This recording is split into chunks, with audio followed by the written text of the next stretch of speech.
At 26, Huang Zi had expected his greatest adult crisis to involve rent, career choices, or explaining to his mother why he still had no serious girlfriend. Waking up as a black dragon was not on the spreadsheet. The first thing he learned was that fantasy novels had committed fraud. Dragons were supposed to inherit ancient memories, terrifying spells, priceless treasure, and an instinctive understanding of how to rule mountains. Huang Zi inherited hunger, wings he could barely control, and zero instructions. His new body stretched more than 30 meters from snout to tail. It weighed well over 160 tons, possessed claws that could split stone, and looked terrifying enough to make ordinary animals flee before he could eat them. That last part was inconvenient. Hunting sounded easy when one imagined being an apex predator. In practice, an apex predator that had never hunted anything was simply a very large amateur carrying expensive biological equipment without a user manual. For the first week, Huang Zi attempted dignity. He stalked deer, studied wind direction, and tried to imitate documentary predators. The deer noticed a mountain-sized black reptile crawling behind shrubs and reacted with perfectly reasonable skepticism. By the second week, dignity had become negotiable. Huang Zi discovered that waiting for other predators to kill something and then stealing the corpse required less skill, less energy, and almost no understanding of local ecology. He told himself this was strategic resource redistribution. The wolves he robbed probably called it theft. Huang Zi preferred his wording because being a progressive modern dragon sounded better than being a gigantic unemployed scavenger with anger issues. Months passed. Hunger became routine. Loneliness became worse. He learned enough about his body to fly without crashing every third landing, yet every sunset reminded him that nobody here knew his real name.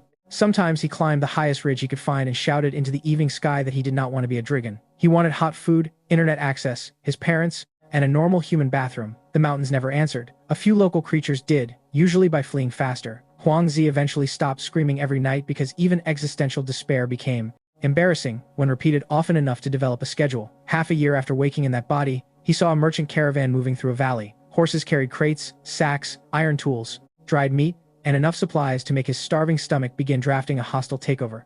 Huang Zi circled once overhead. The merchants panicked immediately. Guards raised spears that looked decorative from his altitude. One wagon overturned while trying to turn, scattering goods across the road like offerings to an extremely underqualified god. He landed hard enough to shake dust from nearby trees. The merchants froze. Huang Zi tried to look intimidating because that seemed appropriate, though privately, he was deciding which wagon contained the most calories. Then he saw something white beneath a broken wooden crate.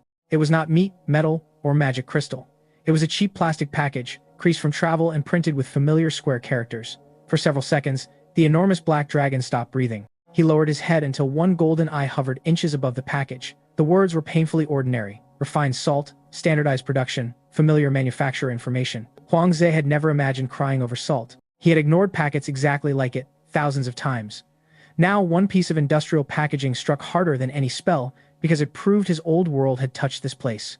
The caravan leader, a nervous trader named Hook, watched a legendary black dragon stare at salt with wet eyes and quietly reconsidered every story he had ever heard about dragon psychology.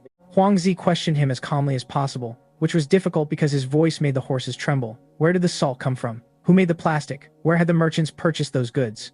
Hook explained that a strange nation had appeared beyond the eastern mountains roughly half a year earlier. Its people sold salt, steel tools, cloth, medicine, canned food, batteries, and objects nobody in the region understood. They called the nation Xia. The name hit Huang Zi so hard that his claws dug trenches into the road. Half a year. The timing matched his own disappearance almost perfectly. He demanded directions. Hook provided them with the speed of a man who had discovered cooperation was preferable to being interviewed by an increasingly emotional dragon. Huang Zi left the caravan untouched and launched himself eastward. For the first time in months, hunger did not matter. His wings hurt. Wind screamed against his scales. He flew anyway, driven by a possibility so ridiculous that even thinking about it made his chest ache. He expected a settlement, perhaps a city or military expedition from Earth. What he found instead was a horizon cut by roads, transmission towers, concrete, farmland, industrial structures, and a border system too large to belong to a colony. It was not a group of people who had crossed worlds. It was Xia itself, or an enormous portion of the country, transplanted into a fantasy world as casually as someone moving a desktop folder. Between Xia and the outside world shimmered an almost invisible boundary. Huang Zi approached it slowly and felt his body react before his mind understood. Magic inside? His blood recoiled like a nervous animal. The moment he crossed, weakness slammed into him. His wings lost strength. His heartbeat changed. The strange energy saturating his dragon body began draining, suppressed by a world whose natural laws felt brutally familiar. Huang Zi nearly laughed. Of course. He had spent months trying to escape fantasy, and the first thing his Homeland did was disable half his dragon hardware. Home had apparently installed anti-cheat software. Radar stations noticed him immediately. Warning signals spread through the border network. Fighter aircraft lifted from nearby bases, and missiles locked onto the largest unidentified flying organism Xia had encountered that morning. A voice thundered through loudspeakers and radio equipment, ordering the unknown supernatural creature to stop advancing. Huang Zhe could not understand every technical instruction, but he understood the universal military language of several weapons tracking his forehead. He landed. Then, with the solemnity of a dragon surrendering to modern bureaucracy, Huang Zhe raised both foreclaws as high as his anatomy allowed and shouted that they should not fire because he was one of them. Nobody moved for several seconds. The soldiers had prepared for an invading dragon. They had not prepared for the dragon to speak fluent modern Xia language with the desperate accent of a citizen arguing at a service counter. Huang Zhe gave his name. Huang Zhe, age 26. He recited his identity number, former address, parents' names, school history, and enough personal details to make the officers wonder whether this was espionage or insanity. He even remembered his old phone number. That felt unfair. He had forgotten passwords while human, yet months of being a dragon apparently improved his memory whenever national security was involved. The military did not immediately believe him, which Huang Zhe considered insulting but reasonable. If a giant reptile claimed to be somebody's missing son, skepticism was not prejudice. It was basic professional competence. They surrounded him at distance, scanning everything possible. Huang Zhe remained cooperative while his body weakened. He could feel the border environment stripping energy from his muscles, making his enormous weight increasingly difficult to support. Then he collapsed. Not dramatically enough for television. Unfortunately, his legs simply failed, and 160 tons of black dragons settled onto the ground, with the sound of a minor infrastructure project going wrong. Researchers arrived wearing protective equipment. Among them was academician Ding Xuan, a scientist who had spent months trying to understand why creatures from the magical side became unstable inside Xia territory. Ding asked questions, while Huang Zhe lay on the ground, feeling like an ancient monster experiencing low battery mode. The scientist's excitement was barely concealed beneath professional caution. Xia had already captured or sheltered other supernatural creatures. One famous case involved a light angel that entered the boundary and rapidly weakened until it lost consciousness. Doctors tried medicine, oxygen, nutrient solutions, magical materials, and several increasingly desperate interventions. Nothing worked until somebody used electrical stimulation during an emergency resuscitation attempt. The angel reacted. Researchers increased the voltage. At around 200,000 volts, the angel recovered enough energy to wake, panic, and create a paperwork problem that several departments were probably still discussing. Huang Zhe stared at Ding. Then he looked toward a nearby power line. His exhaustion vanished beneath curiosity. He asked whether they could try charging him. The researchers exchanged glances. Huang Zhe insisted. He had survived monsters, starvation, and his own landing technique. If an electrical outlet could solve his current problem, civilization had finally justified itself. They began carefully with low voltage. 220 volts did almost nothing. Huang Zhe felt a faint tingling in his tongue and complained that household electricity was apparently beneath his new nutritional requirements. Voltage increased. Thousands, then tens of thousands. His heart responded first, beating harder as electrical energy flowed through tissues that should not have been able to use it. His scales warmed. Muscles tightened. The crushing weakness retreated.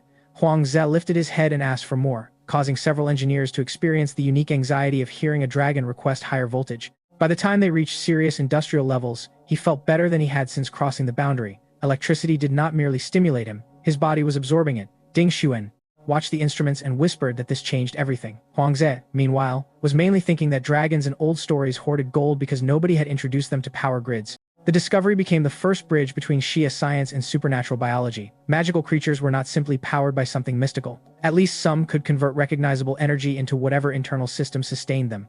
The larger mystery was stranger. Outside Xia territory, ordinary electrical behavior did not exist in the same way. Lightning existed, magical electricity existed, yet free electrons and microscopic interactions refused to behave according to Earth's rules. Researchers could study matter only to a certain scale. Below that threshold, observation became distorted, instruments failed, and theories encountered a fog that felt less like ignorance than active obstruction.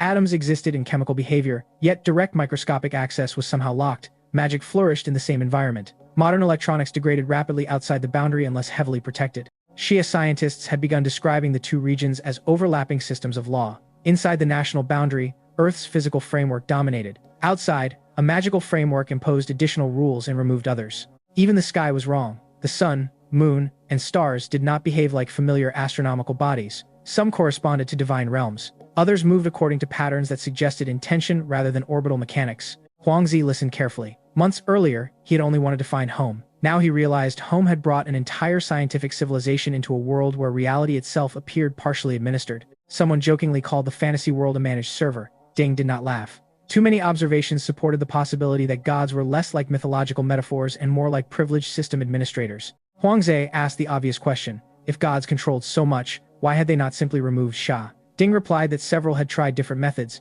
and Xia had answered with missiles, lasers, and aggressive budget allocation. That made Huangzi feel unexpectedly proud. He had returned to find his country trapped in another universe and somehow already arguing with deities using engineering solutions. His parents arrived under military escort 2 days later. Huangzi had expected a cinematic reunion. Instead, his mother stared at him for 30 seconds, cried, slapped his snout, then complained that he had become too thin. His father walked around the dragon body, examined the wings, and asked whether he could still understand human language. Huangzi said yes. His father immediately began the least majestic identity verification in dragon history. What was his blood type? Which fruit had he hated as a child? What happened at a local fair in 2002? Which relative once locked him outside accidentally? Huangzi answered everything. Then came the dangerous question. Had he ever had a serious girlfriend? He stared at his father in betrayal. National security had limits. Personal dignity should also have constitutional protection. His father nodded slowly after the interrogation and told the officers that this dragon was definitely his son, because nobody else could combine confidence and embarrassment in exactly that useless ratio. The official confirmation gave Huangzi back something he had feared losing forever. He was not merely an animal carrying human memories. To his family and country, he was still Huangzi. The state nevertheless had a problem. Publicly announcing that a citizen had transformed into a dragon would attract foreign attention, internal panic, theological interest, espionage, kidnapping attempts, cult behavior, and social media content of unforgivable quality. So a second identity was created. Publicly, the black dragon would be known as Dais, a native supernatural creature encountered near Xia territory. Dais would gradually interact with Xia society, learn modern ideas, become impressed by civilization, and eventually choose closer cooperation. Huangzi privately admired how national public relations could turn existential horror into a manageable narrative arc. He also noticed that the script originally prepared for Dais contained romance. According to one early proposal, a beautiful female explorer would save the wounded dragon, teach him kindness, and inspire him to join Xia through love. Huangzi read the outline twice and asked whether the propaganda department had recently suffered a collective head injury. The chimera had been embarrassing. The phoenix had been exhilarating. The final training opponent was designed to be neither. The lava creature lived inside a volcanic region, several hundred kilometers from Xia's controlled boundary. Researchers classified it as a 7th-level life form based on energy output, resilience, and environmental influence. Nobody knew what it called itself. Local communities called it the grinder because entire slopes shifted when it moved. Huangzi privately called it a walking workplace accident. Unlike the phoenix, it did not fly. Unlike the chimera, it did not possess obvious organs. Its body consisted of mineral plates, molten channels, and a central energy structure that resisted normal biological classification. That made it useful. Huangzi could not rely on predatory instincts developed for flesh and blood opponents. Before departure, Ding Xuwen reviewed rules carefully. The objective was combat experience, not extermination. The grinder was considered dangerous, but ecologically valuable because its movements redistributed volcanic pressure and reduced catastrophic eruptions in surrounding regions. Huangzi asked whether he was being sent to fight a protected geological service. Ding said that description was not entirely wrong. The military established observation positions far from the volcano. Huangzi entered alone. Heat increased as he approached the crater. For the first time since becoming a dragon, he found an environment physically comfortable enough to feel luxurious. He landed near lava and dipped one claw inside. Warm. He understood immediately why fire-aligned supernatural creatures liked volcanoes. Human memories associated lava with instant death. Dragon nerves interpreted it as heated bathwater with mineral benefits. The grinder emerged after Huangzi began exploring deeper tunnels. It rose from molten rock like a building deciding it had been insulted. Its body towered above him. Stone armor cracked as internal orange light expanded. Huangzi greeted it. The creature punched him through a wall. That established diplomatic conditions. Huangzi recovered before debris finished falling. He charged. His claws struck stone harder than steel and failed to penetrate deeply. The grinder countered with another massive impact. Huangzi used wings to redirect force, tail to stabilize, and dragon pressure to test whether the creature possessed fear. It did not. That annoyed him.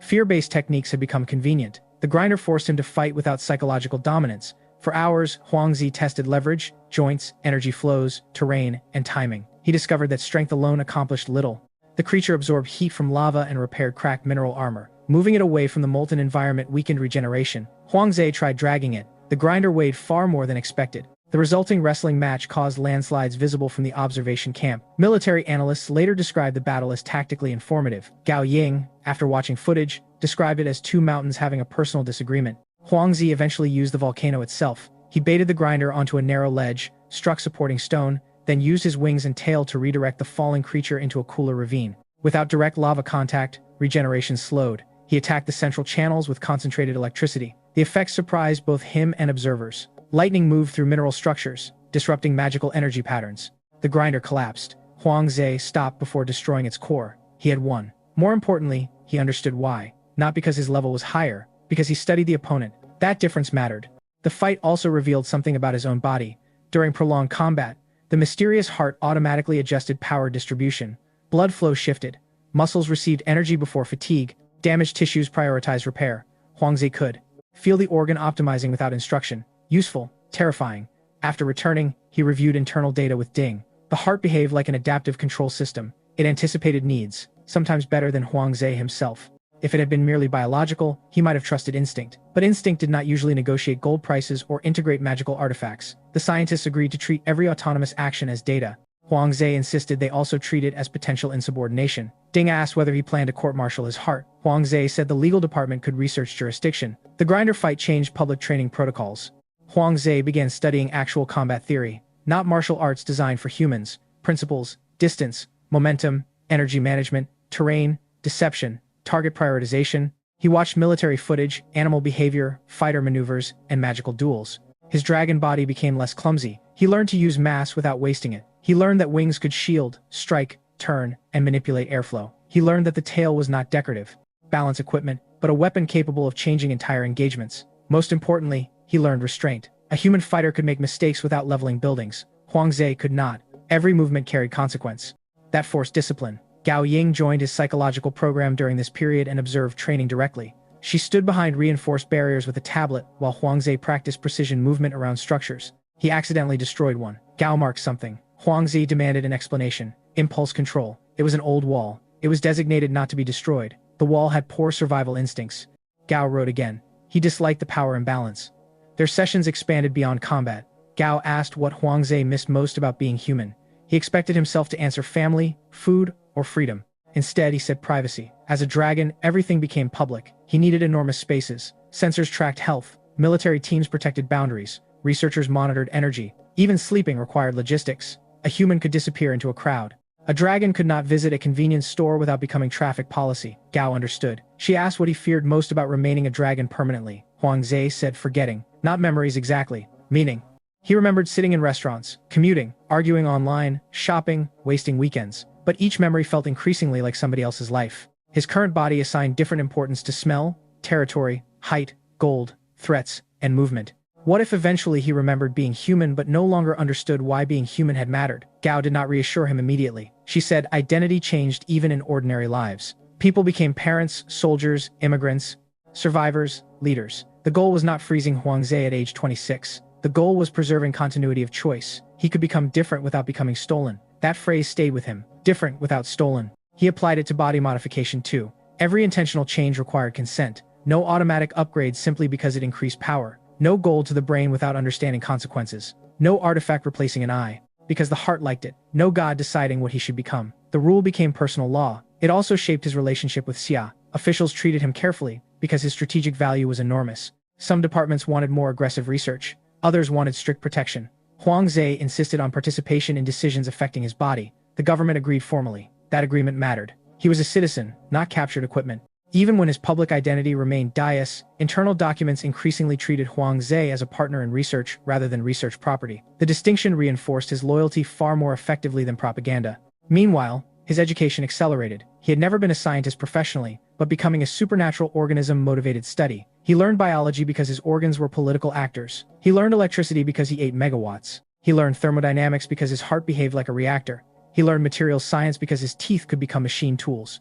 He learned magic because ignorance could get him killed. Ding Shuwen joked that transformation into a dragon had finally convinced Huang Zhe to become a serious student. Huang Zhe said tuition had become unreasonable. The research team built interactive models scaled for his size. Mage Hand eventually let him use ordinary computers. The first time, Huang Zhe typed again. His speed was terrible. He spent 10 minutes correcting mistakes. Then he opened a search engine out of habit, despite most global internet infrastructure no longer existing beyond Xia's transferred networks. The homepage loaded a domestic mirror. Huang Zhe stared at the familiar layout and felt unexpectedly emotional. Civilization lived in trivial interfaces too. He searched his own name. Most old results described a missing person. He closed the page. Gao later asked whether that hurt. Huang Zhe said yes. Dais existed publicly. Huang Zhe existed privately. The human version of Huang Zhe existed in databases as someone who disappeared. He had returned without returning. That contradiction motivated the future Avatar project long before he possessed the technique to make it real.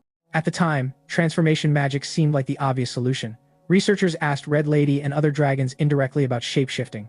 High-level dragons could often learn it. The problem was inheritance. Huangze lacked dragon memories. He would need instruction. Red Lady's existence became strategically interesting before they ever met because she represented a dragon who crossed between forms routinely. Huangze pretended his curiosity was technical. Gao noted that curiosity tended to increase whenever intelligence reports included Red Lady's human photographs. Huangze accused the research department of biased visual documentation. Gao asked whether he wanted less visual documentation. He said that was not the point. She wrote something down. His frustration with physical form also made body control exercises more serious. He tried reducing size. The result was painful and unstable. Organs resisted changing resource allocation. Bones refused compression. Scales maintained structural patterns.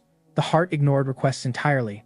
Huangze compared the process to trying to reorganize a corporation where every department possessed constitutional independence. Ding suggested gradual adaptation, so Huangze practiced daily. Reduce blood volume slightly, reinforce vessels, shift muscle arrangement, change heat distribution, alter wing membranes. Each improvement was small. Together, they transformed control. The ability to change himself intentionally became his real advantage. Raw dragon power had limits. Adaptation did not. Huangze began imagining future possibilities. Additional hearts, reinforced organs, artificial biological sensors, integrated electronics, magical converters, perhaps one day nuclear-powered systems. Ding told him not to install a reactor inside himself without committee approval. Huangze asked whether the committee had a faster approval process for dragons. It did not. He called bureaucracy the final boss of civilization. Gao said his willingness to complain about government procedure was evidence his humanity remained strong. Huangze accepted the diagnosis enthusiastically. The lava creature, meanwhile, recovered. Researchers later observed it returning to volcanic maintenance behavior. Huangze felt relieved. Winning without unnecessary death became important. Dragon instincts sometimes suggested that defeated rivals should be killed to remove future threats. Human Huangze rejected that logic. The argument occurred inside him more often after combat. Each victory made violence easier. That frightened him. Power reduced external consequences for aggression. Therefore, internal rules had to become stronger. Gao called that moral self-regulation. Huangze called it making sure the dragon did not become an asshole. Both descriptions entered the notes, though only one appeared in formal reports. By the time training ended, Xia no longer viewed Huangze as merely a 7th-level creature with unusual origins. He had become a developing combat platform, research partner, diplomatic symbol, and potential bridge between incompatible systems of reality. Huangze still thought of himself as a citizen who missed convenience store food. That gap between institutional importance and personal self-image produced constant humor. It also protected him. People who believed themselves chosen by destiny often became unbearable. Huangze had spent enough time stealing leftovers from wolves to maintain perspective. If destiny existed, it had terrible onboarding procedures. Gao Ying arrived shortly afterward, though at first, she was introduced only as part of the psychological team. She was in her late 20s, calm, strikingly attractive, and possessed the dangerous confidence of someone trained to notice what others avoided saying. She looked at Huangze, then at the romance script, then back at Huangze. Her conclusion was immediate. The script was nonsense. Fantasy civilizations would not see a dragon joining Xia because of a beautiful human woman and think romance. They would assume brainwashing, magical compulsion, reproductive manipulation, or an elaborate intelligence operation. Gao proposed a different story. Daius should be presented as a dragon who encountered science, education, industry, law, and a civilization capable of creating prosperity without divine authority. He would compare that with the stagnant hierarchy of the outside world and gradually develop progressive political ideas. He would not join Xia because he was seduced by a woman. He would join because he had seen a better social system. Huangze approved instantly. It was more believable and far less humiliating. He also appreciated that it required him to study, which gave him an excuse to read everything he had missed during 6 months of surviving on stolen monster meat. Gao Ying became his regular psychological counselor. Her real job was more complicated than asking how he felt. Researchers worried that dragon instincts were changing Huangze at neurological and spiritual levels. He had already noticed differences. Gold attracted him too strongly. Combat stirred emotions he had never felt as a human. Certain smells triggered predatory attention. Human beauty, strangely, had become less compelling. That last detail concerned him more than he admitted. Gao asked whether he still found women attractive. Huangze answered carefully that he could appreciate beauty intellectually. Gao asked whether intellectual appreciation was the same thing as desire. Huangze accused psychology of being an invasive science. Gao wrote something in her notebook. He immediately demanded to know what she had written. Gao replied that curiosity remained intact, which was reassuring. Their conversations developed a rhythm. Huangze joked to avoid uncomfortable subjects. Gao allowed the jokes, then returned to the question he had tried to escape. She never treated him like a dangerous animal. That mattered more than Huangze expected. Soldiers respected him, scientists studied him, officials protected him, and his parents loved him. Gao spoke to him as though the dragon body were important but not decisive. She was interested in the person surviving inside it. Meanwhile, Xia's researchers were preparing a different challenge. Huangze's body was powerful, but he had almost no real combat experience. If hostile dragons or supernatural powers attacked, raw strength would not be enough. 3 controlled opponents were selected for training. A 5th-level chimera would test basic reactions. A 6th-level phoenix would test speed and magic. A 7th-level lava creature would eventually test sustained combat. Huangzi was fitted with military support equipment, including missiles designed to compensate for his poor ranged capabilities. The arrangement made him feel less like a legendary dragon and more like an armored vehicle with unresolved identity issues. His first opponent, the chimera, looked appropriately dangerous. Multiple heads snarled. Poison dripped from fangs, magical energy distorted the air. Huangze landed opposite it and mentally reviewed tactics. Keep distance, observe attack patterns, use missiles if necessary. Do not underestimate supernatural physiology. Then, his dragon pressure erupted instinctively. The chimera froze. Huangze stepped forward, swatted once, and sent the creature rolling across the training ground until it stopped moving with the dignity of a rug. Silence followed. Huangze looked at the missiles still attached to him and sounded genuinely offended. He had not even fired them. The researchers revised their estimates. Huangzi revised his self-image. Perhaps he had been treating his body like a used truck when it was actually a battleship operated by somebody who had never read the manual. The Phoenix corrected that confidence quickly. It was faster than him, more experienced, and capable of attacking from range. Fire struck his wings. Magical projectiles exploded against his scales. Huangzi missed repeatedly and grew increasingly frustrated. Then frustration became excitement. Pain sharpened his senses. His heartbeat accelerated. Something ancient in the dragon body recognized battle and approved with disturbing enthusiasm. For the first time, Huangzi stopped trying to fight like a human controlling a large animal. He allowed instinct to guide movement, while his human mind handled decisions. His tail intercepted a dive. One wing folded to change direction unexpectedly. He used his weight instead of fighting it. Dragon pressure surged stronger. Then lightning appeared around him. Nobody had planned that. Electrical arcs crawled across black scales, gathering around claws and teeth. The Phoenix reacted with visible surprise seconds before Huangze slammed a charged strike into the ground beside it. The fight changed immediately. He still lacked technique, but the combination of human calculation and awakened dragon instinct created something neither side fully understood. The Phoenix retreated, attacked again, and eventually lost after a brutal exchange. Huangze stood over the battlefield breathing hard, blood ran between scales. He felt alive in a way that frightened him. Gao Ying noticed. During the psychological review, she asked whether he had enjoyed hurting the Phoenix. Huangze denied it. Then he corrected himself. He had enjoyed fighting, not suffering. That distinction mattered to him. Gao agreed, but she asked him to remember the distinction every time battle became pleasurable. Power did not automatically destroy humanity. Losing the habit of questioning oneself might. Huangze disliked how reasonable she sounded. That evening, he looked at his reflection in a reinforced observation window. The face looking back belonged completely to a dragon now. Dark scales, golden eyes, heavy horns, teeth capable of tearing armored vehicles. He could no longer imagine his old human face without effort. The thought hurt more than the Phoenix had. Gao found him still awake hours later. She did not offer comforting nonsense. She simply sat nearby and talked about ordinary things until Huangze started complaining about cafeteria food. That was enough. Ordinary complaints felt human. In the following weeks, Huangze learned that she itself was changing just as rapidly as he was. Safe zones outside the boundary expanded. Roads pushed into fantasy territory. Trade posts became towns. Minotaurs enrolled in vocational schools. The first images looked absurd enough to become national entertainment. Enormous horned workers wearing hard hats, steel-toed boots, reflective vests, and expressions of profound seriousness while learning construction safety. The joke faded when their productivity became obvious. One trained Minotaur could move materials that required heavy machinery from human crews. Companies began competing for graduates. Werewolves found a different niche. Their senses, pack discipline, speed, and territorial instincts made them excellent security personnel once properly trained. A creature once described in local folklore as a bloodthirsty night predator now filled out patrol reports, attended labor meetings, and complained about overtime regulations. Huangze watched the news and realized Xia was not conquering the outside world in the traditional sense. It was doing something more difficult to resist. It was making participation profitable. Roads, medicine, food stability, wages, contracts, education, and legal protection offered advantages that swords and divine promises often could not match. Local rulers feared missiles.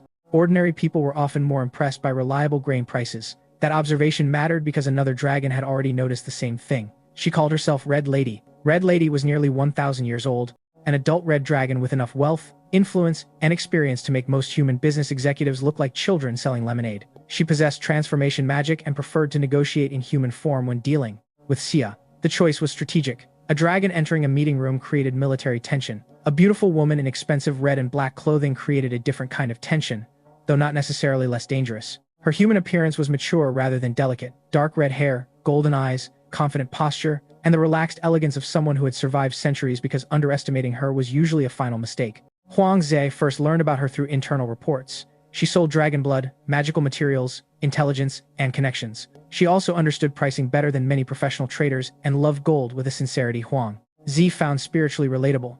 When Xia negotiators asked whether she would sell the formula for dragon blood potion, Red Lady refused because doing so would encourage humans to hunt dragons for raw materials. The officials appreciated the principle. Then she added that the principle could be reconsidered for 100 tons of gold. Huang Ze laughed so hard that Gao Ying asked whether dragon lungs were supposed to make that sound. Red Lady fascinated researchers for another reason. Unlike many ancient supernatural beings, she did not dismiss science as inferior. She consumed information aggressively. She watched films, read translated books, studied economics, and learned enough about Xia institutions to recognize something important. Xia was not simply a nation in the ordinary fantasy sense. It was a civilization compressed into national form. Its most dangerous weapon might not be nuclear bombs. It might be cultural and institutional assimilation. The longer neighboring races interacted with Xia, the more they began measuring their own societies against it. Red Lady found that both exciting and threatening. She had spent centuries exploiting the stable rules of the old world.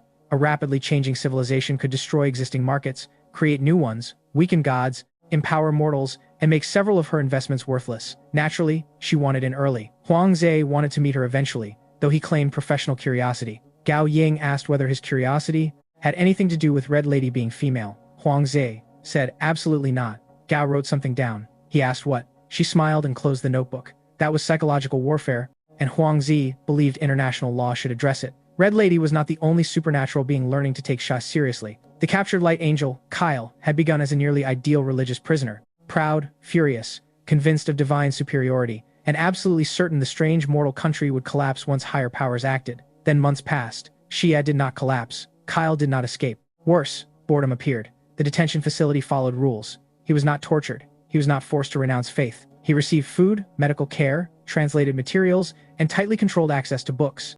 At first, Kyle rejected everything written by mortals. Then he read military history to understand the enemy. Next came politics, then engineering, eventually physics. He told guards this was intelligence gathering. The guards politely agreed. Nobody mentioned that he began requesting additional books voluntarily. Huang Ze met Kyle during one research visit. The angel stared at the enormous dragon, then at the high-voltage cables powering him. Huang Ze stared back at the angel's own charging equipment. For several seconds, two legendary creatures experienced the embarrassment of meeting at the supernatural equivalent of an electric vehicle station. Kyle asked whether Huang Ze serves Xia. Huang Ze said he was Xia. The distinction confused the angel. Species and political identity were closely linked in many local cultures. Dragons were dragons. Elves belonged to elven powers. Angels served divine hierarchy. The idea that a dragon could define citizenship separately from species sounded unnatural. Huang Ze said that was precisely why the outside world needed political modernization. Kyle accused him of corruption. Huang Ze asked which chapter of the physics textbook he had reached. The angel became defensive. That was enough. Science was already inside. Kyle's faith did not disappear. Instead, contradictions accumulated. He had been taught that divine light represented an ultimate form of energy. Xia scientists measured it. He had been taught angels were spiritually superior. Xia doctors monitored his metabolism. He had been taught mortal machinery was crude. A defibrillator had restored his consciousness when divine systems failed inside the boundary. None of those facts disproved his god. They did weaken unquestioned hierarchy. Huang Ze understood that difference. He did not want science used as a replacement religion. Science mattered because claims could be tested. If gods existed, science should study them. If souls existed, measure them. If magic worked, understand conditions. Nothing deserved immunity from questions. Kyle found this attitude offensive, then increasingly fascinating. One day, Huang Ze caught him calculating electrical energy requirements for angelic recovery.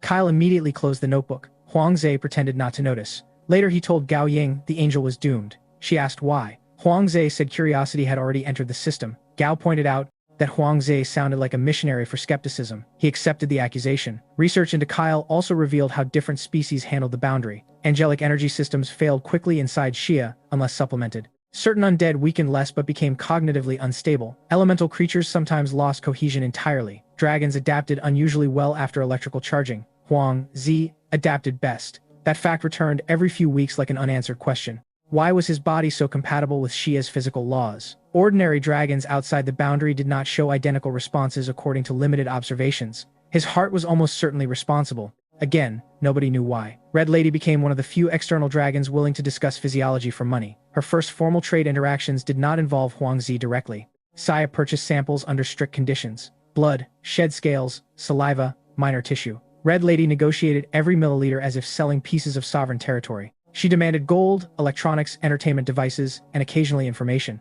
She loved laptops. The first one she acquired outside official channels changed her behavior more than any diplomatic mission. She learned spreadsheets. That was a mistake for everyone negotiating with her afterward. A 1,000-year-old dragon with Excel became a macroeconomic threat. Red Lady began tracking historical gold prices, trade routes, magical commodity scarcity, transportation costs, and political risk. She discovered compound interest. Huangze later claimed this was more dangerous than teaching her fire magic. She also watched Xia television. News programs fascinated her because information moved across the country at speeds impossible in most fantasy societies. Entertainment fascinated her because stories reached millions simultaneously. Advertising fascinated her because it converted attention into money. Within months, Red Lady was proposing branded magical goods. Xia regulators immediately created meetings. Huangzi heard about those meetings and laughed until he learned some proposals involved dragon tourism. Then he became concerned. Red Lady's greatest insight was not commercial, it was civilizational. She noticed Xia's influence expanding without formal conquest. A minotaur who learned welding wanted better tools. A werewolf security worker wanted stable wages. A merchant using standardized contracts wanted courts. A farmer using improved seed wanted predictable markets. Each improvement created demand for institutions supporting the next improvement. Armies could seize territory. Systems could change expectations. That process frightened traditional elites.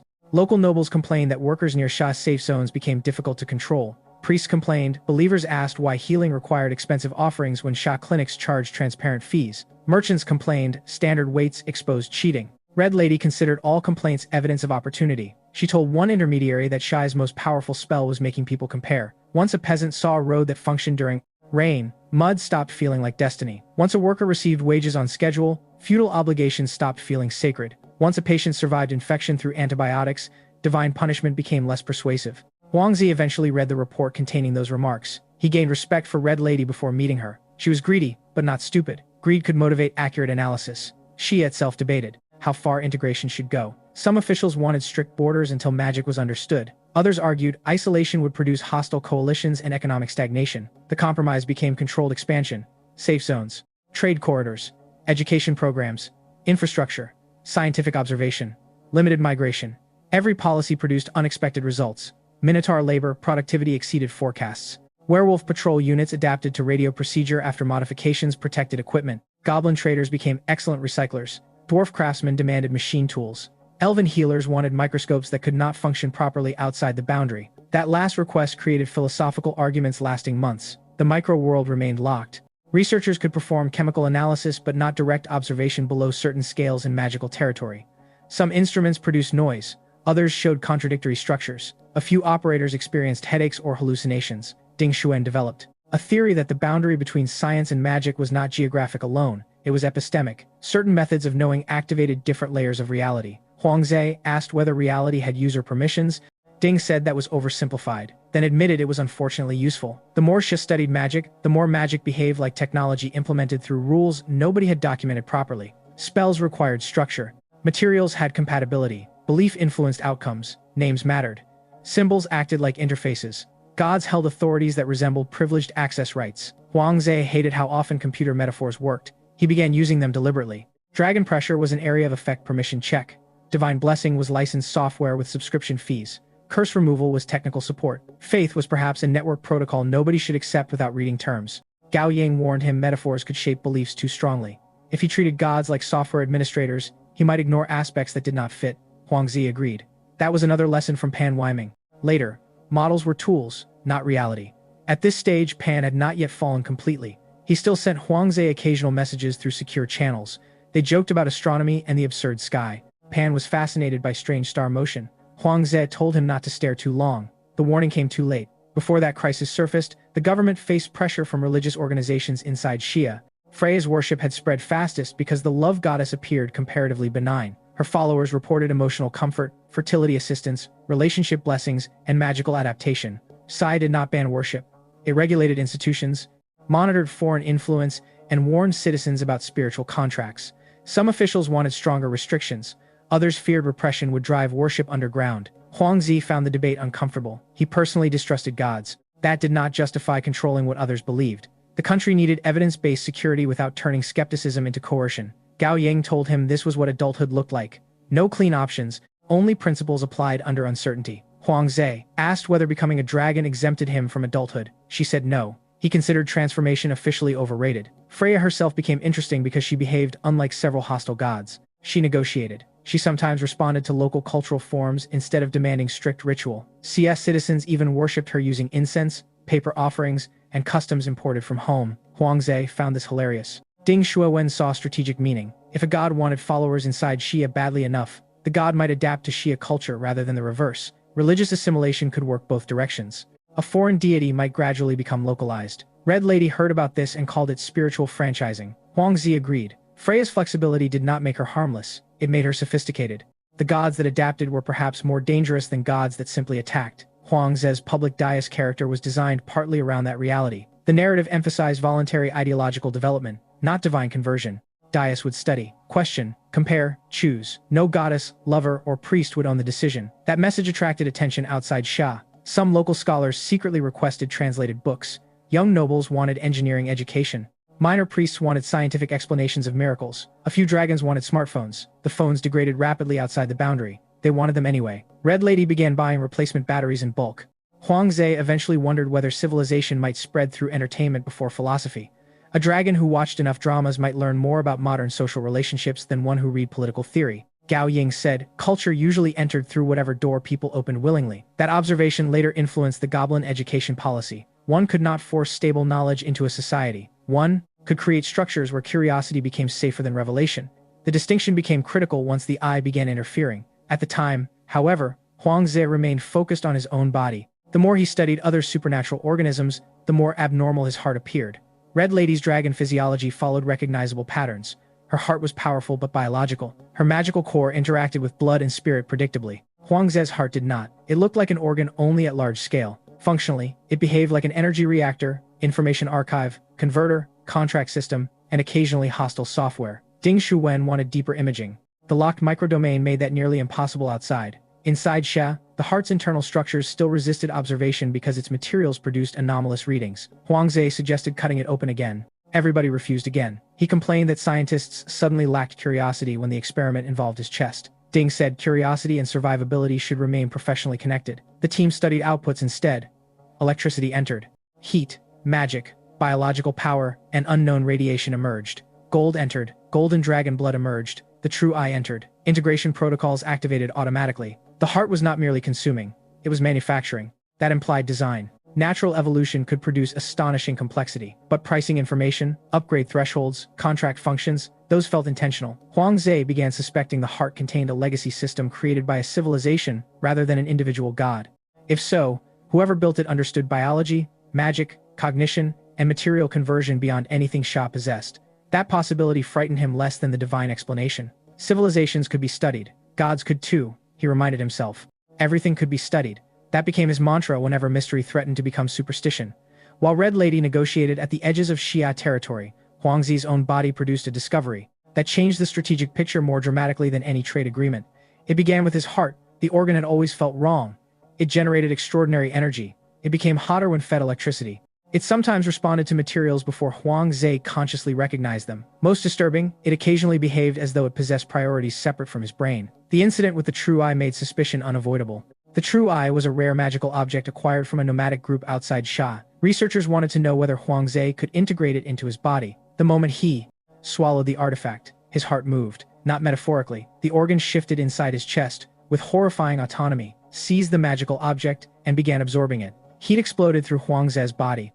Black-purple fire leaked from his mouth, nostrils, eyes, wing joints, and scales. Researchers fled as he warned them he might literally explode. For several seconds, Huang Zi resembled a volcanic disaster receiving medical supervision. Then the transformation concentrated in his right eye. Pain surged as the True Eye attempted to replace his original dragon eye. Huang Zi understood what was happening and became furious. He did not care whether the new eye was superior. His body belonged to him. No organ, artifact, god, system, or helpful magical accessory had permission to install itself without consent. Huang Ze focused his will. The transformation resisted. He pushed harder. Lightning erupted around his eye as brain and heart entered a biological argument that would have looked ridiculous if it had not risked detonating a military research facility. Huang Zi won. The process stopped. Afterward, he lay exhausted and listened to his own heartbeat with new distrust. The organ had obeyed eventually, but only after trying to make a decision for him. He told Ding Shuwen that he suspected the heart might not belong to the original Black Dragon. The room became quiet. If that was true, somebody had modified the dragon before Huang Ze ever entered the body. The question was who, when, and why. Huang Ze suggested surgery. Ding explained that Xia currently possessed nothing capable of safely cutting through his fully reinforced body while controlling an organ that might release energy equivalent to explosives during the procedure. Huang Ze proposed replacing the heart. Ding asked where exactly they should purchase a compatible dragon heart capable of powering a 7th-level organism. Huang Ze admitted the supply chain needed development. The research team instead proposed auxiliary hearts. If the mysterious organ could not be trusted, Xia could eventually build or biologically engineer secondary systems, so Huang Ze would not depend entirely on it. Huang Ze loved the idea. His body had become a government, and the heart had become a suspicious ministry with too much budget. Diversifying critical infrastructure seemed responsible. Gao Ying was less amused. She noticed how deeply the incident affected him. Huang Ze had endured monsters and loneliness more easily than the possibility that his own body contained an unknown agenda. She reminded him that he still retained final control. The heart had resisted, but his will had stopped it. Huang Ze said that was like learning a locked room inside one's house, occasionally move furniture when nobody was watching. Ownership felt less reassuring when the basement had opinions. He nevertheless kept working. Electricity and concentrated intention allowed him to influence tissues throughout his body. He could strengthen muscles, adjust circulation, change organs, and optimize structures gradually. He described the ability as editing life's source code. The analogy was imperfect but useful. His body seemed to contain mechanisms beyond normal biology, yet intentional control could rewrite them under sufficient energy. Brain and heart remained hardest to modify. Huang Ze refused to strengthen his brain with gold or uncontrolled supernatural methods. He feared that increasing intelligence, processing speed, or emotional detachment too aggressively might create a more capable being that was no longer him. The concern sounded philosophical, until he explained it simply. If an upgraded Huang Ze became perfectly rational, ruthlessly ambitious, and emotionally indifferent, then perhaps the upgrade had killed the original person without stopping the body. Gao Ying approved of the caution. Huang Ze accused her of being pleased because a smarter version of him might finally win arguments. She said that possibility had not been ruled out. The heart mystery deepened when a researcher named Yu Xiaomin suffered catastrophic magical contamination outside the national boundary. His body reacted violently to magical elements. Tissue swelled, organs weakened, and conventional treatment failed. Returning him inside Xia did not reverse enough damage. The team considered every available option.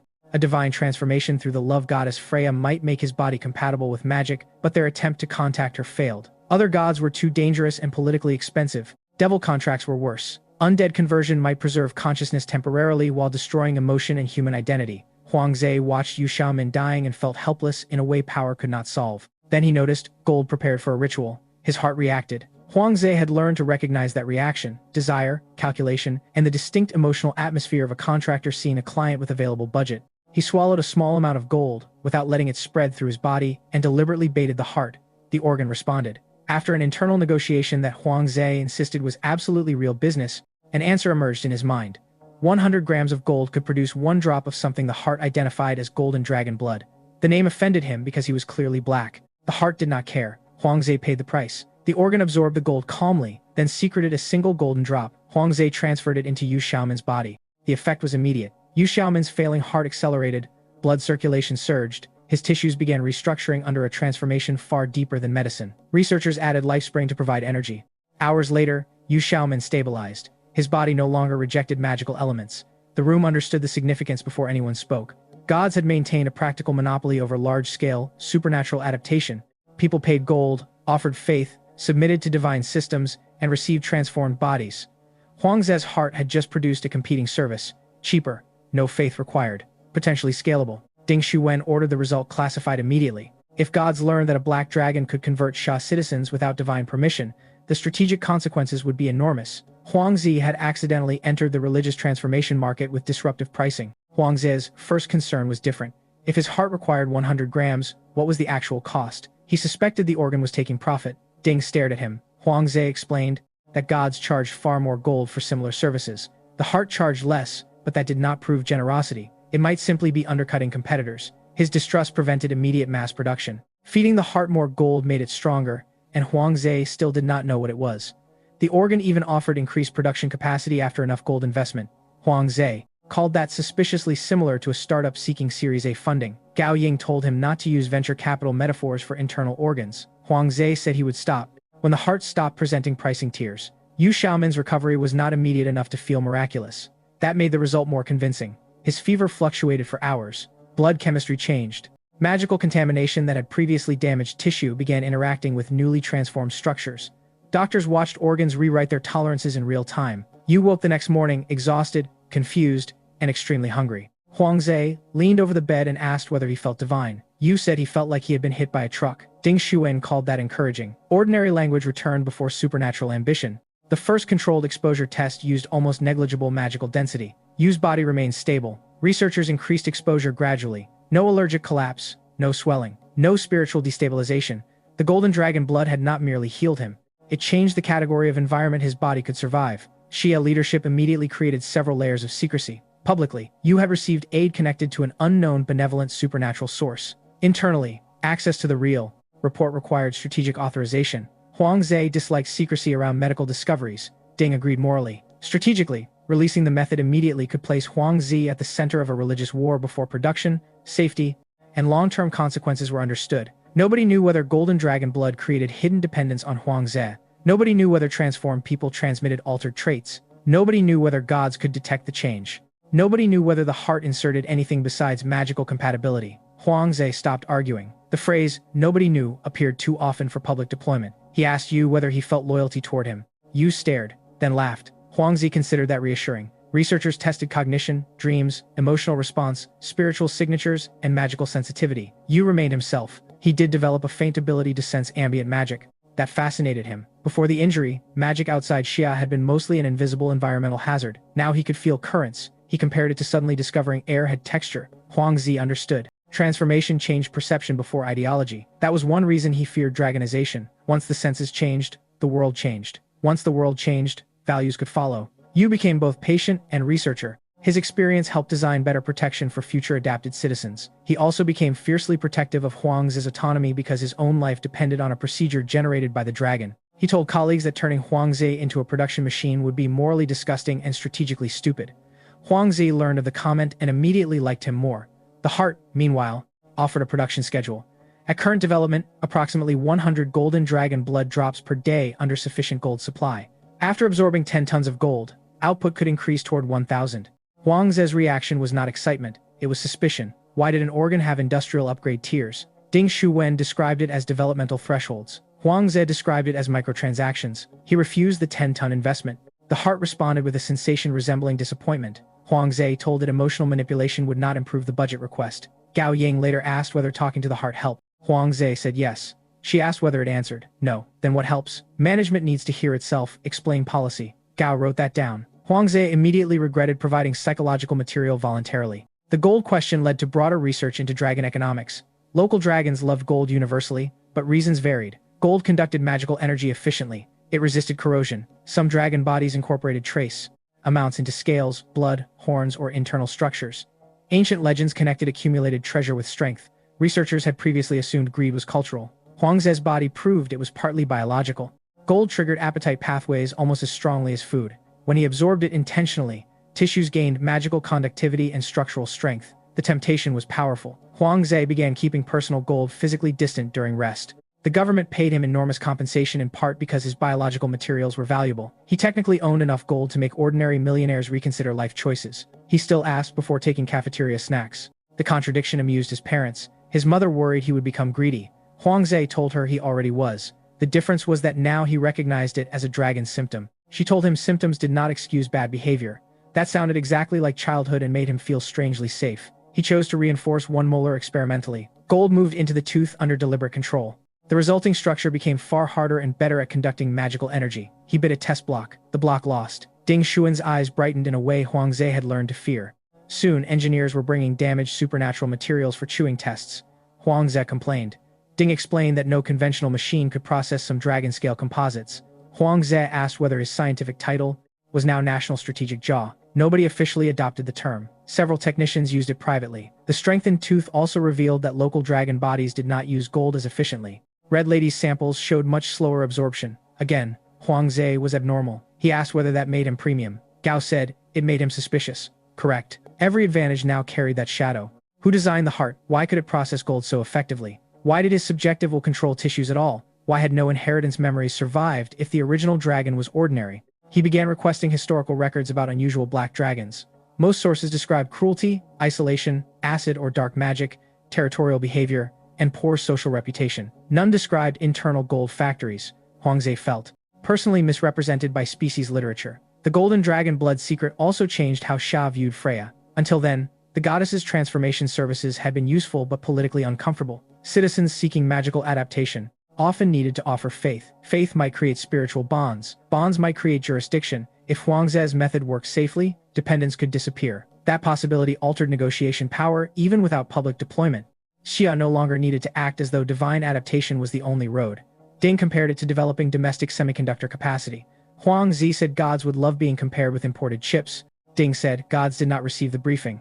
At least not officially. Security agencies worried about leaks. Divine information gathering did not respect ordinary encryption. Prayers could carry secrets. Dreams could be surveillance. Followers could unknowingly transmit impressions. Some gods possessed authorities over knowledge, secrets, memory, or fate. Protecting classified information now required psychological and spiritual counterintelligence. Huangzi found that concept exhausting. In his old life, cybersecurity meant passwords and phishing. Now, threat models included dreams from deities. Xia developed new procedures. Sensitive staff received spiritual screening. Certain laboratories restricted religious rituals. Magic detection arrays complemented electronic security. Personnel learned not to repeat classified names in prayer. Huangzi joked that operational security had finally become literally sacred. The government's caution around golden dragon blood created ethical debate. If the method could save lives, how long could secrecy remain justified? Ding argued that medical trials needed time regardless of strategic issues. Yu's transformation might contain consequences appearing months later. Huangzi accepted that. He visited Yu regularly. The researcher gradually regained strength and returned to work. His magic sensitivity increased. He even learned a simple spell like manipulation under supervision. The first successful spark in his palm produced celebration disproportionate to its practical value. It proved adapted Xia. Humans could potentially use magic without divine sponsorship. Huangzi watched the tiny light and understood the historical significance. Science was not defeating magic. Science was making magic locally accessible. The two systems were beginning to hybridize. That development excited younger researchers. Older strategists looked more worried. A hybrid civilization could become powerful. It could also destabilize everything faster. If Xia citizens learned magic while preserving scientific infrastructure, neighboring states would fear them. If local races learned science, Xia's technological monopoly would shrink. If gods lost exclusive control over supernatural transformation, divine politics could turn violent. The future had no stable equilibrium. Huangzi preferred it that way. Stable systems in the outside world had produced millennia of stagnation. Change created danger. It also created choice. The phoenix became one of his favorite examples. Wild, powerful, nearly illiterate, trapped by instinct and ancient lineage. Yet, after weeks of lessons, it learned symbols, then words, then basic arithmetic. It hated arithmetic. Huangzi considered that evidence of educational normality. He brought simple science demonstrations, weights, levers, mirrors, magnets that weakened outside the boundary. The phoenix found combustion lessons insulting because it already considered itself an expert in fire. Huangzi demonstrated controlled fuel ratios. The phoenix accidentally exploded a container. He gave it a passing grade for enthusiasm. Education changed their relationship. The phoenix began asking questions. Why did Huangzi charge with electricity? Why did Xia humans build roads? Why did humans write laws instead of fighting for territory? Why did numbers work? Some questions had answers. Others revealed assumptions Huangzi had never examined. Explaining civilization to a supernatural bird forced him to understand civilization better. He realized laws were social memory. Institutions allowed cooperation between strangers. Money converted trust. Science converted doubt into method. Education allowed the dead to teach the living. He told Gao Ying the phoenix might be improving his philosophy. She said teaching usually exposed gaps in the teacher. Huangzi disliked how frequently psychology produced useful observations. The phoenix's progress also created a practical question. What role would intelligent supernatural creatures hold inside Xia? Pet, citizen, protected species, foreign person, employee, military asset? The law had not anticipated talking firebirds. Neither had anybody drafting labor regulations decades earlier. Committees began studying categories. Huangzi followed the debate because it affected him directly. If DS became a citizen, citizenship could no longer depend on human biology. Personhood needed standards based on cognition, agency, responsibility, and social participation. That principle later mattered during the Goblin Crisis. A species could have criminals without being a criminal species. A monster could become a worker. A dragon could become a citizen. A god, theoretically, could become subject to law. Huangzi loved that last possibility. He imagined serving a deity a tax notice. Gao Ying said his political imagination was becoming vindictive. He called it aspirational equality. During this period, the first reports of missing tools from construction sites looked trivial. Nobody connected them to cosmic knowledge. A drill disappeared, then copper wire, then batteries. Officials blamed local theft. Huangzi barely noticed. Later he would remember how small the first signs had been. Civilizational threats rarely announced themselves with boss music. Sometimes they began with a missing toolbox. That lesson became one of his most important. The eye of true knowledge did not need armies. It needed curiosity without safeguards. And curiosity was everywhere. The locked microscopic domain became one of Huang Zi's private obsessions because it represented the exact place where both civilizations stopped pretending to understand each other. Inside Xia, microscopes, particle models, radiation theory, and electronic engineering behaved according to familiar physical expectations. Outside, researchers could still perform chemistry. They could measure bulk properties. They could predict many reactions. But below a certain scale, observations stopped becoming merely difficult and started becoming conceptually unstable. Images contradicted one another. Magical sensors produced symbolic structures rather than particles. Some instruments failed only when operators understood what they were measuring. That last result disturbed everyone. Knowledge itself appeared to participate in the experiment. Huangzi hated mystical phrasing, yet ordinary physical language could not describe the effect cleanly. Ding proposed that the fantasy world's laws might contain observer-dependent protections. Gao asked whether calling them protections assumed benevolent intent. Ding corrected himself. Restrictions. That was safer. Huangzi volunteered to test several systems because his dragon body tolerated contradictions better than most local creatures. Researchers showed him controlled radioactive decay through indirect methods. His true eye reacted painfully. For a fraction of a second, he perceived structures beneath the normal model. The experience resembled seeing an equation represented as a living wound. His instincts screamed that the process was wrong. His education insisted the process was ordinary physics. The conflict produced nausea despite his enormous body. Huangzi forced himself to describe what he saw without interpretation. Motion, splitting, probability-like behavior, patterns, no demons, no evil, no sacred meaning, only observations. The emotional pressure weakened. Ding called the exercise cognitive grounding. Huangzi called it refusing to let atoms become drama queens. Both terms entered separate reports.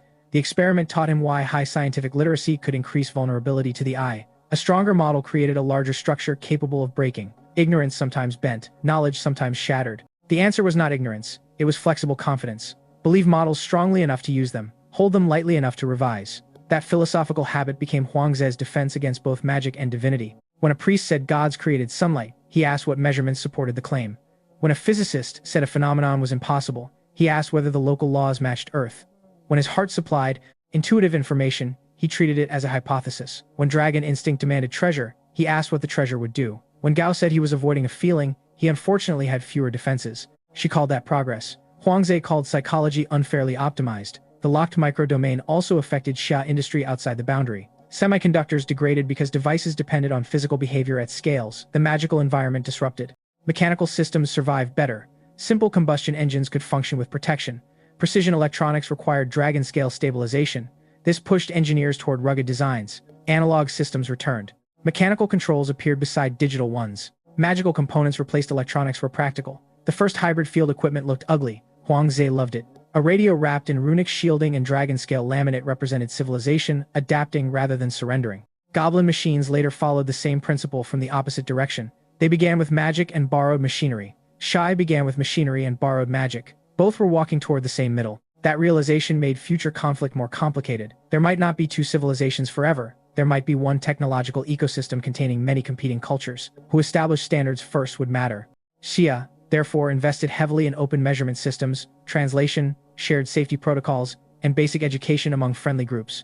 This was not pure generosity. Standards created influence. A bolt measured in Xia units encouraged Xia tools. A medical protocol taught in Xia language encouraged Xia training. A radio frequency assigned through Xia institutions encouraged Xia infrastructure. Red Lady recognized the strategy instantly. She called it empire through instruction manuals. Huangzi objected to empire. She changed it to influence through instruction manuals. He accepted reluctantly. Celine worried that night elf culture would be diluted. Huangzi told her cultures changed whenever people met. The question was whether change happened through coercion or choice. Celine replied that economic power could coerce without swords. Another fair point. Huangzi began appreciating how every success created a new ethical problem. There was no final state where civilization became powerful enough to stop thinking. If anything, more power required more thought.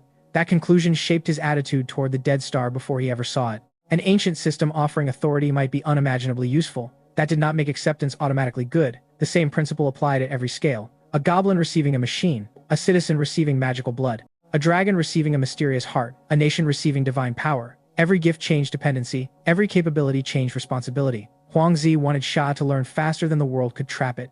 He wanted the same for himself. The first strategic debate over golden dragon blood nearly split the research team. One camp wanted accelerated trials. Every month of delay meant more citizens remained unable to survive magical environments without divine assistance. Another camp wanted extreme caution. The heart was unknown technology. Mass biological conversion based on an unknown system could create dependence nobody recognized until millions were affected. Huangzi sided with caution. That surprised people who expected the dragon to favor bold experimentation. He explained that being the only known source made him personally uncomfortable. A medical technology should not depend permanently on one creature's mood, health, or loyalty. If golden dragon blood became necessary infrastructure, Xia needed to understand and reproduce the mechanism independently. Otherwise, Huangzi would become another monopoly. He hated that idea. The whole point was escaping divine monopolies. Replacing gods with deists would be ideological comedy. Ding Shuwen agreed. Research shifted toward reverse engineering. Could transformed blood be cultured? Could effects be replicated chemically? Could magical adaptation be induced through synthetic pathways? Could small amounts serve as catalysts rather than consumed resources? Progress was slow because micro-level observation remained limited. Still, the goal mattered. Huangzi did not want people worshipping his bloodstream. Red Lady found that concern hilarious. She said dragons had spent ages wishing others would worship their blood. Huangzi said that explained several historical problems. Celine understood better. Night elf history contained examples of bloodline cults where magical inheritance became political hierarchy. A rare biological resource could become aristocracy. Xia wanted technology, not caste. That principle shaped every experiment. Yu Xiaoman volunteered for long-term monitoring. He returned to outside safe zones under controlled conditions and documented how transformed physiology interacted with ambient magic. He could remain outside far longer than ordinary Xia citizens. His senses expanded gradually. Colors around enchanted objects became more vivid. Certain sounds acquired emotional weight. Dreams changed. That last detail worried everyone. Golden dragon blood did more than alter tissue. It altered the interface between consciousness and magical environment. Huangzi asked whether Yu still felt fully human. Yu answered yes, then added that fully human had become difficult to define. Huangzi understood better than anyone. They spoke often. Yu did not experience dragon instincts. No gold craving, no aggression, no loyalty compulsion. That reassured Huangzi. The transformation seemed to provide compatibility without rewriting identity strongly, at least initially. Long-term data remained necessary. Freya's churches noticed something anyway, not the method, the absence. A few citizens scheduled for divine adaptation canceled appointments. Some officials who had previously sought blessings stopped. Information leaked socially, even when technology remained classified. Priests asked questions. Freya did not retaliate. Instead, attempts to contact Huangzi increased. That made Ding nervous. A hostile god might have attacked. A patient god investigating competition was harder to read. Huangzi joked that Freya had noticed customer churn. The economics were real. Faith generated power or access for gods according to multiple local sources. Gold mattered too. Divine service provision therefore had material incentives. Huangzi became fascinated by why gods wanted offerings they could theoretically obtain through power. Why not mine gold themselves? Why not order angels to extract resources? Why require believers to give? Red Lady had theories. Offerings might carry symbolic ownership. Voluntary transfer could create legal, metaphysical permission. Faith could transform ordinary material into something spiritually usable. The act of giving might matter more than the gold. Celine agreed partly. Divine systems often depended on recognition. A resource taken was not equivalent to a resource offered.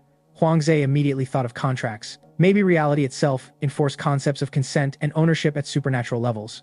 That possibility made Freya's later warning about accepting authority even more important. Words and choices might have literal mechanical consequences. Xia legal scholars were invited into magical research. At first they thought somebody was joking. Then they learned contract language could change spell effects.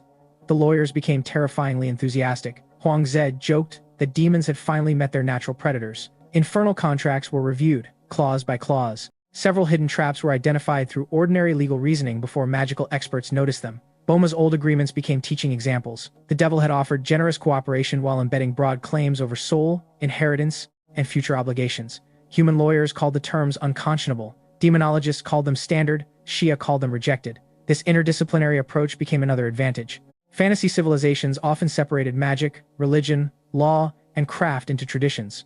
Xia threw departments at the same problem until boundaries dissolved. Huangzi's body benefited directly. Cardiologists studied the heart. Engineers modeled energy. Computer scientists analyzed behavior like software. Psychologists monitored identity. Lawyers discussed consent. Military planners evaluated risk. Economists argued about gold. Huangzi joked that becoming a dragon had created full employment. Ding told him the budget office did not share the joke. The heart itself seemed to respond to legal framing oddly. When Huangzi mentally treated golden dragon blood production as a contract, pricing information became clearer. When he treated it as involuntary organ function, responses weakened. This suggested the system recognized transactional intent. Huangzi experimented carefully. He offered 100 grams of gold in exchange for a drop. Result immediate. He swallowed the same amount without defining purpose. The heart distributed some into tissues instead. Intent mattered. Language or conceptual framing acted as control input. That was significant. The heart was not merely biochemical machinery, it interacted with meaning. Researchers developed controlled mental protocols. Huangze felt ridiculous, thinking standardized contractual phrases at his chest. The results improved reproducibility. This strengthened the hypothesis that supernatural laws use semantic structure as functional code. Magic words were not theatrics. Names, promises, authority, ownership, and intention could be operational variables. Science could study them. That discovery excited Huangze enormously. It also made casual speech around gods more dangerous. Saying yes might matter. Accepting a gift might matter. Naming something might matter. Huangze began becoming careful with divine conversations long before meeting Freya. Red Lady noticed. She approved. Dragons were famously cautious about promises because long lives made obligations expensive. She claimed never to promise anything without considering centuries. Huangze reminded her she had promised not to burn Goblin City and almost violated it repeatedly. Red Lady said emotional emergencies created exceptions. He said contracts disliked exceptions. She said that was why lawyers were annoying. The exchange led Huangze to ask whether dragons married. Red Lady raised one eyebrow. He immediately clarified that the question was anthropological. She smiled with enough satisfaction to make clarification useless. Dragon pair bonds existed, she explained, but varied widely. Some lasted years, some centuries. Some involved treasure-sharing agreements more detailed than human marriage contracts. Huangze said that sounded romantic. Red Lady said treasure was romantic. His heart accelerated slightly. He ignored it. Gao Ying later heard about the conversation because Huangze foolishly mentioned it himself. She asked why he was researching dragon marriage. He said cultural preparation. For what? Diplomacy. Gao stared. Huangze changed subjects. He was beginning to understand why people feared therapists. The humor did not erase the deeper issue. If his body continued changing, future relationships would require navigating human identity and dragon biology simultaneously. He could not pretend one side did not exist. Gao encouraged him not to solve hypothetical decades immediately. Live first, collect data, make choices when real choices appeared. Huangze liked that methodology. It sounded scientific. Red Lady called it cowardice when he repeated it. Celine called it patience. Freya would later call it freedom. 4 women. 4 interpretations. Huangze decided interpretation could wait too. The immediate priority remained survival, research, and keeping his country independent from powers that considered mortals, customers, followers, resources, or pieces on a cosmic board. Golden dragon blood was therefore more than medicine. It was proof of concept. A divine service could be reproduced. A monopoly could be challenged. A miracle could become technology. That idea frightened gods more than any insult. Huangze could shout at the sky, and it excited Sha more than any single drop of golden blood. Despite the danger, golden dragon blood changed Xia's long-term planning. For the first time, the country possessed a possible path toward magical adaptation independent of gods. That meant more than stronger soldiers. It meant sovereignty over biology, and in a world where deities controlled entire categories of existence, sovereignty over biology was a revolutionary statement. The Phoenix survived its training match, although Huangze suspected survival did not automatically mean forgiveness. When he returned weeks later carrying children's books, educational cards, and several optimistic teaching plans, the bird attacked him before class began. Huangze dodged the first flaming dive and shouted that assaulting one's teacher was academically inappropriate. The Phoenix answered with another fireball, demonstrating that educational reform remained difficult when the student could ignite the instructor. Eventually they stopped fighting. The Phoenix recognized him, remembered the strange lightning from their previous battle, and tolerated his presence with the suspicious dignity of a wild creature, excepting an especially annoying neighbor. Huangze spread picture books across the ground. The pages contained basic characters, objects, numbers, and pronunciation guides. He pointed at one symbol and asked the Phoenix to repeat it. The Phoenix produced a sound resembling a damaged car alarm. Huangze tried again. The Phoenix responded louder. After 30 minutes, Huangze discovered a new respect for elementary school teachers. He had imagined teaching an ancient supernatural species would feel profound. Instead, he spent the morning explaining that shouting the same incorrect sound with greater confidence did not qualify as linguistic progress. The Phoenix, however, possessed excellent magical control. When their claws proved too large to turn pages, it casually moved the books using invisible force. Huangze froze. He asked how it did that. The Phoenix stared at him as if the answer were obvious. What followed was one of the least efficient magic lessons in recorded history. The Phoenix could perform the technique instinctively, but could not explain theory in language it did not speak. Huangze watched repeatedly, copied the sensation, failed, became irritated, threatened to cancel electrical massage privileges, tried again, and finally produced a weak invisible force capable of lifting a page. Mage hand. The technique was simple by magical standards, yet Huangze immediately understood its value. Fine manipulation had always been one of his greatest problems. A 30-meter dragon could move mountains more easily than screws. With Mage Hand, he could operate small tools, handle laboratory equipment, write, turn pages, and perhaps someday manipulate his own organs with greater precision. He practiced obsessively, The Phoenix learned words with similar enthusiasm only after discovering Huang Zhe rewarded progress with controlled electrical stimulation. Apparently lightning felt good to it. Huang Zhe considered this psychologically concerning, then remembered he had spent several nights voluntarily connected to high-voltage infrastructure and decided professional judgment would be hypocritical. The relationship changed slowly. Huang Zhe stopped seeing the Phoenix as a test opponent. The Phoenix stopped treating Huang Zhe as a hostile dragon and began appearing whenever it expected lessons, electricity, or food. Huang Zhe privately called it his student. The Phoenix likely considered him a mobile charging station with opinions. One evening, Huang Zhe used a stronger electrical discharge while demonstrating control. The Phoenix's body suddenly locked. For one terrifying second, he thought he had killed it, then flames erupted. Red came first, followed by black, violet, blue, green, and colors Huang Zhe could not name because they seemed to exist slightly outside normal human perception. The Phoenix screamed, but the sound was not pain. Its old feathers burned away. New patterns spread across its wings. Its magical presence climbed. The sky reacted. Clouds vanished in a circular pattern. Light dimmed. Something immense seemed to turn attention toward the region. Huang Zhe's instincts warned him that observers far beyond the material plane were noticing the evolution. Then, darkness covered the area like a curtain. Not natural darkness. Something had hidden the Phoenix. The pressure disappeared seconds later. Huang Zhe stared upward. The Phoenix stood transformed beside him, brighter and more powerful. While his mysterious heart beat with an unfamiliar rhythm, he sensed recognition, not from himself, from the heart. That disturbed him more than the sky. When he reported the incident, Ding Xuan added another question to an already impossible list. Why would Huang Zhe's heart react to Phoenix evolution? The answer did not come. Instead, several nights later, Huang Zhe dreamed of fire. A massive presence, older and deeper than the Phoenix he knew, spoke without words. He could not remember the conversation afterward. He remembered only a vast bird-shaped shadow and a sensation inside his consciousness.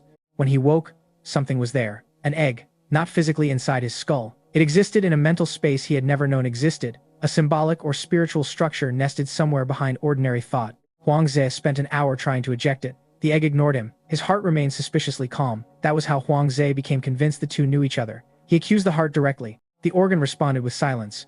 He threatened budget cuts. Still silence. He threatened to feed all future gold to his teeth instead. The heartbeat changed slightly. Huang Zhe considered that an admission of guilt. While the Phoenix mystery grew, Xia's expansion outside the boundary accelerated. Roads advanced across plains once controlled only by migrating tribes. New trade stations offered medicine, tools, food, and legal contracts. The safe zones attracted people nobody had expected.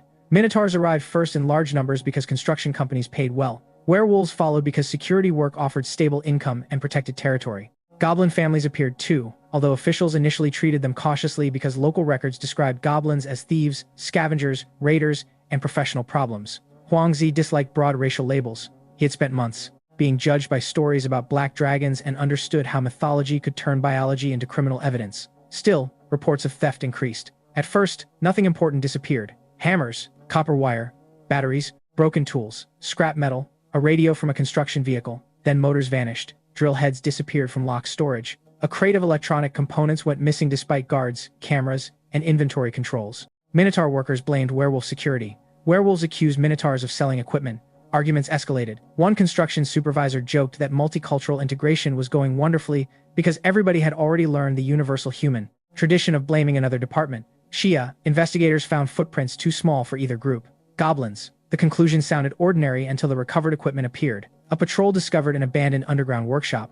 Inside sat a device built from stolen Xia components, magical crystals, carved runes, copper wire, and what appeared to be part of a kitchen appliance. Nobody could explain what it was supposed to do. Then an engineer activated it accidentally. The machine spun. A magical crystal released energy. A stolen motor turned despite being far outside the environment where modern electronics should function reliably. The device screamed, emitted purple sparks, punched a metal rod through a wall, and exploded. Ding Xuan stared at the wreckage for a long time. Huang Zhe laughed. Ding did not. That silenced him. The machine was crude, unsafe, and inefficient. It was also proof that a local fantasy species had combined magical energy with industrial components without understanding the underlying physics. Goblin engineering had discovered a shortcut. They did not need full scientific theory. They could dismantle enough devices, reproduce relationships, replace unavailable energy sources with magic crystals, and iterate through failures. Huang Zhe imagined thousands of goblins performing uncontrolled research through trial and error. The phrase open-source civilization stopped sounding friendly. If goblins could copy motors, dwarves could copy machinery. Mage nations could integrate electronics with spellcraft. Churches could study communication systems. Gods could learn what Shia considered strategically unique. Science did not belong to Shia by divine law. It could spread. And once knowledge escaped, missiles could not shoot it back into the box. The government strengthened export controls, educational screening, equipment tracking, and border security. Huang Zhe argued that permanent isolation would fail. The more attractive Shia technology became, the more people would steal, buy, reverse engineer, or reinvent it. Ding agreed. The real challenge was deciding what knowledge to share, what to restrict, and how to remain ahead when others inevitably learned. The problem would grow much worse later. For now, investigators believed the Goblin network was still small. They were wrong. Before Xia could locate the main Goblin base, another crisis pulled Huang Zhe away. A werewolf settlement reported repeated attacks by a hellhound. The werewolves had migrated into Xia's safe zone after decades of wandering. Their leader, Antu, had attended several government training seminars and returned transformed into an enthusiastic student of administrative vocabulary. He began holding meetings, constantly. His people tolerated the meetings partly because Xia provided snacks. When the hellhound returned, several werewolves suggested abandoning the settlement or forcing Xia soldiers to protect them.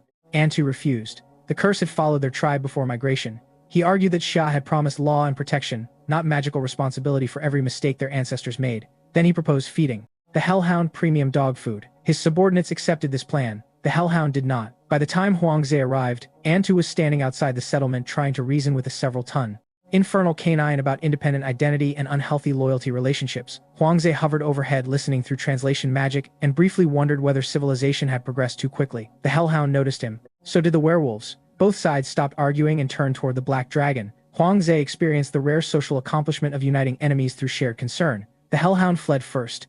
Huang Zhe pursued. He expected a short chase. 3 hours later, he had revised his expectations, his opinion of canine endurance, and several personal beliefs about the dignity of aerial pursuit. The hellhound moved through forests and ravines at impossible speed, using terrain better than Huang Zhe could use wings. He considered giving up. Then the creature entered a narrow mountain valley and stopped.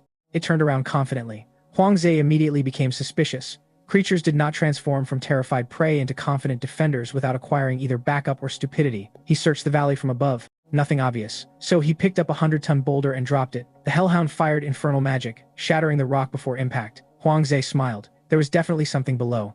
He repeated the experiment with larger stones in different angles until one struck the valley floor. The ground collapsed. A terrifying consciousness rose from beneath. The sensation made Huang Zhe's scales tighten. An abyssal rift opened below the shattered rock, connecting the material plane to something dark and ancient. The hellhound had not stopped because it became brave. It had returned home. A presence watched Huang Zhe from the other side. Demon Lord Greer, according to later intelligence, King of Wolves, Master of Infernal Hounds, and an ancient abyssal power. Huang Zhe could not understand the demonic language. The creature spoke anyway. Huang Zhe assumed it was threatening him. He stared into the abyss and delivered the only culturally appropriate response that came to mind. What are you looking at? Greer did not answer with the traditional expected phrase. Huang Zhe considered this evidence that demonic cultural exchange remained underdeveloped. They faced one another across plains for several tense minutes. Neither could easily cross. Eventually the connection weakened. Greer's presence withdrew. The hellhound realized too late that its divine-level supervisor had effectively ended the call. Huang Zhe attacked immediately. He pinned the creature beneath one foreclaw and discovered a new logistical problem. Capturing a supernatural animal was easier than transporting one that could still fight. His heart offered a solution: 500 grams of gold. Huang Zhe almost released the hellhound from pure outrage. He began bargaining with his own cardiovascular system. 500 was robbery. The heart lowered nothing. Huang Zhe offered 100. The heart refused. He threatened replacement. The heart remained unmoved. After an absurd internal negotiation, the final price became 180 grams. The heart produced a darker substance than golden dragon blood. Black gold dragon blood. The information emerging with it suggested contractual properties, capable of binding supernatural creatures whose biology and bloodline could accept the transformation. Huang Zhe applied the drop to the hellhound. Resistance weakened. The creature did not become affectionate, obedient, or friendly. It simply became capable of recognizing Huang Zhe's commands as obligations rather than suggestions. Huang Zhe approved. Instant worship would have been suspicious and probably annoying. He named the animal Palos after interpreting fragments of information surrounding the contract. Palos hated the name, Huang Zhe, the leash concept, and civilization generally. That made him feel almost domestic. The abyssal rift changed Xia's strategic planning. The country had communicated with devils before through ritual contracts. Those encounters had convinced officials that infernal powers were not mindless evil, but they were absolutely dangerous negotiators. One devil, calling itself Boma, had once offered trade and strategic cooperation. Xia refused deep agreements. Later, Boma secretly influenced several researchers, convincing them to sell their souls. That ended the experiment. Ding Xuan eventually revealed to Huang Zhe that Xia's long-term plans went beyond defending the material plane. The country intended someday to enter hell, not raid it, occupy territory. At least 1 or 2 layers if possible. Huang Zhe thought Ding was joking. He was not. The reason was brutally simple. If souls, reincarnation, afterlife systems, or spiritual continuation truly existed, Xia could not accept permanent dependence on foreign gods or devils. Political sovereignty that ended at death was incomplete sovereignty. Huangzi felt a strange thrill hearing the plan. 6 months earlier, he had been starving in mountains. Now national strategy apparently included future military operations in hell because the government disliked outsourcing the afterlife. The fantasy world had underestimated bureaucracy. Palos became useful almost immediately, though not voluntarily. Huangzi wanted to understand why his own body instinctively feared radioactive materials despite tolerating electrical energy. Xia researchers had tested radiation around captured supernatural beings. Reactions were consistently negative. The light angel displayed extreme aversion. Huangzi insisted on testing himself. Ding Xuan objected. Huangzi argued that if radioactive material acted as poison against supernatural systems, understanding resistance could become strategically critical. They began with heavily diluted isotopes. The moment higher concentration material approached, Huangzi's body jumped backward before his conscious mind issued any command. His heart slowed, muscles tightened. Every internal survival system screamed avoidance. Huangzi became fascinated. He demanded a weaker dose. The diluted sample smelled like almost nothing. He tasted it carefully. Pain spread through his mouth and digestive tissues, but the damage remained manageable. He described the sensation as strong liquor mixed with pepper, electrical numbness, and the questionable confidence that usually preceded regrettable decisions. Then he drank another sip. Ding Xuewen took the container away. Huangzi protested that scientific reproducibility required multiple samples. Ding replied that scientific reproducibility did not require the test subject to develop a hobby. The results were clear. Radiation damaged supernatural tissues differently from ordinary chemical toxins. Huangzi could endure low exposure because of extreme regenerative ability and perhaps his unusual heart. Palos could not. When given a carefully controlled dose based on Huangzi's tolerance, the hellhound collapsed almost instantly. Researchers rushed to save it. Huangzi felt guilty despite Palos's reputation. The creature's magical structure destabilized. Even the black gold dragon blood contract weakened as radiation disrupted supernatural mechanisms throughout its body. They flushed contaminants, used electrical stimulation, magical resources, and eventually buried Palos in specially prepared ground outside the boundary after. Discovering certain earth energies assisted recovery. The method sounded like rural superstition. It worked. Palos woke later in a state resembling magical rabies, smashing equipment and howling until Huangzi stunned him repeatedly with lightning. Huangzi had to spend another 180 grams of gold, restoring the damaged contract. He complained that the experiment had become expensive. Palos attempted to bite him. Their relationship improved from there. Radiation became a strategic possibility. If supernatural organisms were unusually vulnerable to nuclear processes, then Earth's most destructive technologies possessed value beyond simple explosive force. There remained one major problem. Nuclear devices degraded outside Xia's boundary because magical rules interfered with physical processes.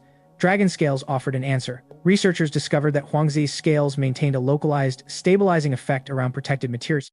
The exact mechanism remained unclear. A device wrapped or coated with processed dragon scale material retained Earth-like physical behavior significantly better in fantasy territory. That finding turned Huangzi into several things simultaneously.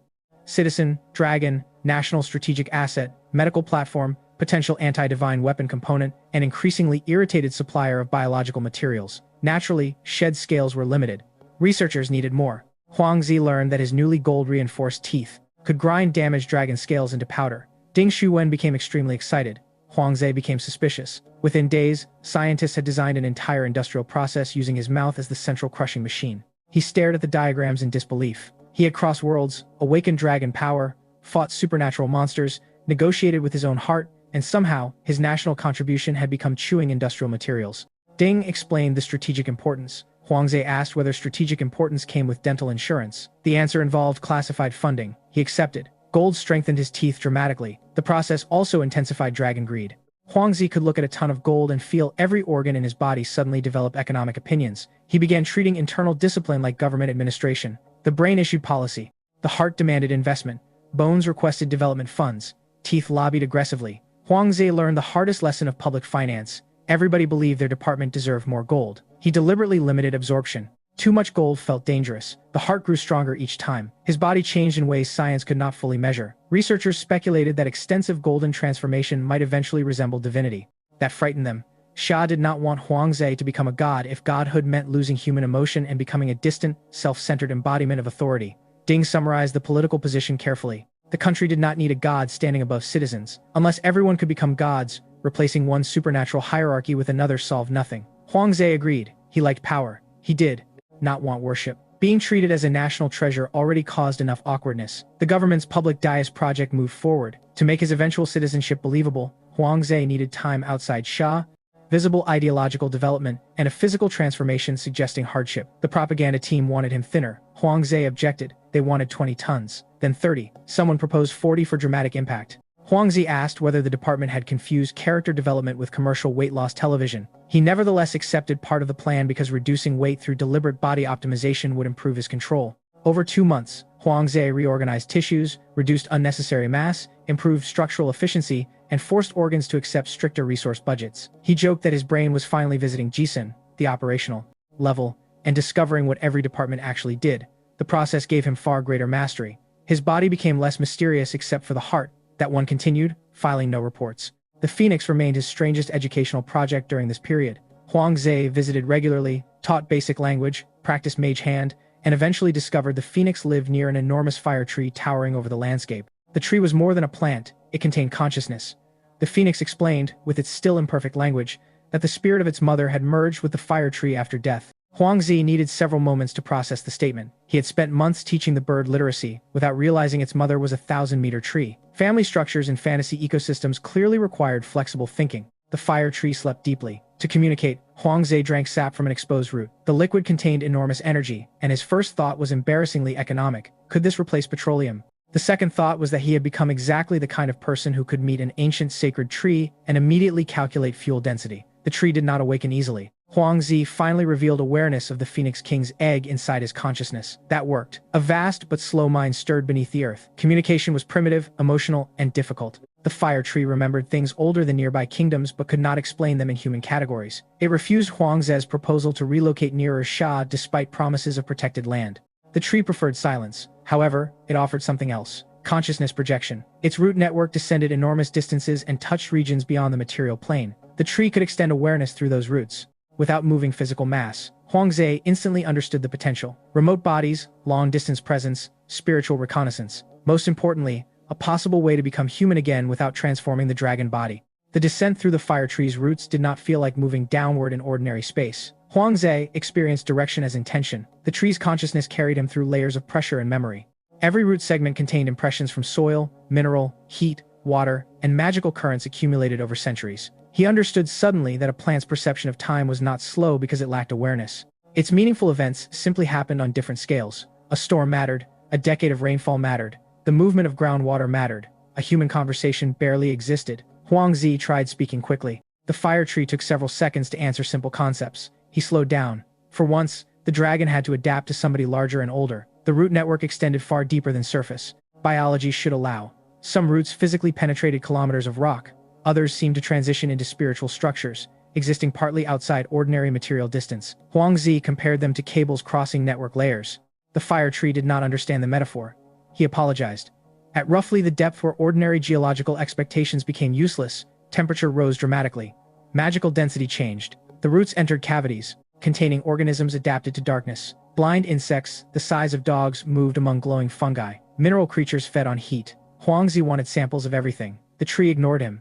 The consciousness projection passed through a boundary. There was no door, no flash. One moment the surrounding world felt like deep earth. The next it felt like another plane entirely. The abyss. Huangze's first surprise was that it did not resemble a single endless hellscape. The region connected to the fire tree looked like a volcanic wilderness. Dark stone, rivers of glowing material, a sky with no recognizable stars, pressure that seemed both physical and emotional. The air itself carried impulses toward aggression. Huangze noticed irritation rising without cause. His human reasoning identified the change. Abyssal influence. He deliberately slowed his thoughts. If the environment manipulated emotion, awareness was defense. Gao Ying would have been proud. He decided never to tell her that. The fire tree created simulated senses for him. He smelled sulfur, felt heat, heard distant cracking. None of those sensations came through his actual dragon body. Consciousness projection could construct a virtual sensory interface. That discovery immediately interested Huangze more than the scenery. If the technique could generate arbitrary senses, then human avatars might not need complete biological organs. One could simulate touch, taste, or balance through information. The thought later simplified his first body design. At the time, he followed the roots toward the giant corpse. The demon skeleton appeared slowly beyond ridges. A horn emerged first, then a skull, larger than industrial buildings, then a spine extending kilometers. Huangze stopped. The fire tree's projection conveyed no fear.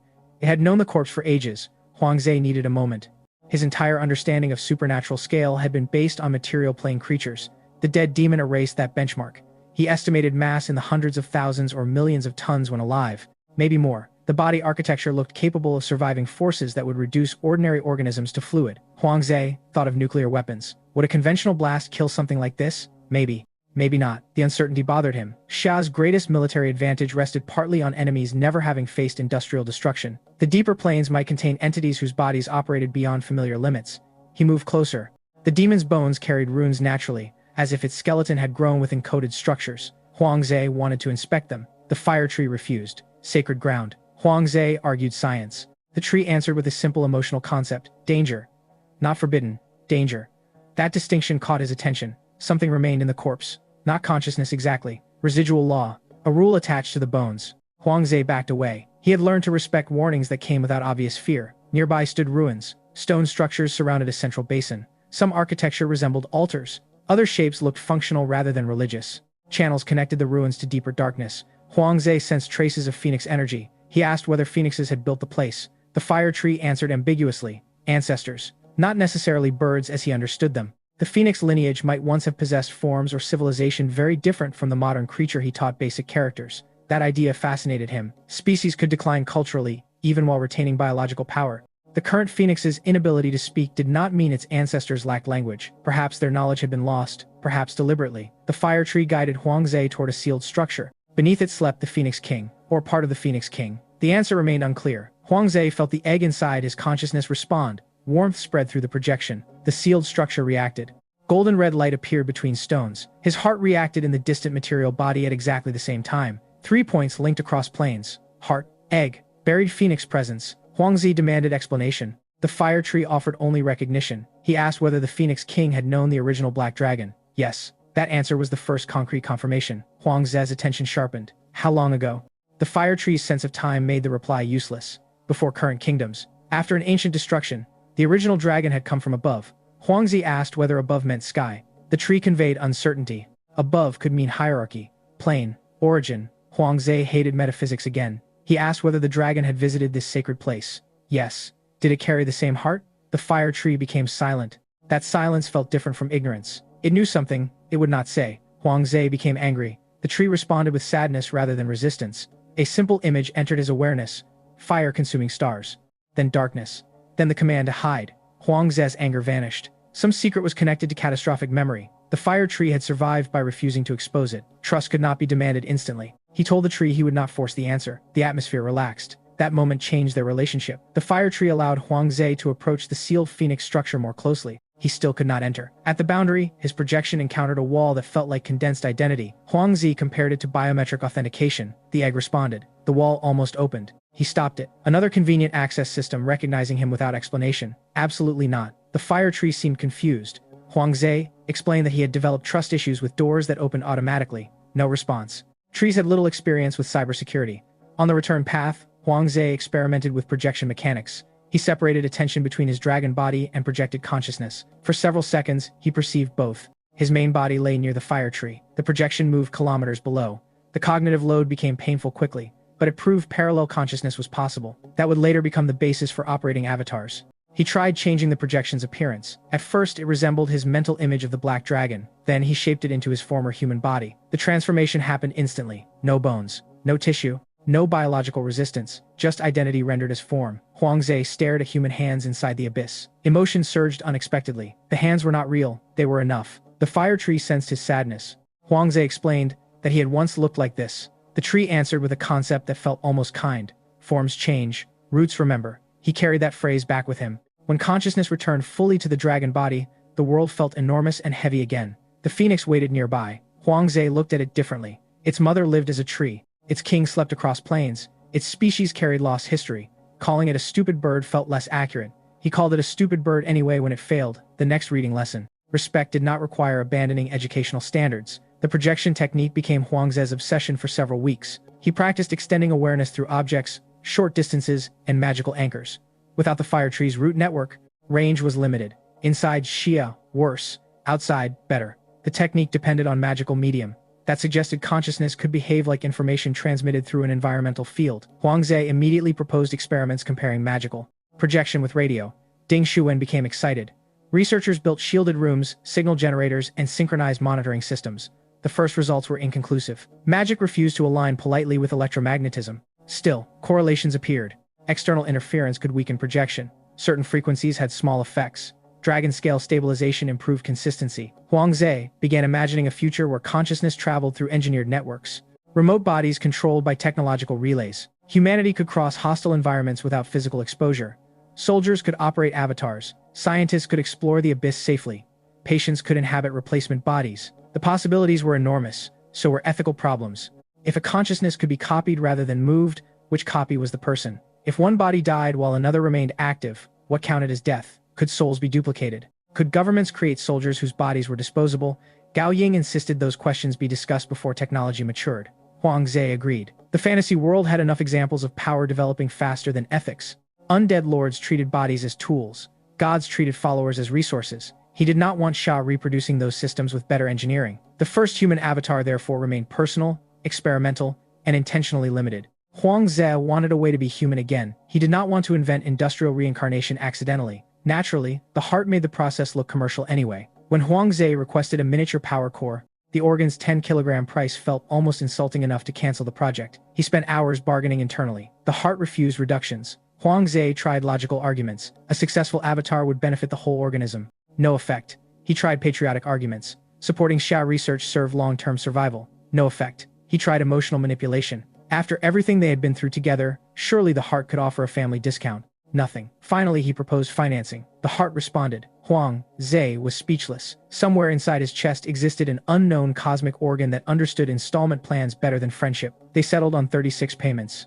The implied interest rate offended every economic instinct Huang Ze had. Red Lady later heard the story and asked whether she could invest in his heart. Huang Ze told her never to say that again. She laughed for several minutes. The miniature heart itself was impressive. Created from golden dragon blood and transformed tissue, it produced stable energy, stored large reserves, and integrated with the crude humanoid shell. Huang Ze realized the heart was capable of manufacturing scaled versions of its own functions. That raised a terrifying question. Was the original heart itself a manufactured module?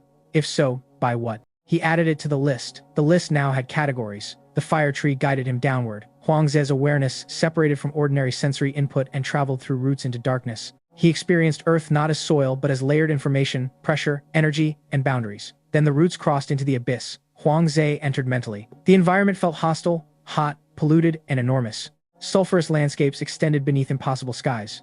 A gigantic demon skeleton lay across one region, kilometers long. Huang Ze stared at it and recalculated his personal sense of scale. At 170 tons, he had considered himself huge. The dead demon made him look like a pet. If beings in deeper planes could reach such sizes, then his future plans involving casual confrontation with gods might require adjustment. The fire tree prevented him from taking samples. The region was sacred to the Phoenix lineage. Beneath ancient structures slept something connected to the Phoenix King. Huang Ze wanted answers. The tree provided none. The Phoenix King's egg inside his mind remained silent. The heart remained silent. Huang Ze began to hate how many mysterious entities around him had mastered the advanced conversational technique of refusing to explain anything.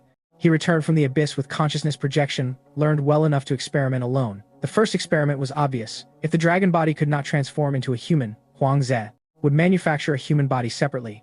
He harvested small amounts of his own flesh. That process was less elegant than he had imagined. A dragon weighing over 100 tons still discovered that voluntarily removing personal tissue felt emotionally wrong. Using mage hand, subjective body control, and memory, he shaped the material into a humanoid form resembling his former appearance.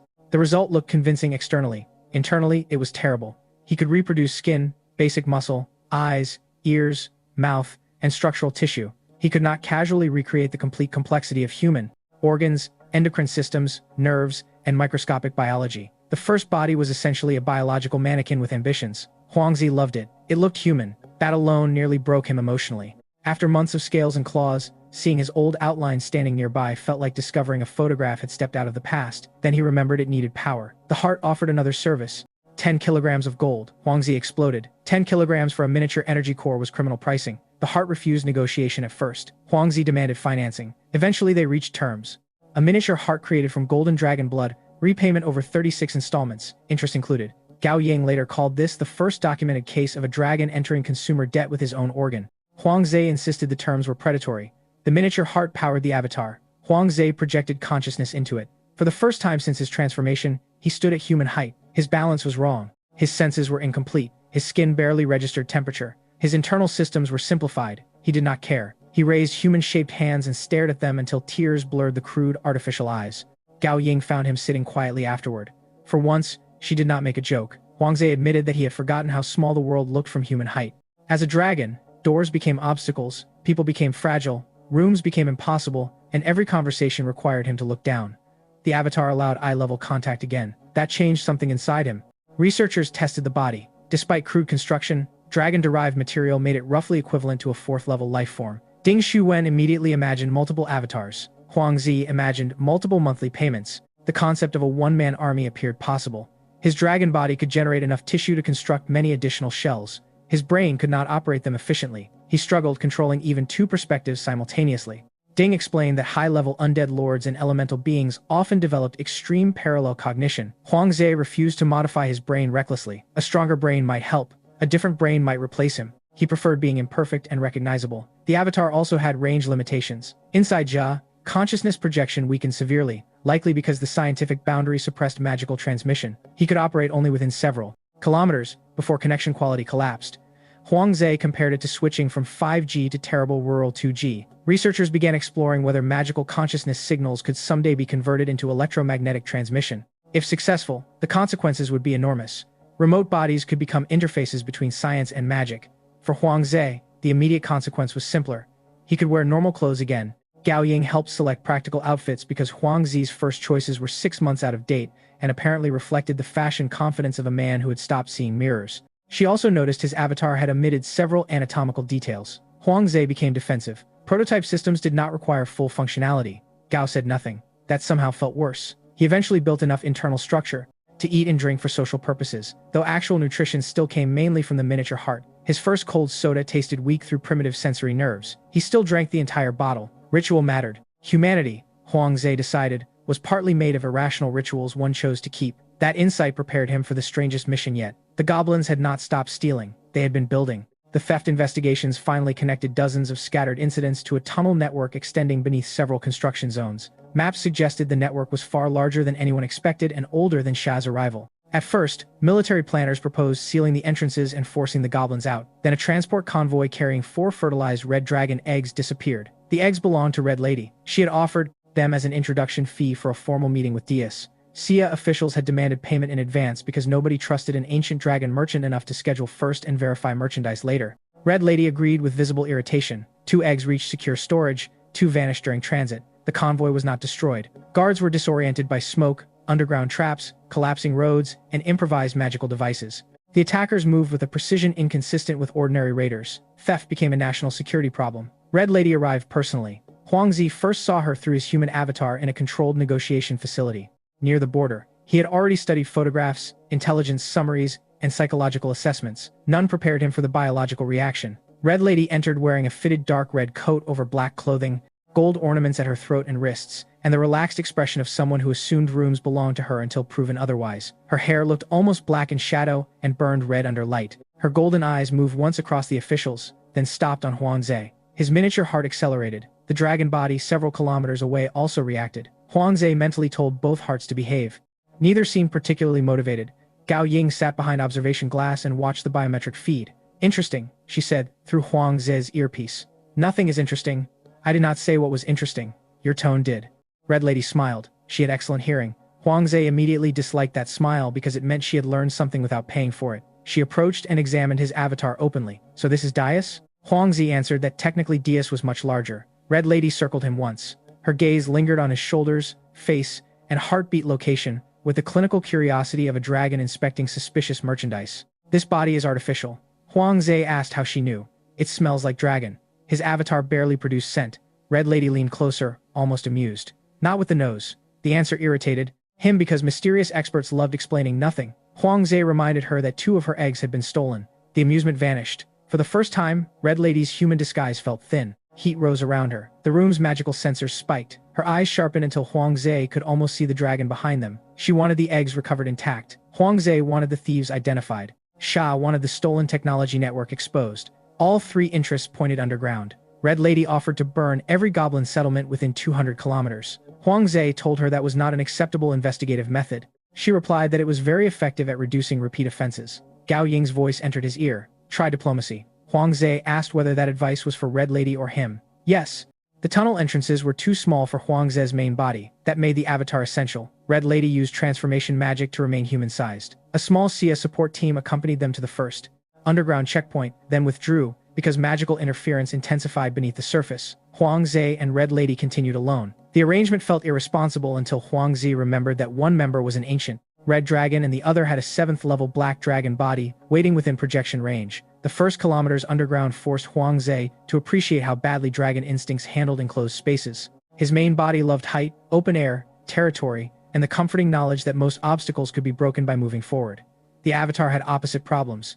It could fit anywhere. It could also be crushed by things his dragon body would treat as furniture. That vulnerability sharpened Huang Ze's attention. He carried a compact Xia sidearm, modified for magical environments, several protected electronic tools, emergency signal beacons, medical supplies, and enough classified equipment to make losing the backpack politically embarrassing. Red Lady carried almost nothing. Huang Ze asked where her gear was. She lifted one hand. A thin line of flame curled across her fingers. Here, he considered that unfair. Transformation magic preserved far more of her original power than his improvised avatar could access. She moved through the tunnels with supernatural balance, hearing, smell, and magical perception. Huang Ze depended on mage hand, instruments, and caution. The difference irritated him. Red Lady noticed. Regretting the little body?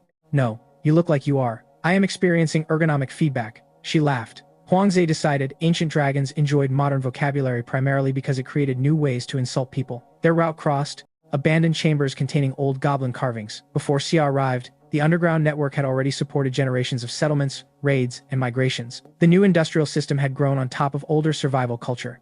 Huang Ze found that important. The goblins had not become something entirely new overnight. They had attached stolen tools to existing habits: scavenging, tinkering, collective workshops, underground transport, and ruthless experimentation. The eye had accelerated a pattern. It had not created one from nothing. That distinction meant Xia policy could not simply blame supernatural corruption for every goblin decision. Agency remained. Responsibility remained. So did historical pressure. Goblin tribes had spent centuries being hunted, enslaved, displaced, and treated as disposable pests by stronger races. Many survived through theft because legal trade often excluded them. The Goblin King later used that history as justification. Huang Ze accepted it as explanation, not absolution. Understanding why somebody stole a motor did not create a legal right to steal the motor. Red Lady was less patient with historical context. She said dragons had also been hunted for parts. Nobody offered them social programs. Huang Ze reminded her that dragons could usually respond by burning cities. She accepted the point. They discovered the first active factory through vibration. Metallic rhythm traveled through stone. The chamber beyond contained hundreds of goblin workers operating machines in shifts. Some equipment came from Xia. Most had been reconstructed using local materials. A crude assembly line produced identical metal housings from magical crystal converters. Huang Ze watched quietly. Standardization. The Goblin King had already moved beyond individual craftsmanship. Workers used gauges copied from Xia measuring tools. Parts failing tolerance were thrown into scrap bins. Quality control existed. Red Lady whispered that the products looked terrible. Huang Ze whispered that consistent terrible products were the first step toward consistent good products. A goblin supervisor noticed movement. Alarms sounded. Workers did not panic randomly. They followed marked evacuation routes. Security teams entered from side corridors. Huang Ze felt a chill unrelated to danger. Organization had spread faster than technology. The first squad carried shields made from layered steel and monster bone. Behind them came dart weapons connected by hoses to shared mana tanks. The design was ugly but tactically clever. Individual goblins lacked enough magical output for powerful ranged attacks. Shared infrastructure solved the limitation. Huang Ze mentally recorded everything. Red Lady stepped forward. He caught her wrist. Prisoners. They are pointing weapons at us. That is how security guards usually respond to intruders. We are retrieving stolen property. We entered through a ventilation tunnel. Red Lady looked at him. Huang Ze admitted the legal optics were complicated. The guards fired. Red Lady moved faster than Huang Ze could track. Flames swept across the floor without touching bodies, melting weapon tips and forcing the squad backward. Her control was exquisite. Huang Ze realized she had obeyed him. Mostly, he used mage hand to pull shields aside, then struck joints with controlled force. His avatar could break goblin bones easily. He deliberately targeted weapons and armor instead. Combat felt different without dragon mass. He had to protect himself. A dart pierced his shoulder. Pain arrived weakly through imperfect nerves. Huang Ze looked at the wound with scientific interest. Red Lady ripped the shooter off the ground and held him by the collar. Still want prisoners? Yes. She dropped the goblin. Your hobbies are expensive. Huang Ze healed the avatar partially by redirecting stored energy. The process was crude. He missed dragon regeneration. Vulnerability also made Red Lady's presence more noticeable. She positioned herself between Huang Ze and heavy attacks without announcing it. He noticed. He said nothing. The next trap involved gas. Goblin engineers had discovered a local fungus whose spores disrupted magical concentration. The effect barely mattered to Huangze's main body but interfered with consciousness projection. His avatar connection began lagging. Movement delayed. Vision blurred. Red Lady caught him before he fell. For several seconds, Huangze experienced the terrifying sensation of being conscious in two bodies while neither responded properly. His main dragon form, kilometers away, opened its eyes. The avatar hung in Red Lady's arms. Connection flickered. He considered abandoning the shell. Red Lady carried it out of the gas zone instead. Signal stabilized. Huangze regained control. He stood quickly, embarrassed by how helpless the moment felt. Red Lady said nothing sarcastic. That made it more serious. Huangze thanked her. She replied that losing him would make recovering her eggs inconvenient. He recognized the excuse. It sounded like something he would say. Their chemistry shifted from performance to trust by millimeters. Neither acknowledged it. Further inside, they encountered civilian neighborhoods. That changed the mission. Goblin children stopped playing when they saw Red Lady's golden eyes. Adults pulled them inside, doors closed. Huangzi saw fear, not military resistance. Fear of dragons. Local history became visible in behavior. Dragons were not romantic creatures here. They were disasters with personalities. Red Lady noticed the reactions and became quieter. Huangze asked whether she had ever attacked goblin settlements. Probably. You don't remember? I have lived nearly 1,000 years. That answer disturbed him. Human beings could commit terrible acts in decades. Long-lived species accumulated history on another scale. Red Lady might have burned villages centuries before any current residents' grandparents existed. To her, forgotten. To goblin culture, perhaps legendary trauma. Huangze realized immortality did not automatically produce wisdom. It could produce distance. They passed a wall covered in drawings. Several showed dragons attacking underground settlements. One read. Red Lady stopped. The drawing was ancient and childish. She stared longer than necessary. Huangze did not ask whether it represented her. Some questions had no useful answer. When they resumed walking, she used less threatening magic around civilians. That was answer enough. The underground city's infrastructure impressed Huangze more at every level. Waste channels separated from drinking water. Ventilation shafts used thermal differences. Fungal farms supplied food. Magic crystals powered centralized workshops. Stolen Saya concepts improved systems, but goblin adaptations remained original. They were not copying civilization perfectly. They were creating a hybrid. That frightened him because hybridization moved unpredictably. A copied rifle could be understood. A new weapon combining magical resonance with industrial pressure systems might bypass assumptions on both sides. The Goblin King had recruited craftsmen from multiple tribes. Some dwarven tools appeared too. Huangzi suspected illegal trade networks bigger than goblins alone. The city might become a black market technology hub. Red Lady thought this sounded profitable. Huangze asked her to please delay investment planning until after the criminal investigation. She promised nothing. When the royal guards surrounded them, the number was overwhelming. Huangze counted more than 300 visible soldiers and additional movement behind walls. The avatar could not survive a full engagement without main body intervention. Red Lady probably could. Huangze did not want to discover the casualty count. He chose speech. The Goblin King accepted because killing 2 dragons risked consequences even he could not calculate. During the audience, Huangze paid attention to the king's hands. Burned scars, missing fingertips, tool marks. This ruler had worked in workshops. He was not merely ordering industrialization from a throne. He had participated. That increased Huangze's respect while doing nothing to excuse theft. The king explained that goblins had always learned by salvage. Broken armor taught metallurgy. Abandoned spell tools taught runes. Ruined cities taught architecture. Sia simply provided a larger corpse to dissect, except the civilization was inconveniently still alive. Huangze told him that metaphor explained the diplomatic problem perfectly. The king did not apologize. He considered survival morally prior to property. Huangze understood the philosophy. Sia law did not. Their debate became surprisingly serious. If stronger races excluded goblins from education and trade, what obligation did goblins have to respect the property systems of those races? Huangzi answered that Xia was not the kingdoms that had excluded them. The king replied that Xia had initially restricted technology. Huangze said restriction was not enslavement. The king asked how a poor species should distinguish caution from permanent monopoly before dying. Red Lady became bored with philosophy and reminded everyone about the eggs. The king sighed. Huangze almost smiled. Ancient moral conflict had met maternal dragon impatience. The Hidden Eye Laboratory transformed the debate. Dream diagrams covered walls in layers. Some repeated patterns Huangze had seen through the true eye during nuclear observation. He felt immediate cognitive discomfort. The king noticed. So, you can see them. Huangze looked away. Several goblin researchers could no longer speak normally. One scratched equations into his own skin. Another stared at an empty wall, whispering numbers. The king described these as sacrifices for progress. Huangze became angry. Did they choose? The king hesitated. That hesitation mattered. Some had. Some had not understood the risk. The eye's influence created compulsion. Researchers chased insight until self-preservation disappeared. Huangze recognized the pattern from addiction and religious obsession. Knowledge without agency was not enlightenment. He demanded the laboratory be sealed under joint supervision. The king refused initially. Red Lady suggested setting the laboratory on fire specifically rather than the entire city. Huang Zhe considered this reasonable improvement.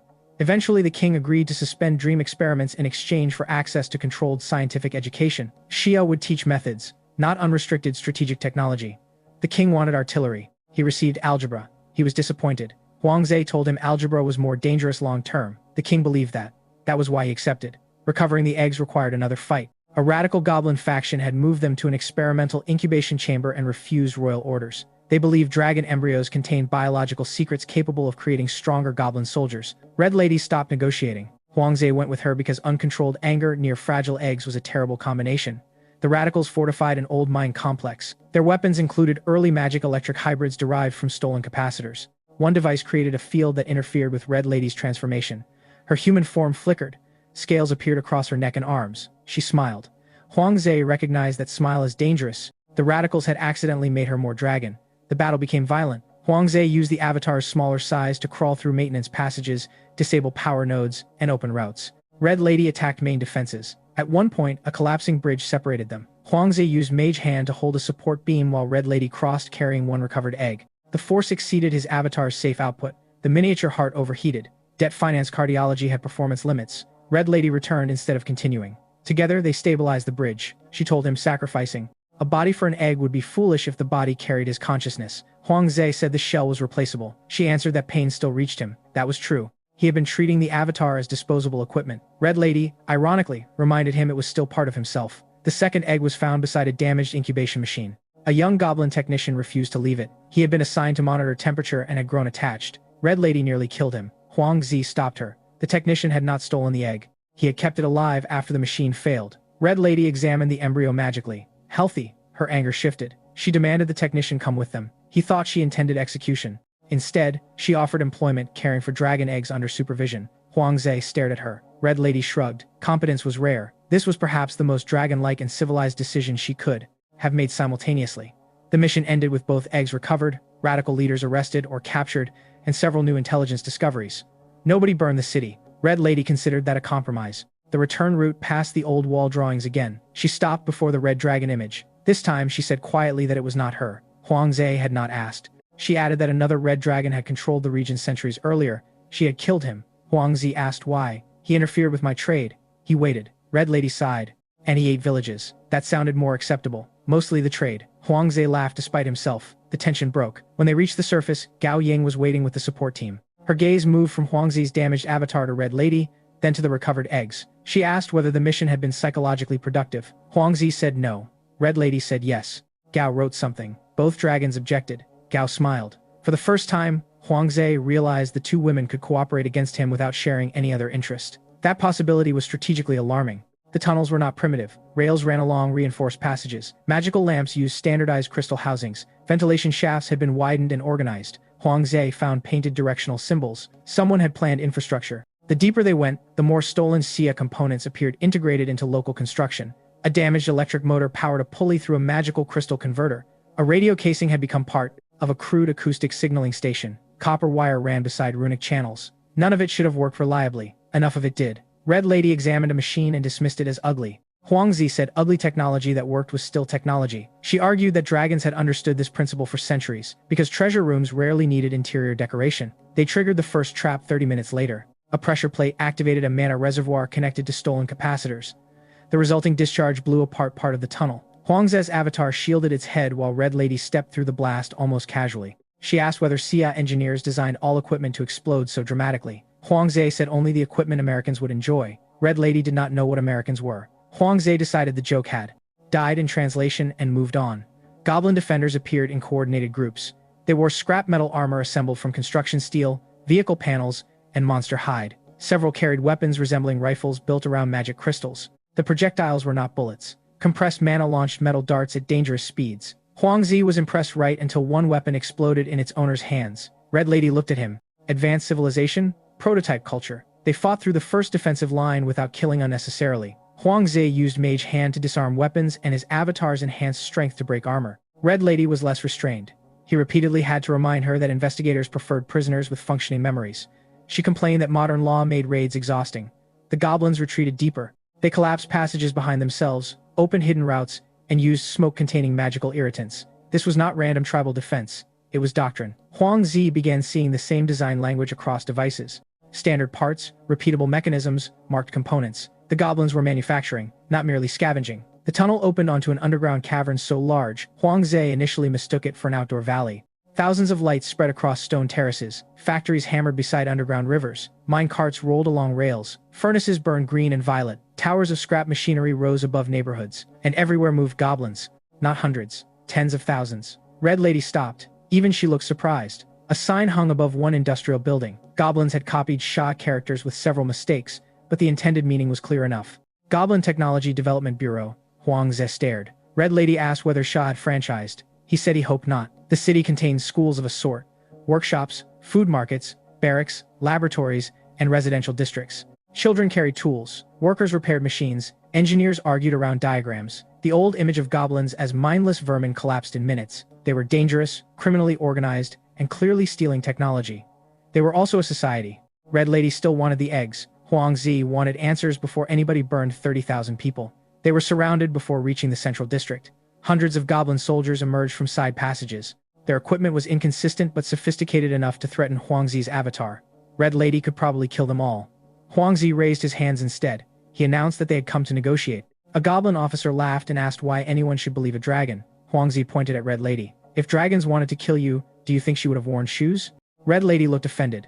The officer hesitated. Huang Zi considered that diplomatic progress. They were taken to the city center under guard. The Goblin King was nothing like local legends. He was short, even by goblin standards, thin, gray-haired, and dressed in practical layered cloth covered with pockets. One eye was mechanical, the other was painfully alert. He sat behind a desk built from stolen office furniture and copied magical carvings. Huang Zi almost respected the aesthetic. The Goblin King knew who Dais was. That was the first warning. He also knew about Shia factories, schools, rail systems, legal institutions, machine tools, standardized parts, electricity, mass production, and mathematics. That was the second. He did not understand everything correctly. That made it worse. He had enough fragments to see the pattern. A single ogre is stronger than a human, the Goblin King said, through translation magic. 1,000 goblins can kill many humans, yet neither can build what your nation builds. He tapped the desk. Strength is not your power. Huang Zi remained silent. Organization is power. Repetition is power. Measurement is power. Machines remember movements better than hands. Red Lady's expression changed. She understood commerce. She understood exactly how dangerous that conclusion was. The Goblin King continued. He did not want Shia's guns. He wanted textbooks, engineering principles, mathematics, metallurgy, standardization, factories, the scientific method. He wanted goblins to stop surviving as scavengers between stronger races. He wanted civilization. Huang Zi asked whether stealing from Xia was his preferred application process. The king replied that Xia had not offered admission. Fair. Not sufficient, but fair. Then Huang Zi asked about the dragon eggs. The king said the eggs were research assets. Red Lady's hand moved. Heat filled the chamber. Huang Zi stepped between them. He told the Goblin King that eggs were not machinery and unborn intelligent creatures were not laboratory inventory. The king stared at him, then at Red Lady, then ordered the eggs returned. Red Lady did not relax. Huang Zi asked why. The Goblin King smiled bitterly. Because the eggs were never the main prize. They were leverage. Something had told him dragons would come. That answer chilled Huang Zi. He asked who. The king refused. Red Lady transformed one hand partially into a claw and placed it through the stone desk. The king reconsidered the value of confidentiality. He led them into a restricted laboratory. Inside were diagrams that no goblin should have possessed, not full modern science. Fragments, atomic symbols, mechanical equations, star maps, mathematical structures. Some were wrong. Others were frighteningly advanced. At the center of the room stood a carved emblem shaped like an eye. Huang Zi recognized it immediately from intelligence images associated with the Eye of True Knowledge. The Goblin King explained that knowledge came through dreams. A watcher had shown selected goblins visions, not instructions. Possibilities, machines, numbers, patterns. Each vision created obsession. The more they learned, the more they needed to know. Several researchers had gone insane. Others mutilated themselves trying to see deeper. The king considered those acceptable losses. Huang Zi did not. The Goblin Industrial Revolution was not spontaneous. Someone was running an experiment. Red Lady asked whether the god wanted goblins to defeat Sha.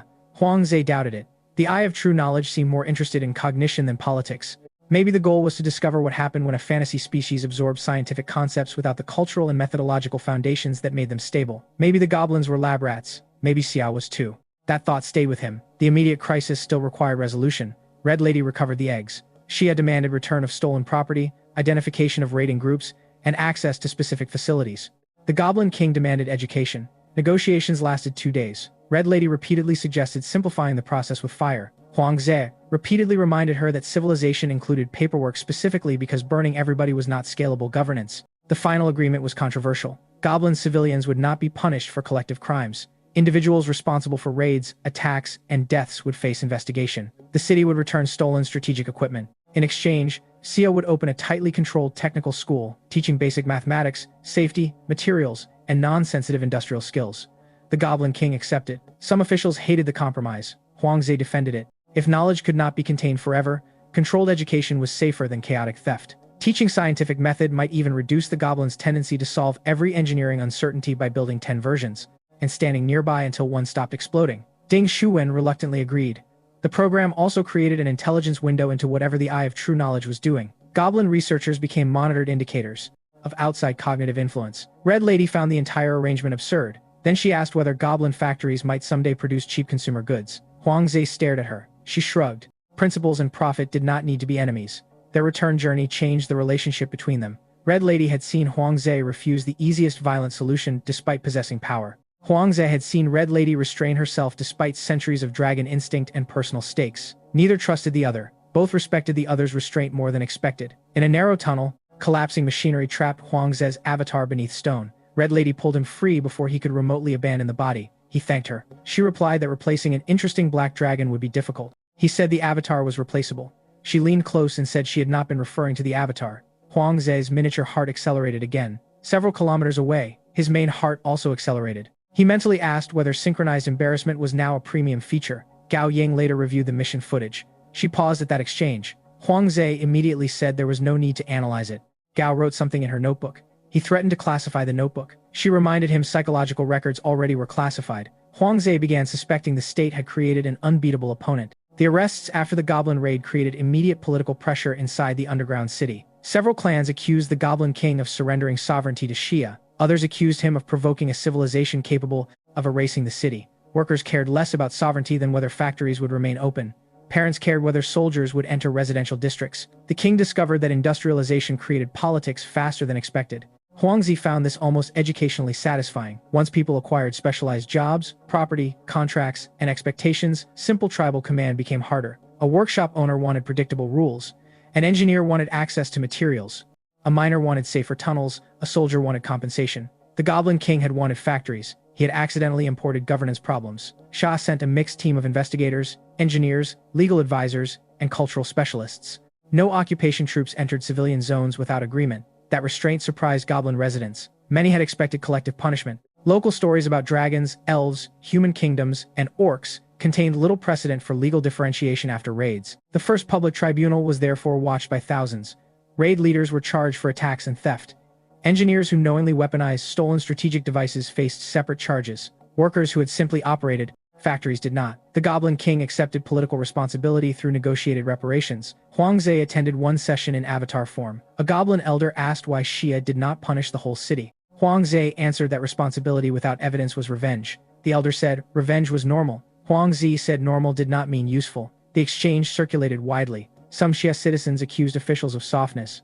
Some local races viewed the process with astonishment. A werewolf newspaper published the sentence, "Race is not a crime" in translation. Huang Ze had not intended to become associated with legal reform. He accepted worse reputations. The technical school opened in a converted goblin workshop. The first class included arithmetic, measurement, mechanical safety, and basic materials. Students demanded explosives. Teachers offered fractions. Attendance almost collapsed. Then a teacher demonstrated how measurement reduced failed pressure vessels. Goblin interest returned instantly. They were practical learners. Abstract theory gained value when connected to fewer explosions. Huangzi visited later. One student showed him a properly machined bearing produced through standardized dimensions. The object was ugly. It rotated smoothly. Huangze praised it sincerely. The student looked prouder than warriors after battle. That moment convinced Huangze controlled education was the correct decision. Knowledge could become discipline instead of obsession. The eye's dream influence decreased among students engaged in structured learning. Not disappeared. Decreased. Researchers studied why. One theory suggested the eye exploited cognitive gaps by presenting isolated patterns without context. Scientific education connected patterns through testing, reducing the emotional shock of revelation. Another theory suggested community skepticism diluted supernatural influence. A vision told one goblin a machine would work. His classmates asked for measurements. The divine experience lost authority quickly. Huangze loved this result. Peer review had become an anti-god weapon. Pan Weiming's case prevented overconfidence. He had possessed community, education, and skepticism before corruption. The eye had still reached him. Perhaps individual vulnerability mattered. Perhaps exposure intensity. Perhaps the eye adapted. The research continued. The Goblin King agreed to restrict dream practices publicly. Privately, Huangzi suspected he kept hidden experiments. Red Lady suspected the same. She proposed buying the experiments. Huangzi refused to facilitate. Red Lady complained that research markets needed competition. He said cosmic contamination was not a consumer product. She said everything became a product eventually. Huangzi feared she might be right. The recovered dragon eggs were transferred to a secure incubation facility.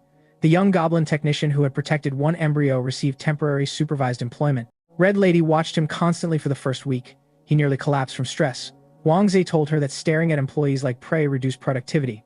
Red Lady argued fear increased attention. Gao Ying sided with Huangzi. Red Lady reluctantly adopted written performance standards. Within a month, the technician became excellent. He understood the egg's temperature history better than anyone. Red Lady paid him actual wages. Huangzi considered this a civilizational victory. Red Lady said she simply rewarded useful labor. Again, motives mattered less than institutions sometimes. The eggs also affected Huangzi strangely. His dragon body reacted to them with curiosity, but no parental instinct. He was relieved. Red Lady teased him anyway, asking whether he wanted one. Huangzi said dragon adoption law did not exist. She replied that dragons traditionally solved custody through strength. Huangzi said that explained why dragon society needed reform. Gao Ying later asked whether Huangzi wanted children. He almost choked on soda through the avatar. The question had become biologically complicated. Human children? Dragon offspring? Avatar reproduction? He had no answer. Gao said not having an answer was acceptable. Huangzi appreciated that more than he admitted. Red Lady's interest in him remained ambiguous. Part biological curiosity, part political calculation, part attraction, part business. She never separated them neatly. Huangzi eventually stopped trying. Human relationships were messy too. Ancient dragons simply had longer balance sheets. The Goblin Crisis also altered Shia's intelligence doctrine. Future theft prevention focused less on equipment and more on conceptual transfer. Engineers traveling outside controlled zones received training about what could be demonstrated. Technical manuals were classified by sensitivity. Education exports followed staged levels. Basic mathematics was open. Advanced weapon design was not. Medical knowledge received priority. Industrial safety became surprisingly strategic because safe technology built trust. Huangzi argued that hoarding all science would reproduce the same monopoly. Xia criticized in gods. The government agreed in principle. Security still required limits. The result was a doctrine of guided diffusion. Share enough to improve lives and build partners. Protect capabilities that could immediately threaten mass populations. Expect the boundary to move over time. Red Lady called it selling the ladder one rung at a time. Huangzi disliked the cynicism, then admitted it was not completely wrong. Dwarf delegations soon requested technical exchanges. Their craftsmen were already more sophisticated than goblins. Xia officials realized the goblin experiment would become precedent for an entire world. If handled well, science could spread with institutions. If handled badly, it could spread as weapons. The future conflict would not be science versus magic, it would be competing hybrids. That insight influenced God-kill strategy. Xia could not assume technological advantage remained permanent. If hostile gods learned stabilized electronics, modern explosives, industrial logistics, or mass communication, the balance could change rapidly. The window for establishing secure autonomy might be limited. Huangzi felt pressure increase. He rejected panic. Rushing because others might catch up was how civilizations made stupid decisions. Preparation mattered. So did values. A stronger Xia, that became paranoid and exploitative, would merely reproduce another hierarchy. Gao Ying told him he sounded increasingly political. Huangzi said he had wanted to be an ordinary farmer dragon in official propaganda. Gao reminded him he had never farmed anything. He said details were the enemy of branding. The Goblin King eventually visited a Xia industrial zone under escort. His reaction was quieter than expected. He stood inside a modern factory and watched thousands of precise actions coordinate through machines, software, logistics, and human decisions. For once, he did not talk. At the end, he said only one sentence. We were copying the shadows. Huangzi understood. The goblins had copied machines. The real power lay in standards, education, supply chains, institutions, and accumulated knowledge. A factory was not a collection of metal. It was a civilization made physical. That realization made the Goblin King more cooperative. It also made him more ambitious. Huangzi considered both outcomes acceptable for now. Before leaving, the king asked whether goblins could someday study at Xia universities. Huangzi said perhaps, if they met standards. The king asked whether species would matter. No. That answer traveled underground faster than any propaganda campaign. Applications for language classes doubled. Huangzi later told Gao Ying that hope might be the most effective integration policy. She replied that hope became dangerous when institutions failed to deliver. He wrote that down. For once, Gao complained about being studied. Huangzi felt justice. The goblin incident changed Xia policy. Technology transfer became a strategic category. Schools for local races expanded, but sensitive knowledge was segmented. Foreign magical systems were studied with equal urgency. Science and magic were no longer separate civilizations glaring across a boundary. They had begun mixing. That was more dangerous and more promising than either side expected. Red Lady requested her formal meeting anyway, arguing that recovering the eggs did not cancel the original introduction fee. The officials agreed because the relationship had become useful. This time, the conversation focused on dragon society. Most dragons, Red Lady explained, were socially isolated, economically primitive, politically fragmented, and culturally trapped by extremely long lifespans. A dragon could spend 300 years learning no lesson, because nobody had enough authority to force reflection. Huang Zi said humans could accomplish that in much less time. Red Lady laughed. She described dragons obsessed with treasure, territory, personal power, bloodline status, and ancient grudges nobody remembered clearly. Huang Zi recognized several of those instincts inside himself. That made him uncomfortable, Red Lady noticed. She asked whether he feared becoming a dragon. He answered honestly, yes. She seemed surprised. Most dragons fear becoming weak, poor, enslaved, or dead. Huang Zi feared becoming less human. Red Lady studied him for a long moment. Then she said perhaps that was why he was different. The statement sounded flattering until she added that humans were also extremely strange creatures. Huang Zi accepted the compromise. The citizenship question forced Xia to confront legal problems that fantasy stories normally ignored. Could a dragon sign a contract with a claw larger than the document? Could Daius own land if his natural sleeping area covered several hectares? Would damaging a road accidentally count as negligence? Could he enter a city without violating aviation restrictions? What tax category applied to treasure? Huang Zi found the meetings hilarious until he realized officials were discussing his actual life. The Ministry of Justice created a special working group. Constitutional scholars argued that citizenship depended on legal personhood, not species. Biologists objected to language assuming human anatomy. Military lawyers raised questions about weapons classification because Huang Zi's body itself exceeded the destructive capacity of armored vehicles. Huang Zi asked whether his teeth required registration. Nobody laughed immediately. That worried him. Gao Ying attended some sessions to explain psychological continuity. She argued Huang Zi remained capable of responsibility, consent, moral judgment, and social participation. Therefore, treating him as property or wildlife would be both unethical and legally incoherent. The conclusion sounded obvious. The amount of paperwork required to reach it did not. Huang Zi developed new respect for boring institutions. A king could declare anything with one sentence. A modern state needed procedures because the sentence had to survive future disagreement. That slowness frustrated him. It also protected him. If one official disliked Dias, the system could not simply strip personhood casually. The first draft citizenship framework included obligations as well as rights. Huang Zi would obey national law, accept safety restrictions around densely populated regions, coordinate high-energy experiments, and compensate for avoidable property damage.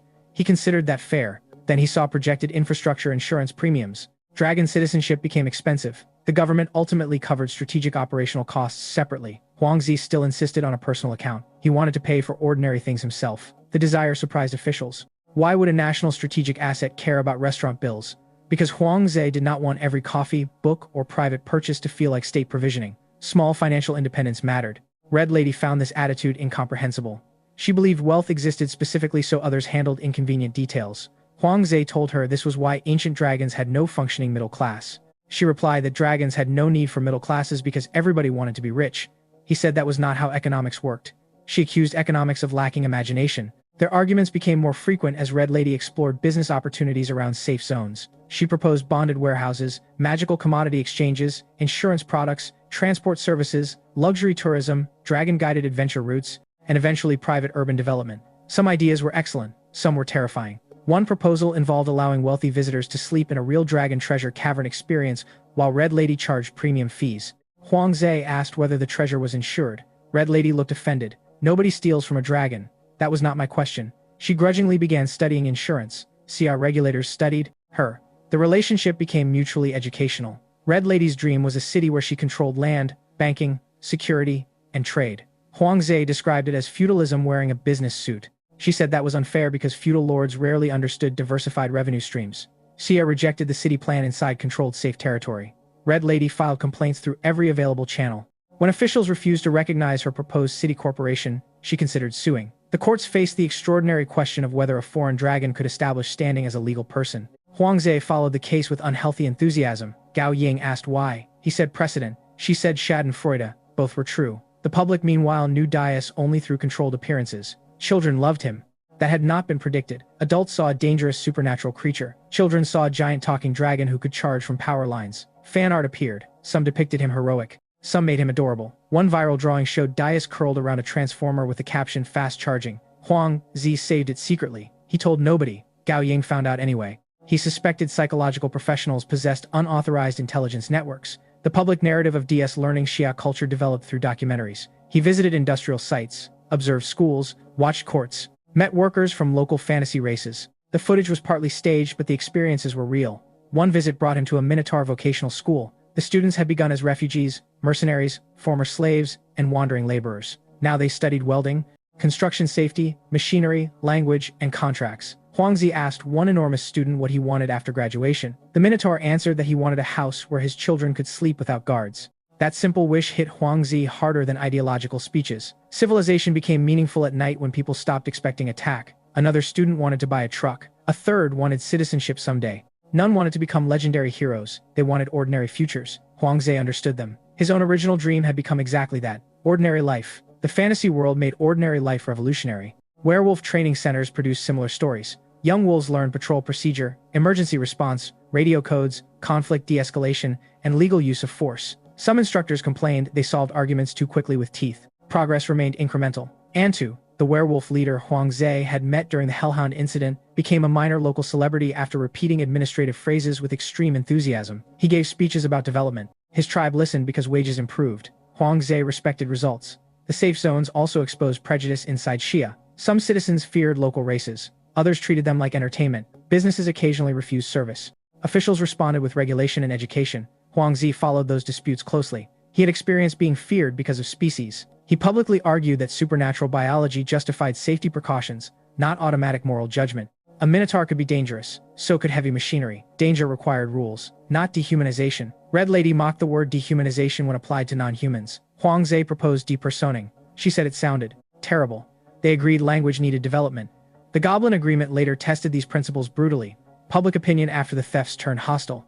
People demanded mass expulsions. Some called goblins inherently criminal. Huangzi's role in preventing collective punishment became politically controversial. He appeared in a closed policy session and argued that Xia's promise of equal law meant nothing if abandoned during fear. Criminal responsibility had to remain individual whenever possible. The Goblin King was responsible for policy. Raiders were responsible for violence. Engineers knowingly using stolen strategic materials were responsible. Children born underground were not.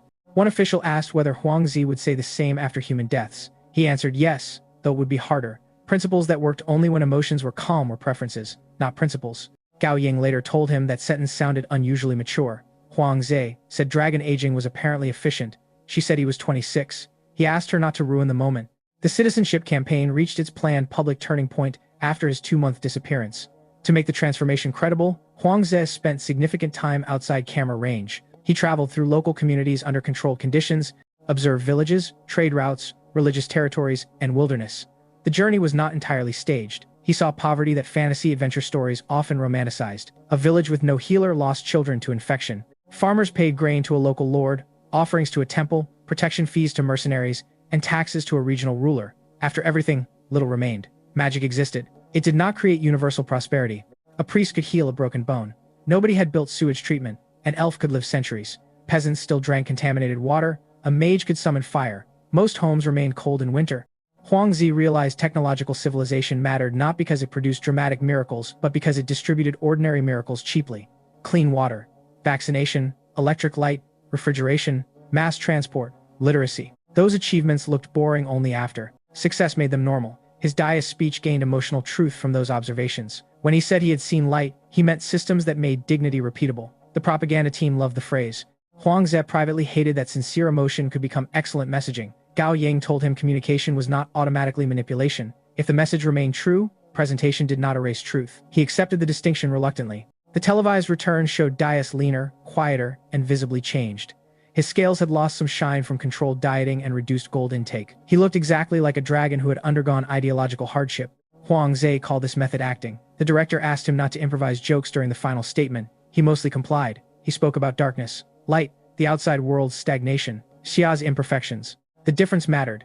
He did not claim Xia was paradise. He said it offered mechanisms for correction. Laws could change, policies could be criticized, science could reject old theories, officials could be replaced. Systems capable of admitting mistakes held an advantage over divine orders that defined disagreement as sin. That sentence was not in the approved script. It became the most replayed clip. Religious groups outside, Xia reacted angrily. Young scholars copied it. Red Lady called it excellent branding. Selene later called it provocative. Huangze called it obvious. His citizenship application entered formal review.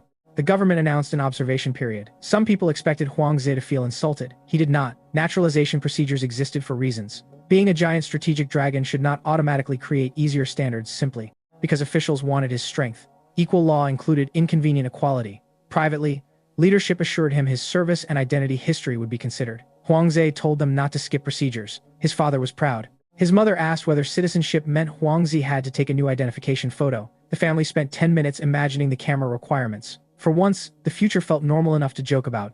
That normality became precious before the sky and gods returned to the center of everything. Weeks later, the public dais narrative reached its planned climax. After 2 months away from cameras, Huangze returned visibly leaner. His scales looked duller by design. His behavior was calmer. Media footage framed him not as a conquered monster, but as a wandering dragon who had encountered different societies and returned by choice. The interview was watched across Xia and distributed through trade networks outside the boundary. Dais described the poverty, violence, religious hierarchy, and cultural stagnation he had observed. He also described Xia roads, schools, factories, laws, medicine, and the idea that ordinary people deserve stable lives without begging supernatural rulers for mercy. He delivered the line the propaganda team had polished repeatedly. He could have endured darkness if he had never seen light. Then he said something not in the script. Human values and dragon values did not have to be enemies.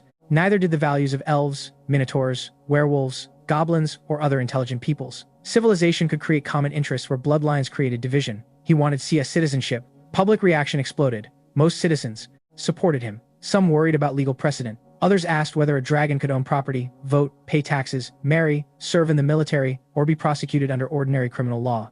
Huangze watched experts debate his legal existence on television and discovered citizenship had become more complicated than surviving the wilderness. His parents cried when they heard the speech. His father later asked whether Huangze really believed everything he said. Huangze answered yes. The propaganda was constructed. The choice was not. He had seen what life outside looked like. He had also seen how quickly Xia could change lives when it offered institutions instead of worship. If he had to choose where his future belonged, the answer remained home. Red Lady's reaction was less sentimental. She watched the broadcast and immediately calculated how Dais' citizenship could affect her commercial plans. She had wanted to build a semi-independent city near Xia's southern safe zone, collecting rent, trade fees, banking profits, and taxes. Now Xia possessed its own politically loyal dragon. Officials had less reason to tolerate her private city project. She called Huangze a market-distorting bastard. Then she requested another meeting. Huangze learned about her complaint and became delighted. He accused Red Lady of wanting feudalism with better accounting. She accused Xia of regulatory discrimination. He suggested she file an administrative appeal. She had already tried. The relevant office refused to recognize her city as a legal entity. Huangze laughed for nearly a minute. Red Lady promised revenge. Their rivalry became public enough to entertain officials while remaining useful enough that nobody wanted it to become actual hostility. Meanwhile, another geopolitical crisis developed far from the Goblin Tunnels. Moon Elves and Night Elves were fighting again. Their conflict centered on Moon Shadow Lake, life spring production, territory, historical hatred, and rival divine loyalties. Moon Elves followed the Moon Goddess. Night Elves followed the Goddess of Night. The divine relationship was poor. The mortal relationship became worse every festival season. Xia News described the violence with diplomatic restraint. Huangze described it as two fan clubs fighting over water rights. The joke became less funny when casualties entered the hundreds and both sides began mobilizing larger forces. Xia had interests in the region. Life Spring was medically valuable. World Tree saplings could transform agricultural, magical, and ecological research. Access to the area also provided routes toward regions connected with divine influence. Then a night elf envoy arrived. Her name was Selene. She entered negotiations not as a refugee or merchant but as a representative of a faction seeking strategic partnership. Selene was over a century old, though physically she appeared in her late 20s. Silver-violet hair fell behind pointed ears. Her eyes were dark purple. She wore fitted ceremonial combat clothing designed with the irritating efficiency of elven craftsmanship. Elegant enough for diplomacy, practical enough for assassination. Huangze attended in his human avatar. Selene looked at him once, then twice. "You are not human." Huangze smiled. "Do I look that bad?" "Your body looks human." She studied him with uncomfortable focus. "Your soul does not." Every joking response died before reaching his mouth. Huangze asked what his soul looked like. Selene said she could not describe it. It was too large for the body, layered, wrong. Something dragon-shaped surrounded something else, and behind both, something she could not see. Heart, phoenix egg, transmigration. Huangze immediately thought of all three. He asked whether Selene had seen souls like his before. Never. Selene's first reaction to Huangze's soul made the diplomatic room colder than any threat. Xia officials noticed the shift immediately. The Night Elf envoy had entered prepared to bargain over water, trade routes, medical aid, and military neutrality. Instead, she became interested in one person. Huang Ze disliked becoming the most interesting object in a room. It usually meant somebody had discovered another layer of his biology that he personally had not been informed about. He asked Celine to explain what she meant by layered soul. She refused at first. Night Elf, spiritual perception was part of religious knowledge tied to the goddess of night. Revealing methods to outsiders could be considered sacrilege. Huang Ze pointed out that she had already announced his soul was strange in front of half the negotiating team. Celine considered that observation, not disclosure. He accused elves of inventing vocabulary specifically to avoid answering questions. Red Lady later said dragons had invented gold for the same reason. The negotiation resumed formally. Night Elf forces were under increasing pressure near Moon Shadow Lake. Moon Elf factions controlled several access routes to Life Spring. Both sides possessed centuries of accumulated grievances. Neither trusted the other enough to accept neutral division. The divine layer made compromise harder. Each goddess's priests interpreted concessions as spiritual weakness. Sha representatives proposed resource-sharing mechanisms, monitored extraction, neutral trade zones, and medical corridors. Celine listened politely.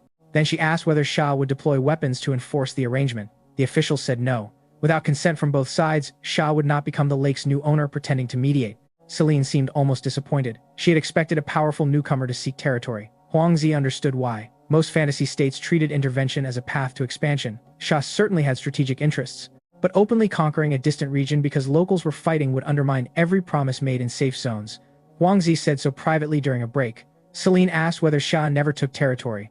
Huang Ze said history was more complicated than slogans. The present policy still mattered. Celine appreciated the answer more than propaganda. She had dealt with human envoys who claimed perfect virtue while negotiating obvious domination. Honest limitations felt unusual. Their conversations became less formal. Celine asked why Huang Ze served Sha if he was biologically a dragon. He corrected her. He did not serve because he was a dragon. He belonged because he was Huang Ze. She asked whether identity could survive replacement of every bodily system. Huang Ze hesitated. That was not a diplomatic question. It was one Gao Ying might ask. Celine explained, night elves considered soul continuity more important than flesh. Transformation, resurrection, possession, reincarnation, and body exchange were known phenomena. Personhood followed continuity of the soul. Huang Ze found that comforting, until Celine added that his soul continuity looked damaged. Damaged how? Not broken. That sounds reassuring. It is not. She described ordinary souls as having coherent boundaries between memory, identity, spiritual structure, and metaphysical connection. Huang Zi's soul had a human core wrapped in dragon-shaped influence. Behind both existed another layer she could not focus on. Looking directly caused her perception to slide away. Huang Zi immediately thought of Freya's later blankness, though at this time he had not yet heard the fate explanation. He asked whether the hidden layer came from his heart. Celine could not tell. The heart occupied physical space, but projected an enormous spiritual shadow. She had never seen an organ do that. Huang Ze told Ding afterward that medical terminology had failed again. Ding requested more night elf cooperation. Celine offered limited observation sessions in exchange for concessions on trade. Huang Ze became once again currency in negotiations involving his own body. He objected. The government gave him veto authority. He agreed voluntarily after conditions were clarified. That mattered to him. Celine's spiritual examinations used darkness, reflective water, runes, and controlled meditation. No invasive magic entered Huang Zi without permission. His main dragon body participated outside the boundary because the avatar's projection complicated readings. During the first session, Celine placed her hand near one scale. She did not touch. Her pupils expanded. Then she stepped backward abruptly. What? Celine remained silent. Huang Ze waited. She said his dragon body contained empty pathways. That phrase sounded terrible. She explained that high-level supernatural bodies develop channels for authority, bloodline memory, inherited magic, and spiritual functions. Huang Zi possessed many such structures. Several were inactive. Some looked intentionally disconnected. It was as though a complex machine had been delivered with modules removed. Missing inheritance memory suddenly gained a physical hypothesis. The original black dragon might have been deliberately stripped, or never completed.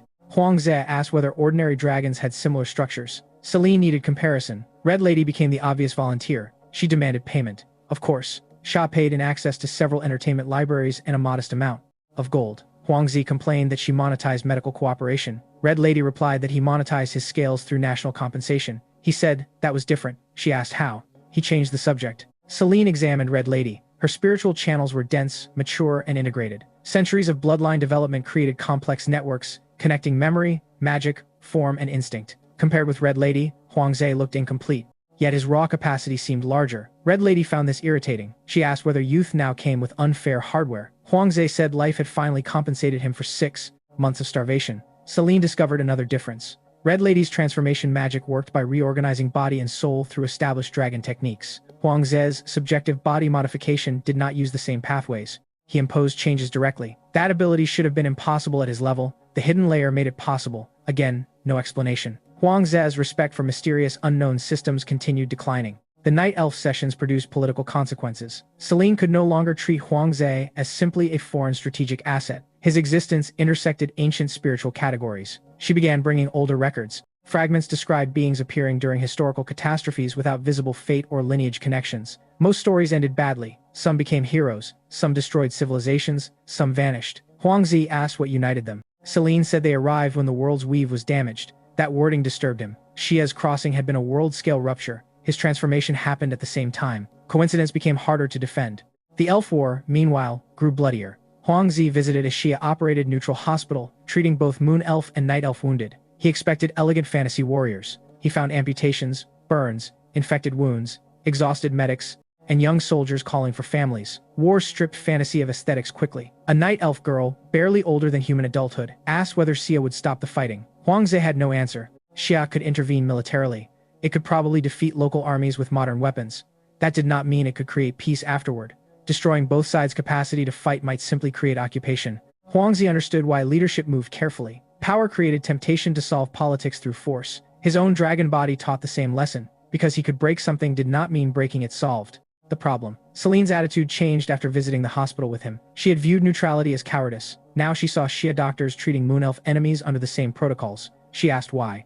Huang Ze said because injured people stopped being tactical objectives once they entered the hospital. Celine called that naive. Then she donated additional life spring to the facility. Huang Ze did not mention the contradiction. Their relationship settled into mutual challenge. Celine pushed him toward spiritual questions. Huang Ze pushed her toward institutional ones. She asked what a soul was. He asked how Night Elf courts handled evidence. She asked whether mathematics described truth. He asked whether divine revelation could be independently verified. Neither one. Both learned. Red Lady occasionally joined discussions and made everything less philosophical by asking what could be monetized. Gao Ying claimed the combination was good for Huang Ze. He interacted with human intimacy, dragon instinct, elven spirituality, and divine mystery through different women without letting any one relationship define him. Huang Ze accused her of turning his social life into a research paper. She admitted the sample size remained small. He refused to ask what she meant. The Night Elf intelligence eventually provided preliminary celestial maps. Most were symbolic rather than geometric. Stars corresponded to gods, authorities, and spiritual roots. Distances changed depending on method of travel. Huang Ze complained that maps should contain measurable distance. Celine replied that space did not care about his preferences. He hated when elves made fair points. The maps later helped identify the goddess of Night's realm during his sky mission. That connection made the entire diplomatic arc strategically essential. More importantly, Celine introduced the idea that stars could be anchors rather than ordinary celestial bodies. Some were alive, some were domains, some were prisons, some were dead. When Huang Ze later saw the dark 1-kilometer object, the phrase dead star already carried meaning. At the time, he only stored the information. He did not know one would call him home. The meeting suddenly became more important than trade. Celine proposed cooperation. The Night Elves wanted Xia to pressure their enemies and provide medical, logistical, and limited technical assistance. In return, they offered life spring, magical knowledge, star maps, divine intelligence, and possibly world tree saplings. Xia refused direct entry into the war. Neutral trade and humanitarian exchanges remained possible. Celine expected bargaining. Instead, Xia officials began discussing inspection standards, shipment volumes, quarantine, intellectual property restrictions, and whether world tree routes could damage urban infrastructure. She looked at Huang Ze afterward and asked whether all Xia negotiations were like this. He said no. Some involved more forms. Celine eventually became a recurring diplomatic contact. Unlike Red Lady, she was cold rather than playful. Unlike Gao Ying, she did not care about preserving Huang Ze's emotional stability. Her interest centered on his soul. That made every conversation feel like an interrogation wrapped in courtesy. Huang Ze returned the attention. Night Elves possessed spiritual techniques Xia desperately wanted to understand. Their ability to perceive souls might help solve consciousness projection, divine contamination, and perhaps the heart mystery. Celine refused to teach sensitive methods without political concessions. Huang Ze called her stingy. She called him biologically impossible. They considered the exchange productive. Red Lady met Celine during one later conference. The atmosphere changed immediately. Ancient Dragon and Night Elf diplomat assessed each other with smiles so polite they became threatening. Gao Ying observed remotely and later asked Huang Ze whether he enjoyed collecting dangerous women. Huang Ze protested that the dangerous women kept appearing in government meetings. Gao suggested this might indicate a career problem. The humor masked a real concern. Every new relationship pulled Huang Ze deeper into the outside world's power structure. He had begun as a citizen, trying to return home. Now dragons, elves, gods, demons, scientists, soldiers, and goblins all had reasons to care what he became. The heart remained silent. That silence felt increasingly deliberate. By the time Huangze could operate his human avatar reliably, his relationships became more complicated because people could finally forget, briefly, that he weighed more than a building. Gao Ying preferred avatar sessions when possible. Eye-level conversation changed body language. Huangze could fidget, lean back, hold a cup, or walk beside someone instead of speaking from a reinforced platform. He had not realized how much ordinary social behavior depended on scale. The avatar also made deception easier. As a dragon, emotional changes affected breathing, wings, tail position, pupil size, heat, and heart output. Gao could read him from across a hangar. As a human-shaped shell, Huangzi believed he looked mysterious. Gao informed him that his face still betrayed everything. He blamed prototype facial muscles. She blamed personality. Red Lady enjoyed the avatar for different reasons. It allowed her to invade personal space. Dragons communicating in full form naturally kept meters between teeth. Human bodies reduced that distance to centimeters. Red Lady used proximity like a negotiating tactic. Huangzi learned not to retreat. The first time she leaned across a table and asked whether he was nervous. He answered that his cardiovascular system had separate political opinions. She touched 2 fingers lightly against his wrist. The miniature pulse accelerated. Your politics are loud. Huangzi removed his hand. Unauthorized biometric inspection. Red Lady smiled. Send me an invoice. Gao heard about the exchange from mission reports. She asked whether Huangzi disliked it. He answered too slowly. Gao wrote something down. Huangzi finally understood the notebook was not an enemy. It was a mirror he could not control. That was why he hated it. His attraction to Red Lady disturbed him because it originated partly in dragon biology. Would human Huangzi have found her attractive? Obviously. Most functioning humans would. But the intensity came from something older. Scent. Magical signature. Bloodline recognition. He feared desire might become evidence of identity loss. Gao challenged that conclusion. Humans also had hormones, instincts, preferences, and unconscious reactions. Having biology did not make choices meaningless. The question was whether Huangzi could notice an impulse without becoming controlled by it. He could. Mostly. Red Lady provided regular stress tests. She found his discomfort entertaining but never crossed explicit boundaries. After learning he valued consent strongly. That surprised Huangzi. Ancient dragon culture respected territory and ownership intensely. Personal boundaries, once framed as ownership of oneself, made intuitive sense to her. Their ethics arrived from different directions and sometimes met in the same place. Celine was harder. Night Elf customs placed less emphasis on physical privacy and more on mental privacy. She considered touching an arm trivial. Attempting to read emotional aura without permission was offensive. Huangzi found that distinction useful. Different cultures drew boundaries around different layers of personhood. Xi's expanding diplomacy forced officials to learn such differences quickly. A handshake could be friendly to one species and threatening to another. Direct eye contact could mean honesty, dominance, courtship, or challenge. Huangzi became an accidental cultural translator because his own identity crossed categories. He made mistakes anyway. Once he complimented Celine's ceremonial blade. She asked whether he was proposing a duel. He said no. Red Lady, present nearby, said he should accept. Huangzi asked why. Then I can bet. Gao called that interaction evidence the women were becoming comfortable around one another. Huangzi called it coordinated harassment. The relationships remained intentionally undefined. Gao's connection with him grew from shared vulnerability and human familiarity. Red Lady's grew from rivalry, attraction, and strategic respect. Celine's grew from intellectual tension and mutual curiosity. Freya, when she eventually appeared, belonged to an entirely different category. Huangzi appreciated the distinctions. He did not want a collection of admirers. He wanted people who disagreed with him enough to remain real. That attitude protected the narrative around Dais too. Public relations staff occasionally suggested showing him with attractive women to humanize the dragon. Huangzi rejected the idea instantly. He refused to become a giant reptilian dating advertisement. The progressive dragon narrative worked because ideas motivated him. Romance could exist privately without becoming political justification. Gao strongly agreed. Red Lady said, using beauty in advertising was perfectly legitimate. Celine asked why human audiences needed romantic framing at all. Huangzi told them this conversation proved his decision correct. The women continued arguing without him. He realized escape was possible in avatar form and quietly left the room. Gao noticed. Of course, ordinary social moments like these became psychological maintenance. After dealing with divine corruption or heart anomalies, Huangzi deliberately spent time doing mundane things. He played games through the avatar, watched bad movies, called his parents, tried food despite limited taste, visited controlled public spaces at night under security arrangements. One trip to a convenience store affected him more than the first combat victory. Fluorescent lights, shelves, cheap snacks, a bored clerk, a refrigerator humming. Nothing magical, nothing historic. Huangzi stood between shelves and almost cried. He purchased instant noodles, soda, gum, and a magazine he did not want. Then he realized the avatar lacked proper digestion. Gao asked why he bought food. Because I can, she understood. Red Lady did not. When he told her, she said humans were sentimental about inexpensive objects. Huang Ze replied, dragons were sentimental about yellow metal. Red Lady accepted the attack. Selene later joined a supervised visit to a Xia shopping district as part of cultural diplomacy. She stared at a supermarket for nearly an hour.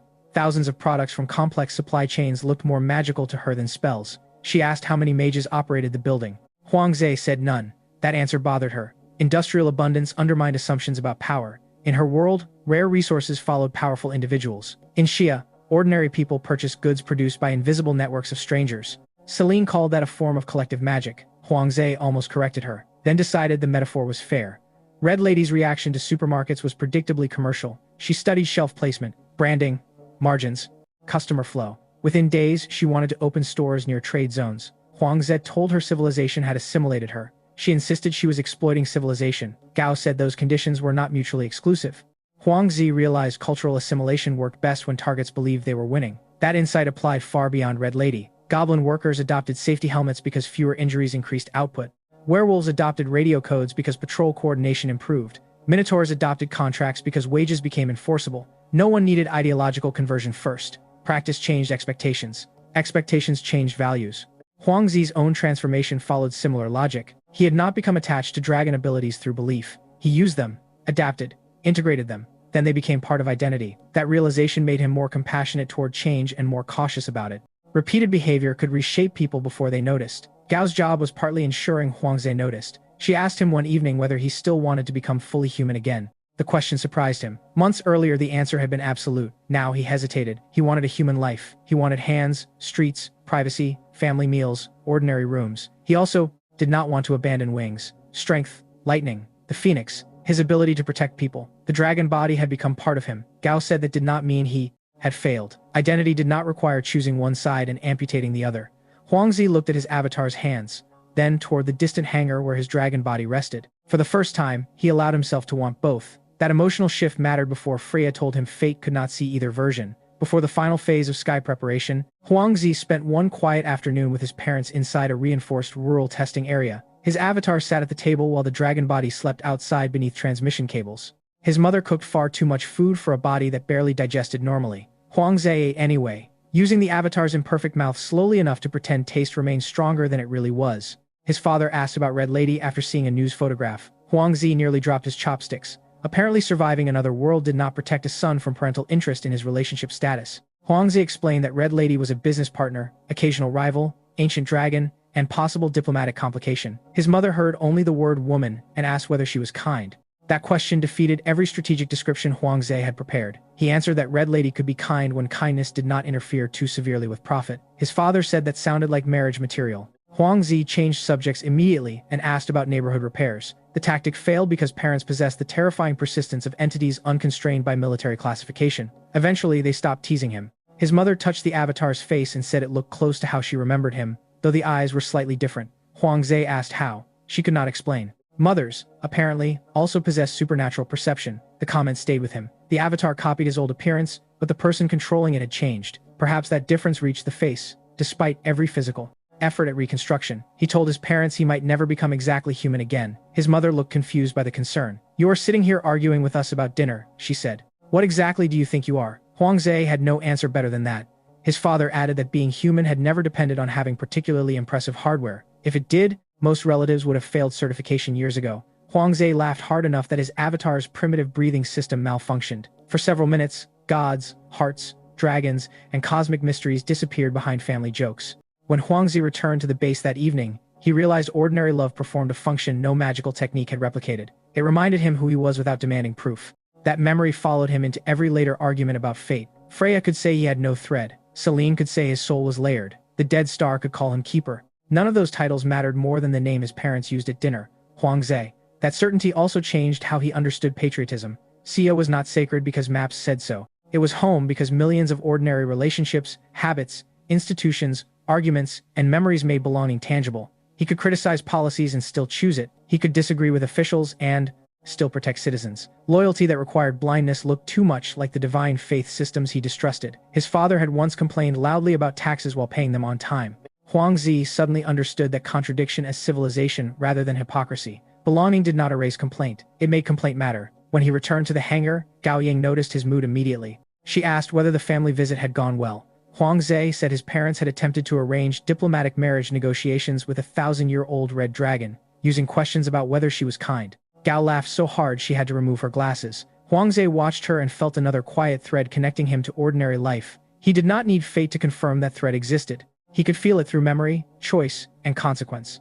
If the universe insisted he was blank, then the universe had incomplete records. That, Huang Ze decided, was the universe's administrative problem. He had spent months learning that missing paperwork never erased a person's existence. The first sign that the eye of true knowledge was more dangerous than a hostile god came from a hospital, rather than a battlefield. More than 40,000 Xia citizens had experienced some degree of abnormal cognition after observing the night sky through telescopes. Most cases were mild: headaches, nightmares, obsessive patterns, religious fixation, temporary paranoia. A smaller number deteriorated badly. Pan Weiming was one of Huang Ze's oldest friends. Before the crossing, Pan had been the sort of student who loved mathematics enough to ruin casual conversations with equations and considered programming arguments a form of recreation. He also loved astronomy. That combination became disastrous. Pan spent too many nights studying unfamiliar stars after Xia arrived in the new world. Something looked back. By the time officials identified the danger, his eyes had turned completely black, and his behavior had become disturbingly calm. Huang Ze received the request to meet him during preparation for the eventual high-altitude expedition. Military planners hoped Pan might possess useful information about what existed above the material plane. Huang Ze agreed immediately. He entered the secure hospital room using his human avatar. Pan sat thin and pale beneath white lighting, hair uncombed, black eyes reflecting almost nothing. For several seconds, neither spoke. Then Pan smiled. Huang Ze. Recognition hurt more than madness would have. Huang Ze had prepared himself to meet a broken stranger. Instead, the voice still contained pieces of his friend. Pan told him everybody thought he was insane. He disagreed. He had simply obtained a greater perspective. The world humans saw, he explained, was not the world that existed. Vision imposed limitations. Measurement imposed categories. Scientific tools did not reveal truth. They forced reality into structures the human mind could survive. Huang Ze listened carefully. Some of the arguments sounded disturbingly intelligent. Pan had always been good at constructing ideas. That made the corruption more dangerous. Huang Ze asked whether he still believed in mathematics. Pan's expression changed instantly. Hatred twisted the calm face. Mathematics is the worst contamination. Huang Ze almost felt relieved. The Pan Weiming he knew would sooner insult his mother than mathematics. Pan ranted that numbers created false certainty, that equations opened doors human cognition should never approach, that logical consistency was a cage. Huang Ze leaned back. There it was. Cosmic corruption confirmed through math heresy. He asked whether Pan still knew C programming. Pan cursed. Huang Ze told Ding through the earpiece that diagnosis was complete. The joke did not make the situation less painful. Pan had been one of the smartest people Huang Zhen knew. Now, intelligence itself seemed weaponized against him. Researchers discovered an ugly pattern. Longer observation increased risk, but scientific literacy also correlated with more severe collapse. People with stronger conceptual frameworks sometimes broke harder when confronted with information that contradicted foundational assumptions. The eye did not merely show horrors. It attacked models of reality. Huang Ze remembered his own experience near radioactive processes and the locked microscopic domain. Maybe the world was hiding certain truths because seeing them directly was dangerous. Maybe gods had locked knowledge for selfish reasons. Maybe they had also locked it because something beneath ordinary perception damaged minds. Both possibilities could be true. Pan refused to identify the being that contacted him. He called it sacred. Others called it the eye of true knowledge. Descriptions suggested a vast ocular entity associated with observation, forbidden understanding, and cognitive transformation. Xia had already fought it once. A high-energy laser weapon injured the entity when it approached or manifested close enough to threaten national territory. The wound healed. The god remembered. Meteor strikes followed. Several were intercepted. Others caused damage. The relationship between Xia and divine astronomy became officially hostile. Huang Ze asked why they had not simply shot it again. Ding explained the problem. The eye learned. It stopped presenting easy targets. Its real body remained far above conventional reach. Laser attacks could injure projections or expose structures but could not guarantee permanent damage. A wounded god became angry. A dead god became quiet. That distinction increasingly shaped Xia's strategy. The goblin symbol returned to Huang Ze's mind. He showed Pan an image recovered from the underground laboratory. For the first time, Pan's calm broke in a different way. Recognition, fear, then ecstasy. He laughed until tears appeared beneath black eyes. They saw it too. Huang Ze asked what? The beginning. Pan leaned forward. Knowledge wants hosts. The sentence stayed with Huang Ze. He demanded explanation. Pan said civilizations were containers. Minds were containers. Numbers, symbols, languages, machines, magic, and faith were only different storage systems through which deeper patterns reproduced. Huang Ze asked whether the eye had taught the goblins. Pan smiled. It planted hunger. That sounded worse. The eye might not deliver complete knowledge. It might create obsession, offer glimpses, then let species destroy themselves chasing understanding without safeguards. The goblins' explosive laboratories suddenly looked less comedic. Huangzi remembered workers who had mutilated themselves trying to see deeper. Perhaps their rapid industrialization was not empowerment. Perhaps it was infection. Xia expanded monitoring of the Goblin Technical School. Teachers emphasized mathematics, verification, reproducibility, safety, and especially the difference between knowledge and revelation. Goblin students hated safety procedures. They loved controlled experiments. Once they discovered successful machines were more profitable than explosions. The Goblin King resisted religious interpretation of the eye. He insisted the visions were resources, not worship. Huangzi warned him that addiction could wear intellectual clothing. The king replied that dragons speaking about greed should be careful when giving lectures on addiction. Huangzi admitted the point.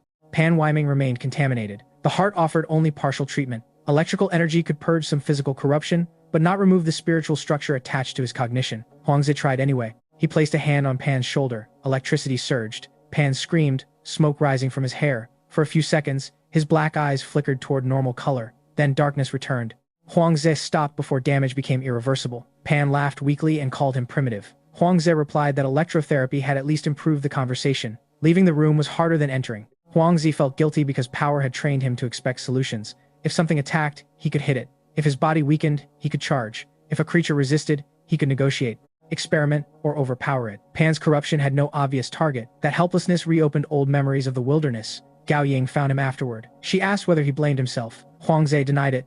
She waited. He admitted he did. Gao said, surviving a transformation did not make him responsible for every person harmed by the world that caused it. Huangzi replied that responsibility and ability were becoming dangerously close. The stronger he became, the harder it felt to say somebody else's suffering was not his problem. Gao warned that this belief could become another form of ego. Nobody could carry an entire civilization personally. Huangzi looked toward his distant dragon body and said civilization had already placed several experimental industries on his teeth. Gao said that was different. He asked how. She admitted it was funnier. Pan Weiming's case forced Xia to study knowledge itself as a hazardous material. That sentence appeared in a classified briefing and disturbed Huangzi more than any monster report. Ordinary hazardous materials damage bodies. Bad information could damage the framework used to decide what was real. The research program borrowed methods from psychiatry, mathematics, cybersecurity, intelligence analysis, and religious studies. No discipline alone was sufficient. Subjects exposed to weak eye-related material were never left isolated. Claims had to be spoken aloud. Other researchers challenged interpretations. Mathematical models were checked independently. Magical impressions were compared against instruments. If a vision predicted something testable, the prediction was recorded before testing. Huangzi loved the procedure because it turned revelation into paperwork. Cosmic horror lost some power when forced to fill out forms. Gao Ying warned that humor could not eliminate risk. Huangzi said it could reduce mystique. Mystique was part of the weapon. The eye seemed to benefit when targets treated insight as sacred and private. Scientific procedure did the opposite. Share, test, repeat, fail publicly. Correct. The Goblin Technical School became an accidental experiment supporting this theory. Students receiving structured education experienced fewer breakdowns than isolated dream researchers. Not zero, fewer. Xia began teaching epistemic safety alongside technical subjects. The phrase sounded absurd until examples were shown. Do not trust a result because it feels profound. Do not confuse complexity with truth. Do not accept a claim that cannot be questioned. Do not hide failed experiments. Do not assume authority implies correctness. Huangzi asked whether these should be printed in every temple. Celine said temples served different purposes. He said that was the problem. She accused him of enjoying provocation. Correct. Red Lady attended one research briefing because her trade network had encountered eye symbols in several regions. She brought reports from merchants who described scholars abandoning normal life after receiving dreams. Some purchased expensive instruments, some joined cults, some disappeared into ruins. Knowledge hunger was spreading beyond goblins. The eye might be creating distributed research nodes across species. That interpretation made the god less like a teacher and more like a self-replicating experiment. Ding Xuan compared it to malware that used intelligent hosts as processors. Huangzi disliked how perfectly the metaphor fit. If true, destroying one manifestation of the eye might not end the influence. Ideas already planted could continue. God killed therefore required more than weapons. Xia needed cultural immunity. The concept changed national education discussions. Scientific literacy was no longer merely economic development. It became cognitive defense. Not because science provided final truth, because science institutionalized doubt. Huangzi found the irony beautiful. The strongest defense against the god of knowledge might be refusing to believe knowledge too easily. Pan Weiming remained the counterexample. He knew science. He still fell. Gao Ying's analysis suggested identity and emotion mattered. Pan had experienced cosmic revelation alone during long nights of obsessive observation. Sleep deprivation weakened judgment. Isolation removed correction. The eye offered meaning at the exact moment ordinary models failed. Huangzi remembered his own months alone as a dragon. If a god had contacted him then, promising explanation and purpose, would he have resisted? He was not certain. That uncertainty reduced his judgment of Pan. Corruption did not mean stupidity. vulnerability often arrived through pain. Huang Ze began visiting more often. Pan sometimes recognized him. Sometimes he called Huang Ze by titles nobody understood. Black Gate, Unwritten Scale, Vacant Keeper. The last phrase appeared once and vanished beneath incoherent speech. Huang Ze froze. This happened before the Dead Star mission. He asked Pan to repeat it. Pan laughed. What did you call me? No answer. Huang Ze reported the phrase immediately. Researchers searched archives. Nothing reliable. Selene had no public record. Freya had not yet warned him about empty authority. The words remained another isolated clue. Huang Ze hated clues. He wanted documentation. Pan's condition fluctuated after electrical treatments. Physical corruption decreased. Mental structures remained. During one lucid interval, Pan asked Huang Ze whether he still remembered university evenings, arguing about whether consciousness could be simulated. Huang Ze did. Pan smiled normally for almost 5 seconds. Then blackness returned to his eyes. Maybe we were asking backward. Huang Ze leaned closer. What do you mean? Maybe matter is the simulation. That sentence triggered alarms in monitoring equipment. Huang Ze stopped the conversation, not because the idea was impossible, because accepting intriguing claims from a compromised source without evidence violated every new safety rule. He wrote the sentence down anyway. Curiosity did not require belief. This distinction became central to his personality. He could entertain gods, dead stars, simulated reality, altered bodies, and soul architecture without deciding prematurely which explanation was true. Gao called this tolerance for ambiguity. Huang Ze called it refusing to buy before reading reviews. Both worked. Xia researchers also studied why mathematics enraged Pan. One possibility was that mathematical consistency conflicted with the eye's cognitive influence. Another was the opposite.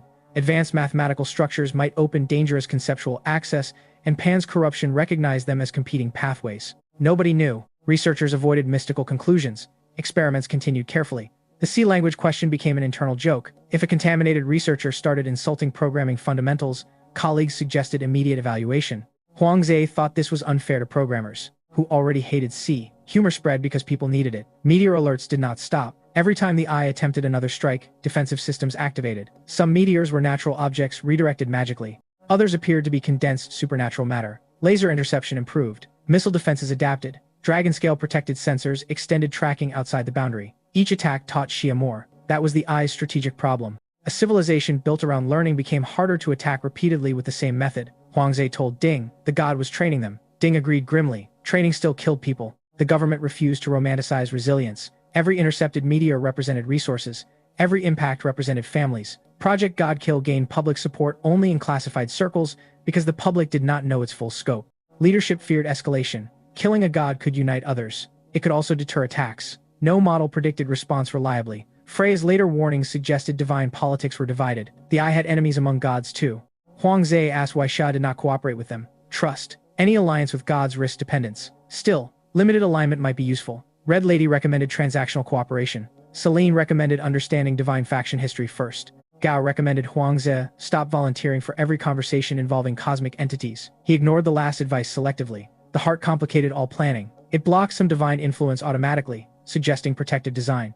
Yet it also concealed information, resisted control, and wanted celestial access. Huang Ze refused to classify it as ally or enemy, tool, partner, prisoner, guardian, parasite. Any category might be partially true. He maintained operational trust only. Use verified functions, monitor behavior, limit gold, prevent unilateral control. That policy later saved him when the Dead Star activated the heart's return impulse. In a strange way, the eye of true knowledge taught Huang Ze how to handle his own body. Knowledge without verification was dangerous. So was trust without verification. So was distrust without evidence. Balance required constant work. That was less dramatic than destiny. It was also more human. The Pan incident increased urgency around the Sky mission. If Xia could map divine realms, track celestial patterns, identify god kingdoms, and understand the structure above the material plane, it could stop fighting blind. The objective evolved from reconnaissance into Project Godkill. The name remained unofficial. Everybody used it anyway. Huang Ze liked the honesty. The challenge was delivery. God realms existed thousands or tens of thousands of kilometers above ordinary ground,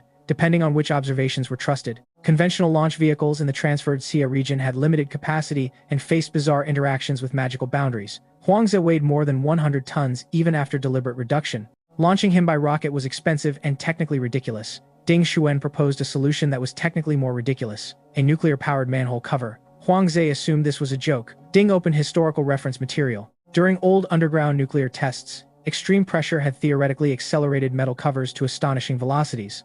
The principle could be engineered intentionally. Dig a deep vertical shaft, place a nuclear device at the bottom, Add water or working material. Seal the top with an enormous reinforced platform. Detonate. Pressure launches the platform upward. Huang Zi slowly realized where the conversation was going. No. Ding continued explaining. No. With sufficient protection and calculated yield, no. Huang Zi's body could survive acceleration. This is not a space program. This is murder with extra paperwork. Ding pointed out that Huang Zi himself had requested unconventional solutions. Huang Zi said he had meant better wings. Military engineers built a test shaft. The first unmanned cover exceeded 60 kilometers per second. Huang Zi watched through the true eye. The magical artifact had not replaced his original eye. He eventually integrated it into his forehead instead, creating a controllable third eye. The result made him look even more mythological and solved the consent problem. When activated, the true eye altered perception dramatically. Fast motion slowed into understandable sequences.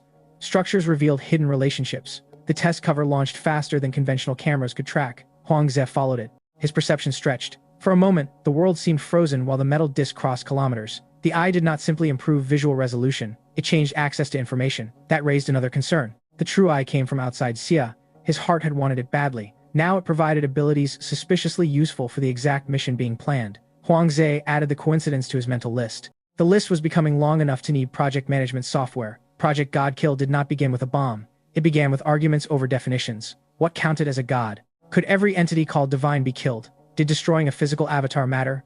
Would a dead god leave behind an uncontrolled authority? Could believers resurrect one through faith? Military planners wanted targets. Scientists wanted models. Theologians wanted caution. Huang Zi wanted somebody to stop dropping meteors on his country. The eye of true knowledge became the obvious focus because hostility was already established. It had attacked cognition, retaliated after laser strikes, targeted Xia repeatedly. Still, intelligence on its real structure remained poor. Some records described a giant eye. Others called that only a projection. Several cultures believed its true body existed as a star-like entity. Celine's night elf sources suggested divine beings often distributed themselves across multiple anchors. Killing one structure might remove only a fraction. Huang Zi compared the problem to shutting down a service with redundant servers.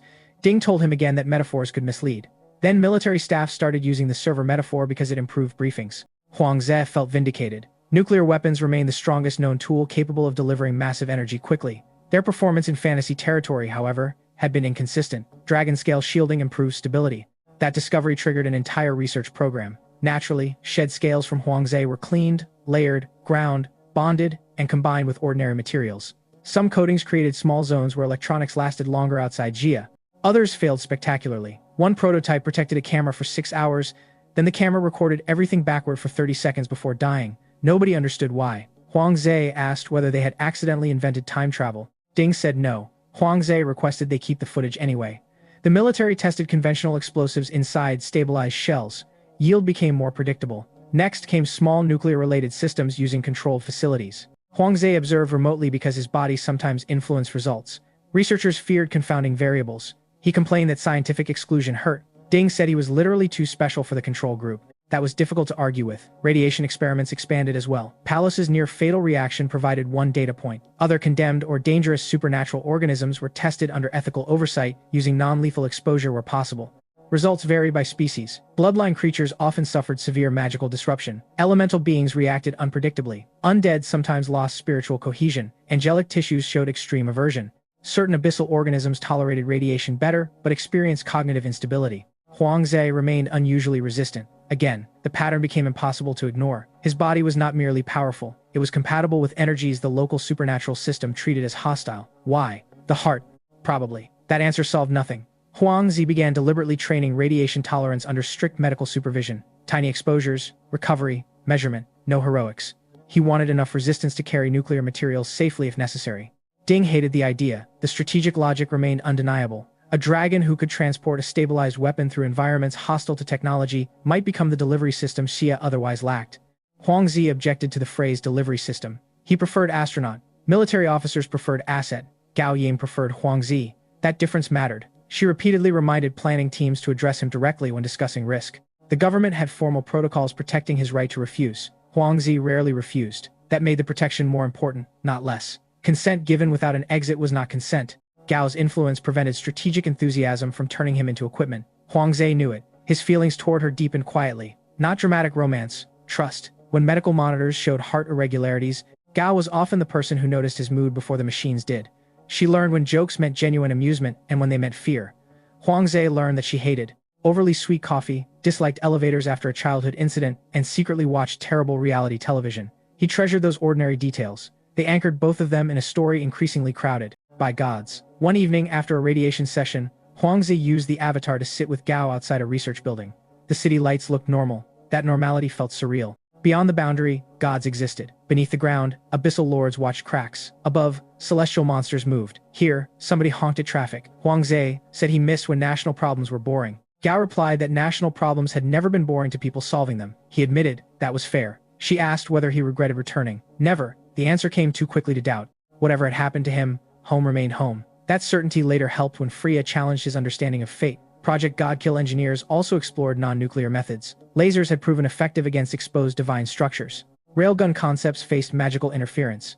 Kinetic projectiles benefited from dragon-scale stabilization because motion itself translated better across boundaries than complex electronics. The infamous nuclear-powered manhole cover emerged from this line of thinking. If a metal mass could be accelerated to tens of kilometers per second, even gods might object to being hit. The concept had historical inspiration from old nuclear tests. Engineers transformed accident into design. Huangzi learned of early unmanned trials before anyone suggested riding one. He found the idea brilliant. Then they suggested riding one. His opinion became nuanced. Celestial reconnaissance required altitude. Conventional high-altitude aircraft struggled as magical conditions changed. Rockets could operate, but lifting Huangzi's mass demanded resources. Teleportation might have solved everything. Unfortunately, teleportation magic had become unreliable across the material plane. Ding explained that most long-distance transmission spells used a higher dimensional medium. That medium was unstable. Routes collapsed, destinations drifted, travelers disappeared. Only maintained fixed arrays remained somewhat safe. Scientists compared teleport networks to highways through another dimension. The highway system had suffered catastrophic maintenance failure. Huangzi wondered whether Xia's arrival caused it. The timing was suspicious. If world structure had been damaged during transplantation, spatial systems might still be recovering. That implied the national crossing itself had affected universal infrastructure. Another unanswered question. Teleportation failure produced strategic advantages too. Enemy mages could not casually bypass borders. Armies moved physically. Infrastructure mattered. Xia excelled at infrastructure. Railways expanded, roads multiplied, logistics became power. The fantasy world's broken teleport system had accidentally created conditions perfect for industrial civilization. Huangzi increasingly doubted accidents. Too many features aligned. The suspicion did not become paranoia because every theory remained labeled as theory. Ding enforced that discipline. Facts, Xia transferred. Facts, Huangzi transformed. Facts, teleport systems were unstable. Facts, the heart was abnormal. Interpretation could wait. Huangzi appreciated the approach. The eye of true knowledge attacked interpretation itself. Scientific discipline was defense. That was why Pan Weiming frightened him so deeply. Pan had not become stupid. He had become certain without verification. Project Godkill meetings adopted a rule after Huangzi suggested it. No divine claim, vision, prophecy, or intuitive revelation could enter planning without independent support. Freya would later hate that rule. Red Lady loved it because prophecies were terrible investment instruments. Celine called it culturally arrogant. Then she quietly used the same standard when evaluating Moon Elf intelligence. Civilization spread through habits. The nuclear launch plan eventually became credible enough for serious simulation. Engineers built scaled shafts, tested platform materials, calculated acceleration, studied shock transmission through dragon anatomy. Huangzi's body modification ability became essential. He reinforced blood vessels, adjusted organ suspension, strengthened neck structures, changed pressure tolerance, developed temporary pathways to protect the brain. The preparation resembled designing a spacecraft from inside the passenger. No astronaut program on Earth had included discussions about asking the astronaut's spleen to reduce budget consumption. Huangzi considered himself a pioneer. The heart participated enthusiastically in structural reinforcement. That worried him. It seemed eager to go upward. When he asked whether the sky was dangerous, the emotional response was complicated. Anticipation, caution, familiarity. Familiarity. Huangzi noticed. He pressed for more. Nothing. The heart provided functions only when conditions triggered them. He began testing keyword-like concepts internally. Sky, star, god, phoenix, keeper. Most produced no answer. Dead star had not yet entered his vocabulary. Freya's repeated contact attempts intensified during launch preparation. That timing was too precise. The goddess of love apparently cared very much about a black dragon approaching divine space. Huangzi suspected her interest had never involved romance. That was almost disappointing to one small part of his ego. Gao Ying noticed when he made the joke. She said progress included recognizing vanity. Huangzi asked whether progress ever included flattering patience. She said not when unnecessary. He decided Red Lady was easier. Red Lady immediately charged emotional interest rates. Maybe Gao was safer. The final Godkill objective remained deliberately limited. Gather data first. No attack during the initial flight unless survival required it. Identify celestial architecture. Observe divine realms. Measure magic concentration. Test communication. Return. Huang Zhe signed the mission agreement personally. He liked seeing his human name beside Dias in classified records. 2 identities. 1 decision. That mattered more than officials knew. Before launch, another unexpected actor forced contact. Freya, the love goddess, had attempted repeatedly to reach Huang Zhe. Messages arrived through followers, dreams, ritual channels, and eventually electronic systems in ways shy engineers could not explain. One female devotee contacted a secure military phone that had no ordinary public number. Huang Zhe stared at the ringing device. He rejected the call. It connected anyway. A woman's voice spoke his name. Huang Zhe crushed the phone. The signal stopped. He felt better immediately. Ding later suggested the emotional satisfaction of destroying secure government hardware should not become habitual. Huang Zhe offered to pay for the phone. Ding said that was not the point. The research team believed Freya might know critical information about divine realms.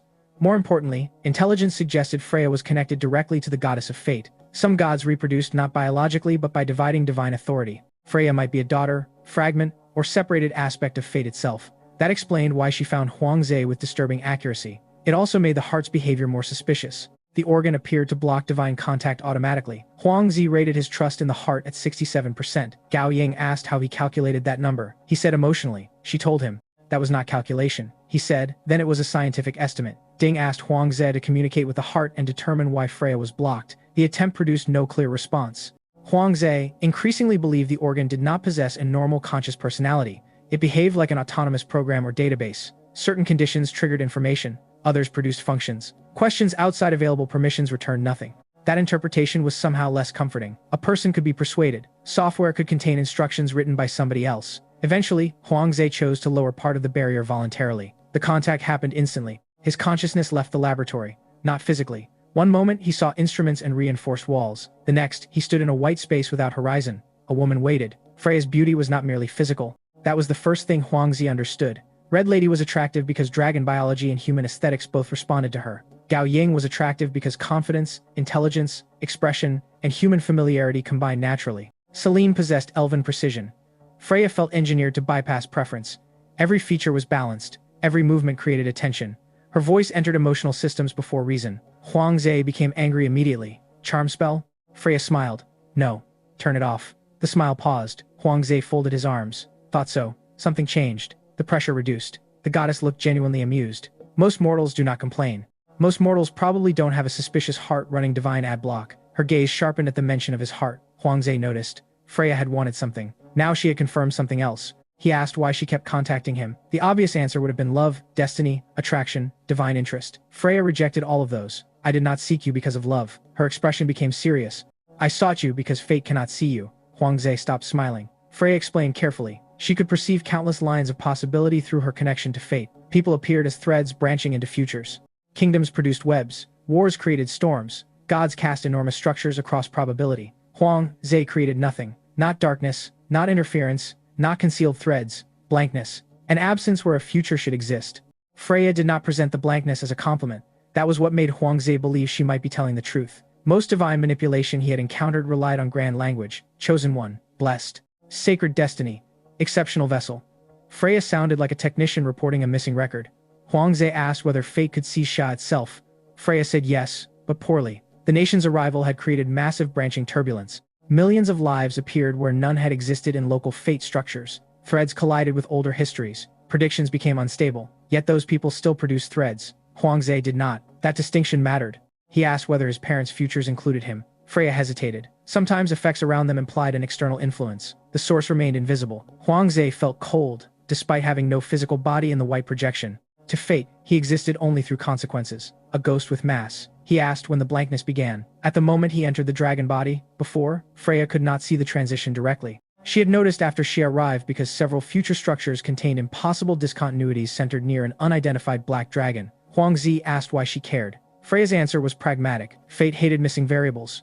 Not emotionally. Functionally. A blind point near ordinary people was manageable. A blind point capable of reaching 7th level strength, altering species, creating non-divine adaptation, affecting phoenix evolution, and interacting with divine artifacts was dangerous. Huang Zhe understood. He was an unlogged administrator process in a system that depended on prediction. That made him a threat even if he intended no harm. Freya admitted some gods wanted him destroyed for exactly that reason. Others wanted capture. Some wanted study. A few preferred to ignore him until they understood more. Huang Zhe asked which category she belonged to. Freya smiled. Conversation. He said that was not a category. It is now. Her willingness to talk did not earn trust automatically. Huangzi asked whether she had contacted his heart before. Freya's expression became careful, not successfully. She had sensed it. That sensation was one reason she avoided forcing deeper contact. The heart carried something that rejected divine authority. Huangzi asked whether it could kill a god. Freya did not answer. Again, silence became information. He changed direction. Did she know Phoenix King? Yes. Every major god knew of the ancient Phoenix lineage. The Phoenix King had participated in conflicts predating current divine arrangements. Some records considered it dead, others considered it sleeping. Huangzi mentioned the egg. Freya's composure broke slightly. She asked where it was. He declined. That reversal felt satisfying. Goddesses also disliked incomplete information. He asked whether the Phoenix King and his heart had known each other. Freya said perhaps. Then her gaze moved past Huangzi as though something had entered the white space. The heart's defensive response increased. Freya raised a hand. Do not resist it. Huangzi laughed once. That is exactly the kind of sentence that makes people resist. The white space began fracturing. Freya spoke faster. If you go above the veil, do not accept an empty throne. Huangzi stared. What throne? The connection destabilized. Do not accept authority merely because it recognizes you. That advice sounded suspiciously aligned with his existing philosophy. He asked why. Freya's final words arrived through distortion. Because recognition is not ownership. Then the heart severed the link. Huangzi woke furious. Not at Freya alone. At timing. Every supernatural entity loved ending conversations one answer before usefulness. He demanded the heart reconnect. Nothing. He requested golden dragon blood pricing. Immediate response. Huangzi nearly screamed. Ding Xuan listened to the recording reconstructed from Huangzi's verbal report. The phrase, empty throne, received highest priority. Selene's records were searched. Red Lady was questioned. Ancient texts were reviewed. Several traditions described divine vacancies after gods died. Authority did not always disappear. Sometimes it remained attached to places, artifacts, celestial bodies, or conceptual structures. Successors could inherit. Huangzi immediately thought of the dead or abandoned stars Selene had mentioned. At that point, he had not seen his own. Freya's warning became part of the launch protocol. No accepting divine contracts. No claiming unknown authority. No entering bindings. No responding affirmatively to identity prompts if context was unclear. Huangzi joked that space exploration now required reading terms and conditions. Ding said yes. Huangzi stopped joking. The legal team actually drafted a decision framework for metaphysical offers. That might have been the most Sha response possible. Red Lady reacted to Freya's warning with rare seriousness. Dragons loved unclaimed treasure. An empty divine throne would be nearly impossible for most to resist. If something in Huangzi's biology amplified that instinct, the risk was severe. She offered practical advice. When confronted with treasure too attractive to evaluate, assume it was bait until proven otherwise. Huangzi asked whether she genuinely followed that rule. Red Lady said she had survived 900 years. Point taken. Gao Ying focused on a different risk. Huangzi might interpret every unusual impulse as external control and become alienated from his own desires. Not every desire came from the heart. Not every attraction came from dragon blood. Not every curiosity was manipulation. Identity required tolerating uncertainty inside oneself. Huangzi found that harder than fighting. If he wanted to approach a mysterious star, how could he know whether he wanted it? Gao asked how humans ever knew why they wanted anything. Hormones, memory, culture, fear, habit, biology, social influence. No desire was perfectly isolated. Agency came from reflection, not purity. That helped. Huangzi created a rule. External impulse could inform him. Only deliberate conscious choice could authorize action. If the heart wanted a star, he would ask why. If no answer came, no automatic movement. If he still chose to investigate after reflection, that choice belonged to him. The policy sounded simple. It later stopped the heart from steering him directly toward the dead star. Selene provided another warning. Night elf legends describe divine authorities as capable of rewriting identity slowly. Accepting a title could create obligations. Accepting worship could change desires. Accepting a domain could reshape perception around that domain. A god of war might not merely control war. War might gradually become the lens through which the god understood everything. Huangzi disliked that intensely. Godhood could be psychological specialization taken to monstrous extremes. This reinforced his refusal to strengthen the brain recklessly. Power that changed cognition changed the person using power. Sha's leadership reached the same conclusion institutionally. If Huangzi ever acquired divine authority, safeguards would need to monitor personality changes. Huangzi asked whether they planned annual performance reviews for godhood. Gao said she would volunteer. He immediately withdrew the joke. Freya attempted contact again days later. The heart blocked it. Huangzi chose not to override. He had enough information for now. The relationship remained unresolved. He did not trust Freya. He did not dismiss her. That middle position became his default toward gods. Evidence first. Neither worship nor reflexive hatred. The eye of true knowledge had demonstrated that gods could be hostile. Freya demonstrated that some could negotiate. The goddess of night remained uncertain. The Phoenix King remained unknowable. The categories good god and evil god were increasingly useless. Interests mattered. Systems mattered. Behavior mattered. Huangzi applied the same standard to devils. Boma had been polite and predatory. Greer had defended his hellhound. Red Lady was greedy and capable of mercy. Goblin King committed crimes and pursued genuine emancipation. Reality refused clean alignments. Huangze liked that less than simple stories. He trusted it more. The final pre-launch psychological report described him as stable, increasingly integrated, skeptical of external authority, strongly attached to Xia identity, and at moderate risk of curiosity-driven recklessness. Huangze objected to the last phrase. Gao asked whether he had voluntarily consumed radioactive material to learn its taste. He withdrew the objection. The report also noted protective attachment toward Gao, Red Lady, family, the Phoenix, research staff, and several communities. Huangzi accused her of making him sound sentimental. Gao said he was. He looked away. The dragon face hid embarrassment better than the avatar. That was one advantage he intended to keep. Huangze asked whether that meant he would die. Freya said death still produced fate. Even destruction had consequences. His absence was different. He had entered a system without being written into it. The wording struck Huangze harder than any romantic revelation could have. Transmigration. His heart. The Phoenix King. The strange body. The way magical structures reacted to him. He asked whether his dragon body possessed fate before he arrived. Freya did not answer directly. That was answer enough. Something about the original dragon had already been unusual. Huangzi pressed harder. Who changed the heart? Who placed him in the body? Why did the Phoenix King recognize it? Freya's image flickered. The white space trembled. She looked toward his chest as though seeing through him. Then fear crossed a goddess's face. It lasted less than a second. Huangzi noticed. What is it? Freya said the conversation needed to end. He refused. The heart struck. Not physically. A pulse of force ripped through the connection. The white space shattered. Huangze woke in the laboratory with alarm sounding. His third eye burned. His main heart beat normally. Too normally. He accused it of hanging up the call. The heart offered no apology. Ding recorded everything. The revelation changed. Project Godkill. Huangzi was no longer simply a useful reconnaissance asset. His existence might fall outside divine fate recognition. That could explain why some supernatural detection systems behaved strangely around him. It might also make him uniquely suited for approaching divine infrastructure. Or uniquely dangerous. Sia leadership did not treat Freya's statement as proven fact. A goddess could lie. A goddess associated with fate could manipulate.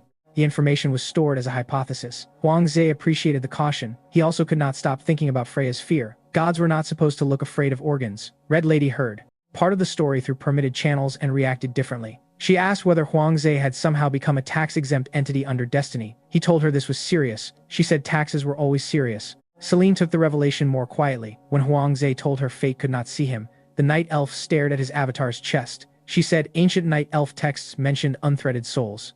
Huangzi asked what they were. Celine refused to discuss sacred classified material without concessions. Huangzi threatened to charge her consulting fees. Their diplomacy remained healthy. The launch date approached. Before going to the sky, Huangze wanted more information about divine environments. Xia reviewed every source. Captured angels, devil contracts, elven star records, nomadic magical artifacts, ancient ruins, Red Lady's memories, Celine's maps, Freya's partial warnings. Nothing agreed completely. Some described gods living on stars. Others described stars as projections of gods. Some claimed god kingdoms were separate planes attached to celestial anchors. Others treated celestial bodies as divine organs. Huangze concluded that religious cosmology had the documentation quality of software maintained by 10 competing teams over several thousand years. The only solution was direct observation. That was the point of sending him. Project engineers designed the launch platform around his body. Dragon-scale composite protected critical equipment. Sensors were stored inside his digestive cavity because external devices might be destroyed by acceleration. Compact thrusters were included for vacuum maneuvering. Huangze objected to where they were supposed to mount. The engineers explained thrust alignment. Huangze explained dignity. Physics 1. He promised himself nobody would release photographs. Gao Ying conducted a final psychological evaluation. She asked whether he was afraid. Huangzi said obviously. She seemed relieved. He asked why. Because fear was appropriate. A person who felt nothing before being launched into an unknown divine sky by a nuclear explosion would concern her more. Huangze asked whether suppressing stress hormones counted. She said controlling the body was fine. Pretending fear did not exist was different. He thought about that. His dragon instincts loved risk increasingly. His human mind still wanted to live. The tension between them might be healthy. His parents visited before launch. His mother brought food even though Huangze's dragon body had eaten enough supplies to feed a small town. She asked whether he really needed to go. Huangzi could have said no. Another asset might eventually perform the mission. Technology might improve. But people like Pan Weiming were still being harmed. Meteor threats remained. Gods watched. Xia needed information. Huangze said he wanted to go. His father asked whether that was Huangze talking or the dragon. The question landed hard. Huangze answered that both wanted to know what was up there. His father nodded. Then both of you come back. No speech from officials affected Huangze as much as that sentence. The final week before launch transformed Huangzi from research subject into spacecraft. Every morning began with structural scans. Every afternoon involved simulation. Every evening ended with somebody discovering another failure mode. Engineers worried about acceleration, tearing organs loose. Biologists worried about heat. Military planners worried about trajectory. Magical researchers worried about crossing the veil. Gao Ying worried about Huang Zhe, pretending jokes meant none of those things frightened him. Huang Zhe worried about all of them. His subjective body control became the central safety system. He reinforced arterial walls, reduced vulnerable cavities, changed how organs were suspended, strengthened connective tissues, created temporary pressure buffers around the brain, redirected blood volume. Even his eyes received protection. The true eye required separate adjustments because it did not behave like ordinary tissue. The heart helped. Too much. Every requested change received immediate support.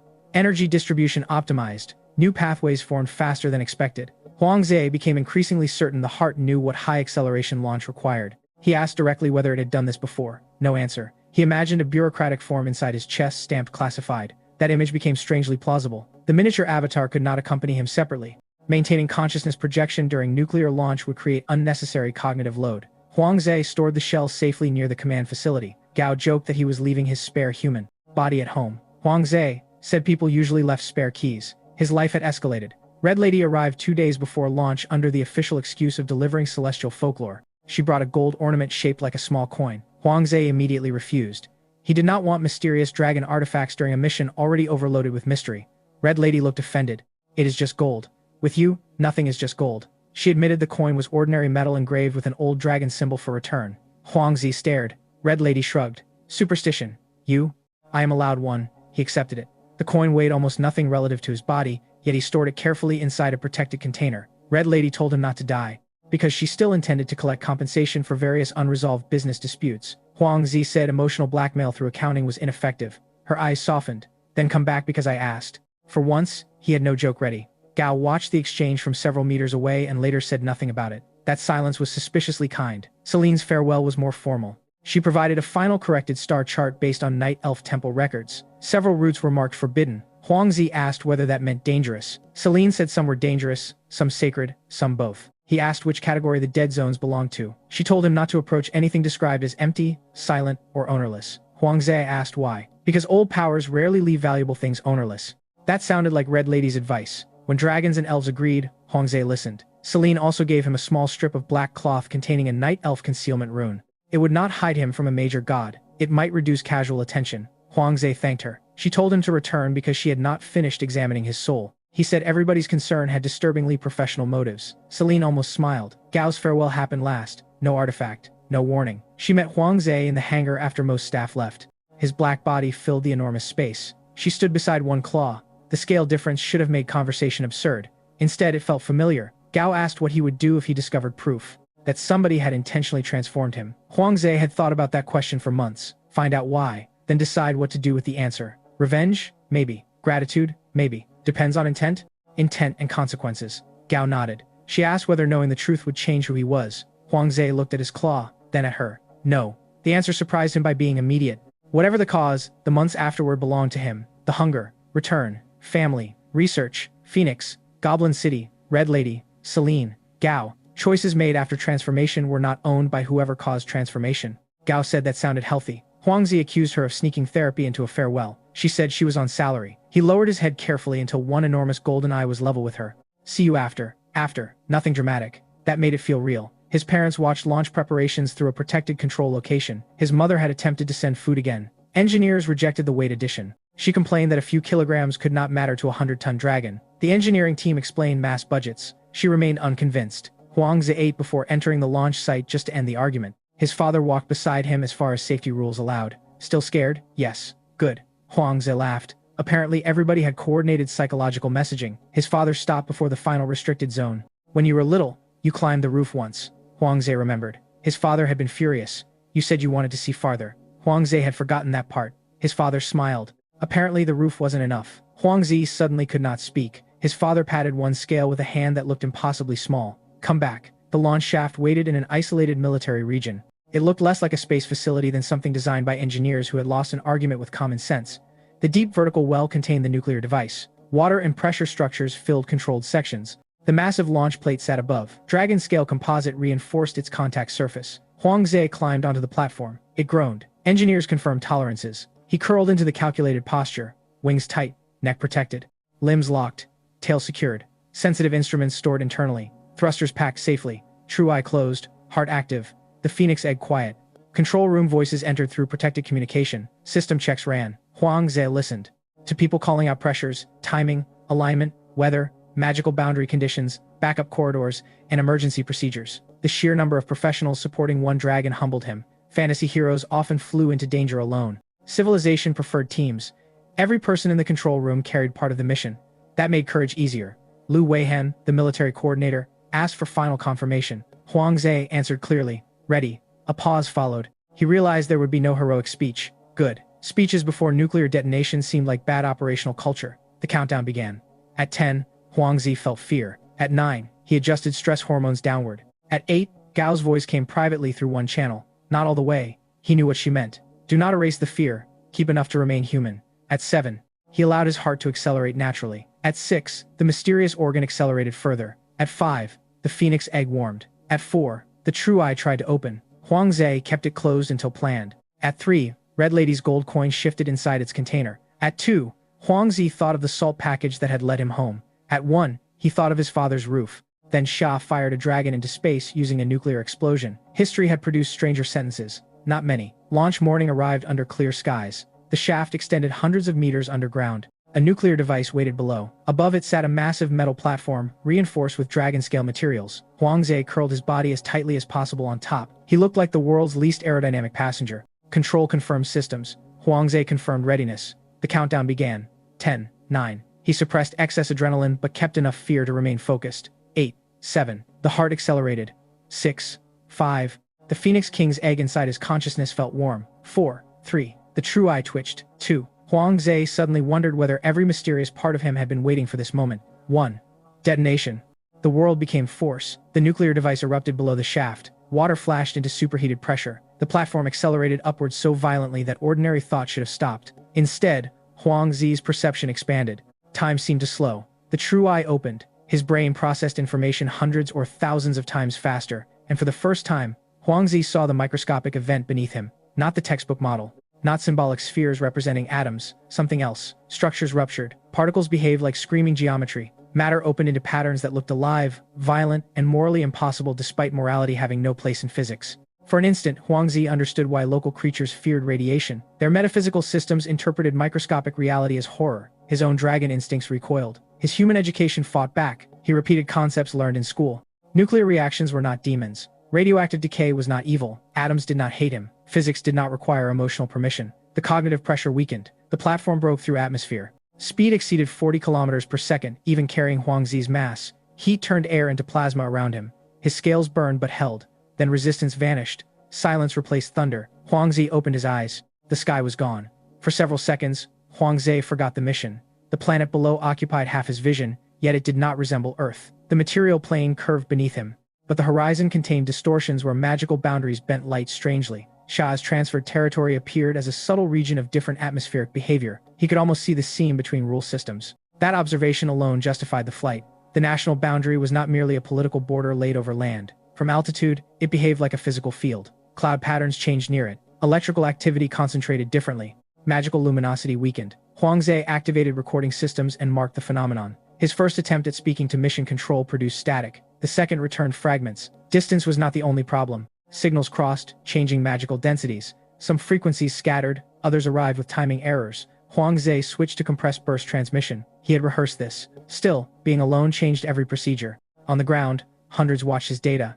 Up here, he heard mostly his own heart. That heart sounded pleased. Huang Ze disliked pleased silence from suspicious machinery. He opened the true eye carefully. The celestial environment transformed. Ordinary sight showed black space and distant light. The true eye revealed currents. Lines of magical density stretched between luminous bodies. Some resembled rivers, others formed webs. Divine stars connected through structures too complex for simple geometry.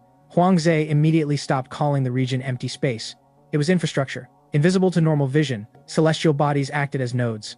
Magical currents acted as routes or circulation. Unknown fields created territories. The night sky had hidden a civilization overhead for millennia. Huang Ze remembered ancient humans looking upward and inventing stories. Here, stories might have been observation degraded through culture. He wondered how many myths contained technical information nobody recognized. A band of faint light crossed far below. The true eye identified repeated motion. Huang Ze first assumed particles. Then individual shapes appeared. small celestial creatures moving in enormous coordinated streams. Migration, space had ecology. That realization thrilled him. If organisms lived here, what did they eat? Magic? Radiation? Divine emissions? Could they descend? Could they be domesticated? Huang Zhe immediately caught himself thinking like Red Lady. Economic contamination was real. He recorded the swarm instead. Another region appeared empty until the true eye detected pressure patterns. Something massive had moved through recently. The scale made his volcanic opponent look microscopic. Huang Zhe revised one more assumption. The material plane was not the center of the world. It was perhaps the nursery. Ground civilizations considered dragons apex creatures because most never saw what lived above. That thought humbled his dragon instincts significantly. His body still wanted to explore. Curiosity remained. He checked every internal system. No uncontrolled movement. Good. The phoenix egg responded faintly to several magical currents, not enough to identify direction. The heart responded strongly to none. That changed when he looked towards certain distant stars, small pulses. Recognition without explanation. Huang Zhe mapped them. Perhaps the original dragon had encountered celestial space before. The data could eventually reconstruct a travel history. He felt like an archaeologist investigating his own body. The first sensor package failed after 3 minutes. Magic saturated one circuit. A protected backup survived longer. Huang Zhe deployed physical sample plates. Tiny particles accumulated despite near vacuum. Some were not ordinary matter. When touched by mage hand, they behaved like condensed magic. He sealed samples inside dragon-scale containers. If they survived descent, Shao Laboratories would celebrate. He imagined Ding Xuwen hugging a jar of cosmic dust. The image improved morale. Thermal measurements continued, producing strange results. Radiative cooling behaved physically. Magical energy absorption added heat. His body converted some ambient magic automatically. The heart consumed more. Huang Zhe realized he might survive indefinitely here from environmental energy if radiation did not overwhelm him. That possibility explained celestial organisms. They lived in an energy-rich ocean humans could not sense from below. His wings remained useless aerodynamically. Yet when he pushed magical energy through them deliberately, something happened. A tiny force. Not lift. Interaction with the celestial field. Huang Zhe repeated the experiment. His body moved slightly without thrusters. He became excited. Dragons might possess a higher-level flight mechanism normally dormant near the ground. Ordinary wing beats could be only one layer. The original body had forgotten or disabled another. The heart offered no instructions. Huang Zhe practiced carefully. He produced another tiny acceleration, then lost control and rotated slowly. 100-ton dragon spinning in space felt less majestic than expected. He used thrusters to stabilize. Future training. Another item for the list. The first star beast appeared during this experiment. Its arrival produced no sound. The true eye detected a distortion. Then the enormous silhouette resolved. Huang Zhe's body stopped spinning emotionally before it stopped physically. The creature looked ancient, not old in the sense of wrinkles, old in design. Its shape seemed optimized for rules that predated ordinary animal categories. The whale comparison was superficial. Multiple fins or wings folded through fields rather than air. Dark surfaces reflected stars incorrectly. Some areas showed the background through them. Huang Zhe wondered whether the creature occupied more dimensions than he could see. The true eye strained. Pain began. He closed it partially. Observation itself had limits. The star beast approached. Huang Zhe prepared every defensive system. It stopped far outside attack range. Then another arrived from above. A third from behind. He checked danger sense. Nothing. That absence was not reassuring because his danger sense had originally evolved for material threats. Could it detect celestial predation? Unknown. He established an emergency rule. No interpreting silence as safety. The beasts gathered gradually. Some were kilometers long, others smaller. Several differed completely from the whale-like form. One resembled a ribbon of darkness wrapped around glowing nodes. Another looked like a shell moving without visible interior. A group of smaller creatures orbited a larger one symbiotically. Space ecology grew stranger by the minute. None attacked. One emitted a pulse. Huang Zhe felt it across scales and soul. Identification request? Curiosity? The heart answered with a pulse of its own. Huang Zhe did not authorize that. He immediately suppressed the organ. The beast changed posture. Recognition. There it was again. Huang Zhe recorded the interaction. His annoyance increased. The heart knew protocols. Protocols implied prior contact. The original black dragon had not been. A mountain predator stumbling through life. At least some part of its body belonged to a larger system. Huang Zhe wondered what had happened to the original mind. Killed? Removed? Dormant? Had Huang Zhe replaced somebody? The ethical possibility struck hard. He had spent months treating the body as his because he woke inside it. What if another person had owned it first? Gao Ying had raised identity questions. Nobody had considered victimhood. Huang Zhe searched memory. No dragon thoughts besides instincts. No voice. No hidden personality. No inheritance. If somebody had been displaced, evidence was absent. He could not solve it in space. He stored the concern. The star beasts continued watching. Huang Zhe resumed measurements slowly, demonstrating non-hostility. They allowed it. One moved closer to his sample container. Huang Zhe pushed it away with mage hand. The creature stopped, then moved away. Boundary respected. That improved his opinion of cosmic wildlife. He tested another behavior. He extended one claw without power. A smaller beast approached. touched the scale lightly with a projection-like appendage, then retreated. The heart pulsed. The phoenix egg warmed. Huangze experienced an impression. Familiar scent. Not literal smell. Category. The beasts recognized the body's lineage or function. He tried broadcasting a translated greeting through magical vibration. No meaningful response. Communication might require systems the body no longer remembered. Again, missing modules. He wondered whether the heart could restore them for gold. He refused to ask. The last thing he needed was celestial roaming charges. Mission discipline returned. Find divine realms. Map positions. Do not become distracted by space pets. The beasts followed anyway. When Huangze moved with thrusters, they repositioned effortlessly. Their propulsion ignored inertia in ways that made his engineering instincts jealous. He recorded every motion. If Sha could learn even a fraction of that mechanism, space travel would transform. Then another thought arrived. Why had local civilizations not already learned it? Perhaps the star beasts were inaccessible. Perhaps divine restrictions prevented study. Perhaps knowledge was lost. Or perhaps they killed ordinary intruders. Huangze looked at the peaceful formation around him. The last possibility remained plausible. He might be receiving special treatment. That was not comforting. The first divine star became visible through the true eye as a layered structure rather than distant light. Huangze experienced awe despite himself. A god kingdom was not just a palace floating in space. It appeared as an environment built around authority. Physical material intertwined with magical law. Distance inside might not match distance outside. The realm generated its own conditions. A civilization could live there, maybe millions of souls. The thought complicated God kill instantly. Destroying a divine realm might kill believers, servants, or inhabitants along with the god. Nuclear planning could not treat celestial targets as empty military bases. Huangze marked the ethical concern in his report. He knew some strategists would hate the complication. Too bad. Power without target discrimination was not strategy, it was destruction. The goddess of night's realm became the nearest identifiable example. Dark light surrounded it. That phrase made no physical sense under ordinary optics. The true eye insisted anyway. Celine's symbolic maps matched several structures. Her culture had preserved useful data through religion, even without modern measurement. Huangze felt new respect. Science did not require dismissing tradition. It required testing what tradition claimed. Some myths were bad theories. Some were compressed observations. The distinction mattered. He resisted the urge to approach. The night goddess had not attacked Xia directly. No reason to create hostility during reconnaissance. He instead measured from distance. Then the true eye pulled his attention southwest. The mission changed. At first, Huangze thought space looked normal. Blackness. Stars. A brilliant world below. Then every assumption began failing. The thermometer he unpacked showed temperatures near absolute zero in the surrounding environment, yet Huangze felt hot. There was almost no ordinary matter to carry heat away. His body retained energy. The contradiction was only apparent, and he found himself laughing because thermodynamics remained comforting even after gods entered the sky. Magic did not behave normally. The concentration of magical elements was far higher than near the ground despite the near vacuum. Huangze inhaled experimentally, then remembered there was effectively nothing conventional to breathe. His body did not require oxygen in the ordinary sense. That discovery had once felt miraculous. Now, it merely added another line to the list of ways dragons violated engineering expectations. He spread his wings. Nothing happened. No air, no lift. Huangzi stared at the useless wings with personal betrayal. Months of flight training had prepared him for the revolutionary discovery that wings needed atmosphere. He retrieved the compact thrusters. The mounting system had been designed carefully. He still hated it. The engines attached behind his center of mass, which meant an angle dangerously close to his posterior. Huangzi informed Mission Control, through intermittent communication, that future propaganda footage should avoid rear angles. Communication quality deteriorated quickly.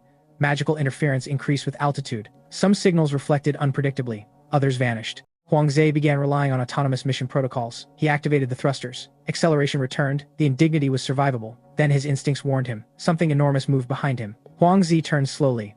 A black creature floated perhaps 15 kilometers away. Its silhouette resembled a whale, only if whales had evolved inside nightmares, lost interest in water, and learned to exist as partially energetic organisms. It had no visible wings, no thrusters, no obvious propulsion. It moved anyway. Huangze's scientific curiosity immediately defeated caution. He studied it through the true eye. The creature's structure resisted interpretation. Parts appeared physical. Others dissolved into shadow-like energy. Its relationship with space did not resemble ordinary motion. Before he could reach conclusions, another appeared. Then 3, then 10, then dozens. Within minutes, more than 100 enormous star beasts surrounded him at various distances. Huangze prepared lightning, thrusters, emergency descent routes, and every combat technique he could use without atmosphere. His danger sense remained quiet. That was unsettling. The creatures did not attack. They watched. Some circled. Others drifted close enough for Huangze to see patterns across bodies larger than buildings. He felt like an animal that had accidentally entered an aquarium where the fish were deciding whether he belonged. One creature passed within several kilometers. The heart reacted slightly. Not fear. Recognition again. Huangze's suspicion hardened. He thought of Freya. Fate could not see him. Now creatures apparently guarding or inhabiting divine space did not classify him as hostile. Maybe they failed to recognize him, or maybe they recognized him too well. He attempted cautious communication. No response. He released a small electrical pulse. Several beasts changed direction simultaneously. Huangzi stopped. He did not want to discover their collective opinion of experimental poking. Instead, he unpacked research equipment. Half malfunctioned immediately. Magic concentration overwhelmed sensors calibrated for ground conditions. Radiation instruments produced absurd values. The sky was filled with high-energy phenomena that resembled cosmic rays, yet interacted strangely with magical structures. Huangzi felt pressure against his consciousness. He wondered whether the radiation might include divine observation. Perhaps what humans called cosmic rays here were partially the physical footprints of gods looking across space. That theory sounded insane. So had electrically charging an angel 6 months earlier. He recorded everything. The True Eye provided more useful data than most instruments. By comparing known celestial maps with visible divine stars, Huangzi estimated his position. The nearest major divine realm appeared associated with the goddess of night. That was not ideal. Night and secrecy were dangerous authorities to approach without permission. Celine's intelligence described the goddess as powerful, patient, politically complex, and highly protective of hidden matters. Huangzi decided not to broadcast a friendly radio greeting immediately. A deity of secrets might interpret unsolicited communications as less hello and more intrusion. The closer Huangzi examined the goddess of night's realm, the more ordinary language failed. From distance, it looked like a dark star wrapped in silver haze. Through the True Eye, the haze separated into countless layered structures. Some resembled walls, some resembled weather, some behaved like laws. Light entering the region changed direction without obvious geometry. Magical currents avoided certain boundaries and concentrated along others. Huangzi realized realm was more accurate than planet. A realm could be engineered around concepts rather than terrain. Night itself seemed denser there, not simply absence of light, a measurable influence associated with concealment, silence, memory, sleep, and secrecy. Celine's theology suddenly sounded less metaphorical. If divine authority could physically organize reality around abstract concepts, then gods were not merely powerful organisms. They were living interfaces between concepts and matter. That made killing one far more complicated. Destroy a body, and the concept remained. Destroy the authority, and what happened to the concept? Would night disappear? Would secrets become impossible? Probably not. Maybe divine authorities governed channels rather than created phenomena. Huangzi recorded the question for later. He definitely did not want Project Godkill accidentally deleting darkness. The night realm contained moving lights that might have been inhabitants. Some traveled in patterns. Others vanished into folded regions. Huangzi saw structures like cities only when viewing from specific angles. Physical dimensions were not stable enough for ordinary mapping. He used relative markers instead. Celine's star charts became invaluable. Night elf symbols corresponded to transition points, not coordinates. What Huangzi had mocked as mystical mapmaking was actually adapted to non-Euclidean geography. He sent an apology mentally to Celine, then decided he would deliver it only if she never heard he had said non-Euclidean with admiration. A pulse emerged from the night realm. Huangzi froze. Had the goddess noticed him? The star beasts did not react. The pulse passed across the region like a lighthouse beam. When it crossed Huangzi, Celine's concealment cloth warmed.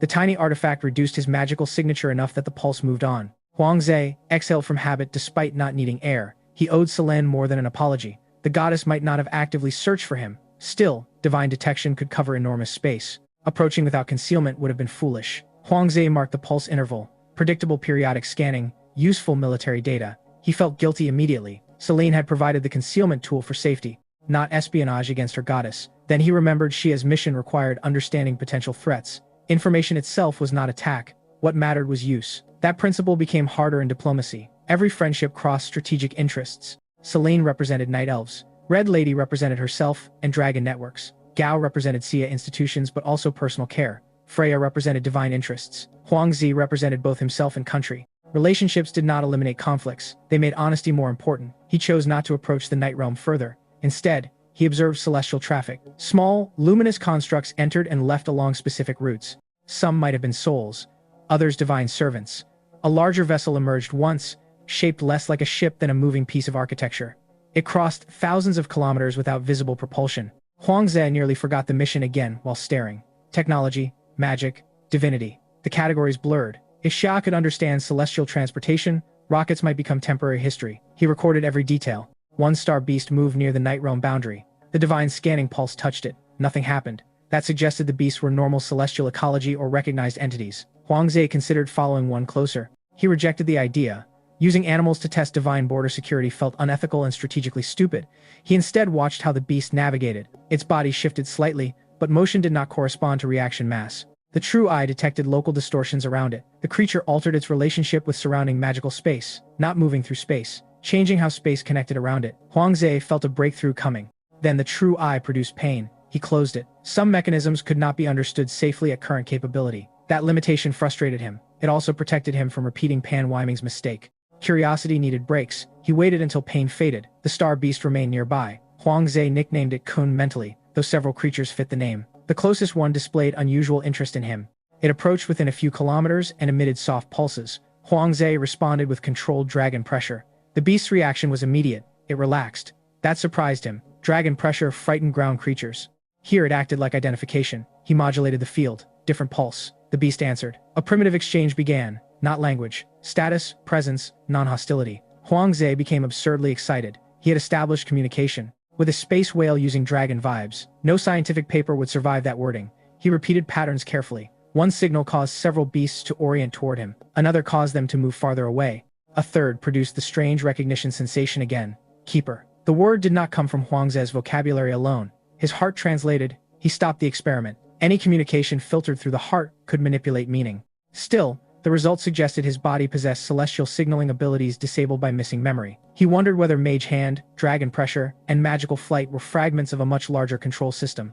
Perhaps ordinary dragons descended from something adapted to celestial environments. Red Lady had no legends of that. Ancient dragon god myths did. Huangzi stored the thought. He looked back toward the planet. From here, material plane borders seemed small. Human wars seemed smaller. Yet he knew scale did not reduce importance. A child in a Minotaur village mattered even if gods occupied stars. That belief anchored him against cosmic awe. Power liked making ordinary lives look insignificant. Huangze refused. The purpose of reaching the sky was protecting people below, not graduating into contempt for them. Gao Ying would have approved. He missed hearing her voice. Communication bursts occasionally returned distorted acknowledgments from Xia. The delay and interference made conversation impossible, but knowing packets arrived mattered. He was not completely alone. He transmitted a brief status: alive, stable, celestial ecology confirmed, night realm observed, no hostile engagement. Then he added an unofficial line. Tell Gao the engines are exactly as undignified as predicted. No response. He imagined her laughing later. That image steadied him. The phoenix egg reacted to the night realm only faintly. The heart reacted to several distant divine stars but not strongly. The true eye remained most active. Then, without warning, all three internal systems aligned toward the same southwest direction. Huangze stopped. Heart, egg, eye, body instinct. 4 separate signals. 1 target. His first thought was trap. His second was opportunity. His third was that those were often the same thing. He rotated slowly. Ordinary sight showed almost nothing. The true eye opened. A dark object emerged from the background. 1 kilometer. No active light. No obvious divine signature. Too quiet. Celine's warning returned with perfect timing. Empty. Silent. Ownerless. A void. Huangze almost laughed. Of course, the mission would present exactly the category everyone had warned about. The universe had a sense of humor. It was probably American television humor. Setup, escalation, then somebody gets launched through a wall. He stayed still for a full minute. The internal pull continued. Not overwhelming, persistent. The heart behaved like a compass pointing home. That word entered his mind before he could reject it. Home. Huangze became angry. Home was Xia. Home was his parents. Home was convenience stores, research hangars, arguments with Gao, Phoenix lessons, stupid meetings, and national power bills. A dead rock in space did not get to claim that word. He deliberately renamed the sensation. Destination, unknown target. Not home. The emotional pressure weakened slightly. Language mattered. Models mattered. Naming could resist manipulation. The eye of true knowledge had taught him that. Huangze began the approach on his terms. He observed the realm from distance. It resembled a star, but not one governed entirely by ordinary astrophysics. Light emerged from structures that seemed both spatial and symbolic. The true eye showed layers. A physical anchor. A magical field. Something like folded space. Possibly a kingdom attached to a celestial object rather than contained inside it. Huangze's scientific excitement rose. He finally had direct evidence. Then the true eye itched. The sensation had become familiar. The artifact wanted him to look somewhere else. Southwest. A few thousand kilometers away, floated a dark object roughly 1 kilometer across. It emitted almost no light. At first, Huangze called it an asteroid. Then the word felt wrong. The heart accelerated. The Phoenix King's egg warmed. His dragon body developed hunger unrelated to food. The true eye focused automatically. A phrase entered Huangze's mind. Dead star. He froze. The object looked insignificant compared with divine realms. No visible guardians. No active magical field. No obvious ownership. That made it more suspicious, not less. Huangze had spent enough time around supernatural opportunities to know that free treasure was often merely danger with excellent marketing. Every mysterious system inside him wanted the object. His brain did not. He disabled the thrusters. The heart pushed harder. not physically. Desire intensified. A primitive certainty insisted that if he reached the dead star, something important would change. Huangze responded mentally that important changes were precisely what he was trying to avoid without documentation. The phoenix egg pulsed. The true eye heated. The star beasts shifted. Several turned toward the dead star. That was new. Huangze's danger sense remained quiet. He hated that.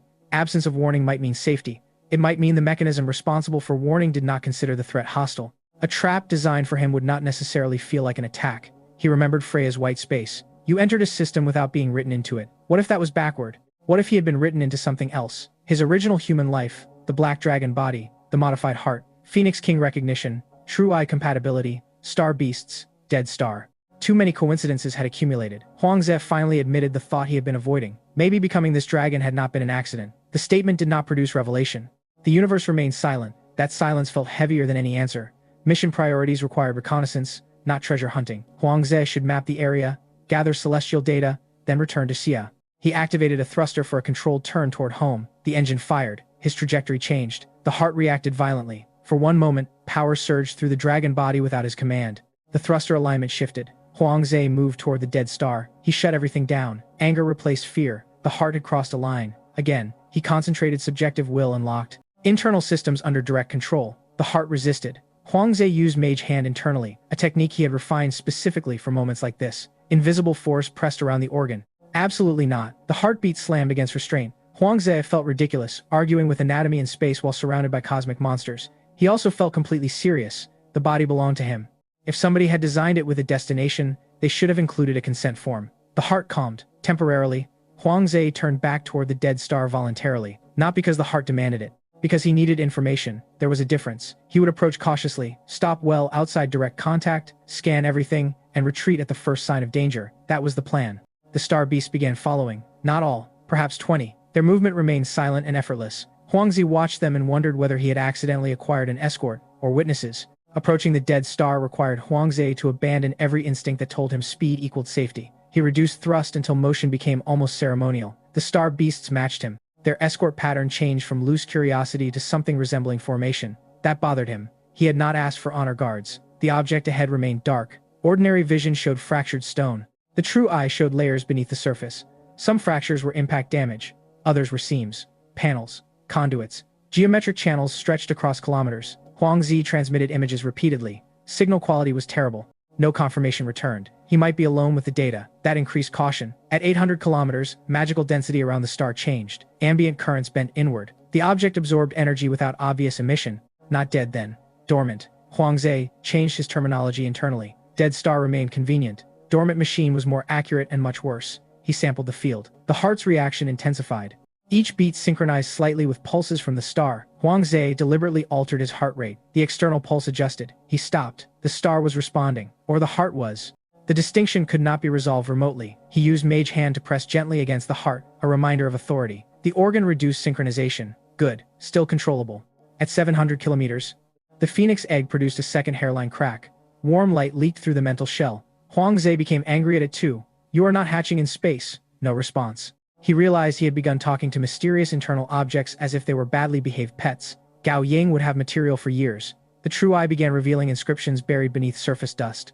Unlike normal writing, symbols changed depending on viewing angle. Some existed only when seen through magical perception. Others appeared as negative spaces. Huangze attempted pattern matching against Celine's data. No exact match. Several shapes resembled ancient night elf divine notation. Others resembled no known system. He stored high-resolution recordings. One symbol caused the heart to beat painfully. Huangze looked away. The reaction stopped. He looked back. Beat. Away. Stop. A trigger. He isolated the symbol. It resembled a circle divided by 3 lines around an empty center. Huangze named it vacancy mark for convenience.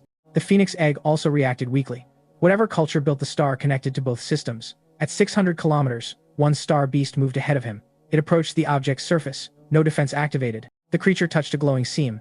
The seam remained closed. Then the beast turned toward Huangze. Invitation? Demonstration? He refused to project meaning prematurely. Still, behavior communicated expectation. Huangze stayed distant. Another beast approached his side and emitted a low spiritual pulse. The true eye translated nothing. The heart almost answered. Huangze blocked it. If you want me to do something, use subtitles. Cosmic diplomacy did not improve. At 500 kilometers, the star emitted a signal strong enough to affect ordinary sensors. Several instruments rebooted. One produced impossible timestamps. Another recorded a brief increase in local gravity. Huangzi checked his trajectory manually. Space around the object was not behaving uniformly.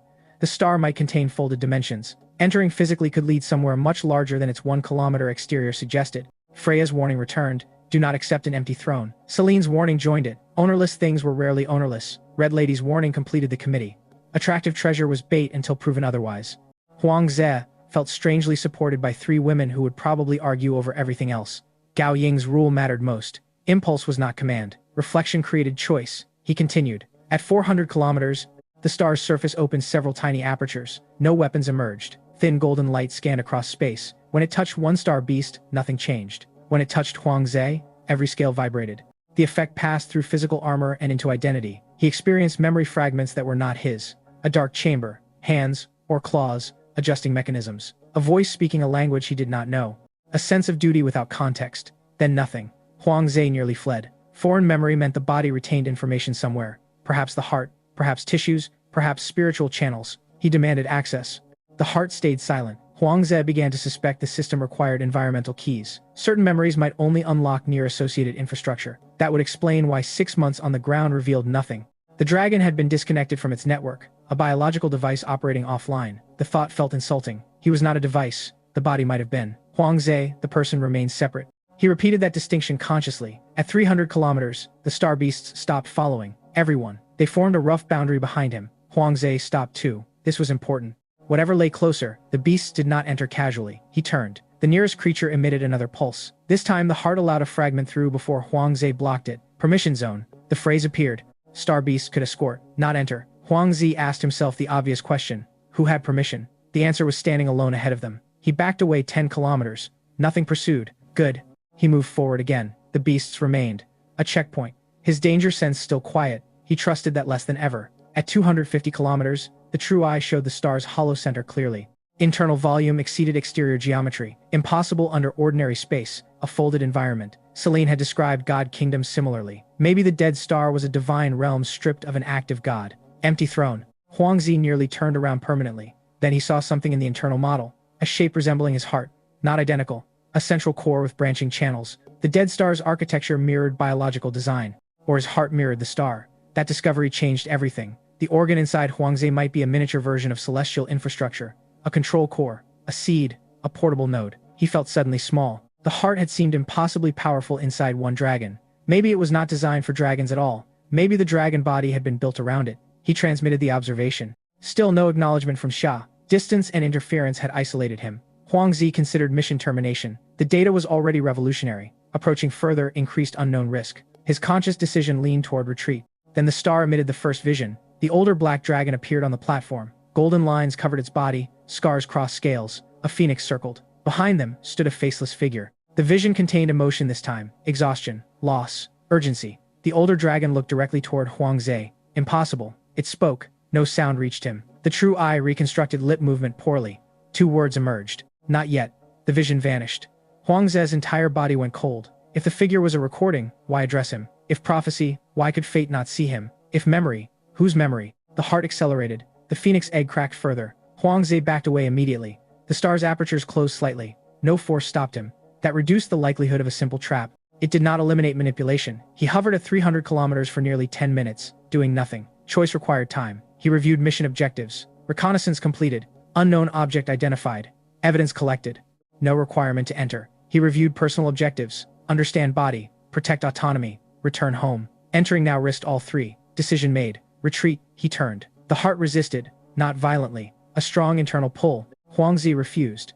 The pull increased. He used mage hand. The organ pushed energy into muscles. His body began rotating back.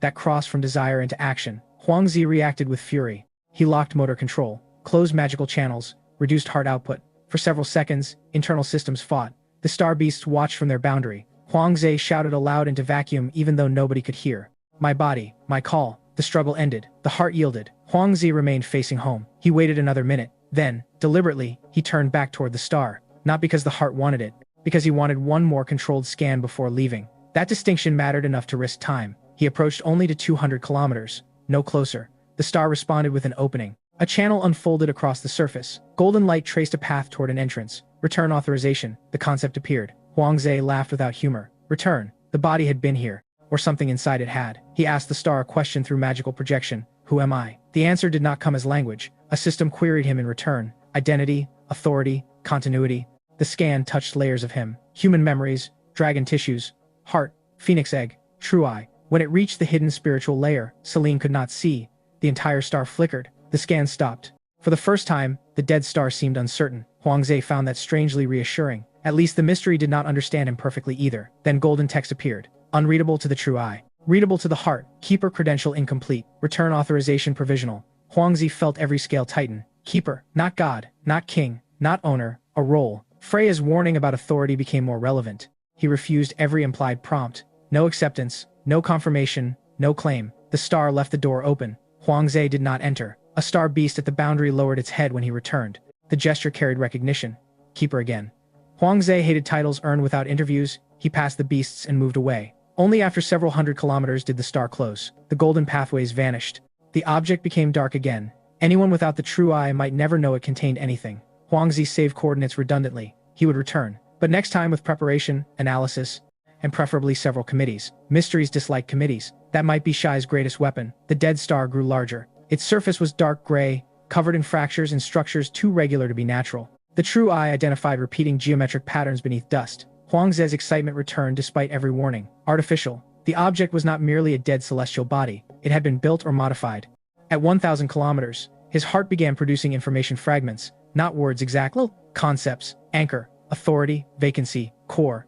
Huangze rejected interpretation until evidence appeared. At 500 kilometers, the phoenix egg cracked, not physically. A line of light appeared across its mental shell. Huangze nearly aborted. The star beasts continued calmly. At 200 kilometers, the true eye revealed a hollow interior. Structures extended toward a central chamber.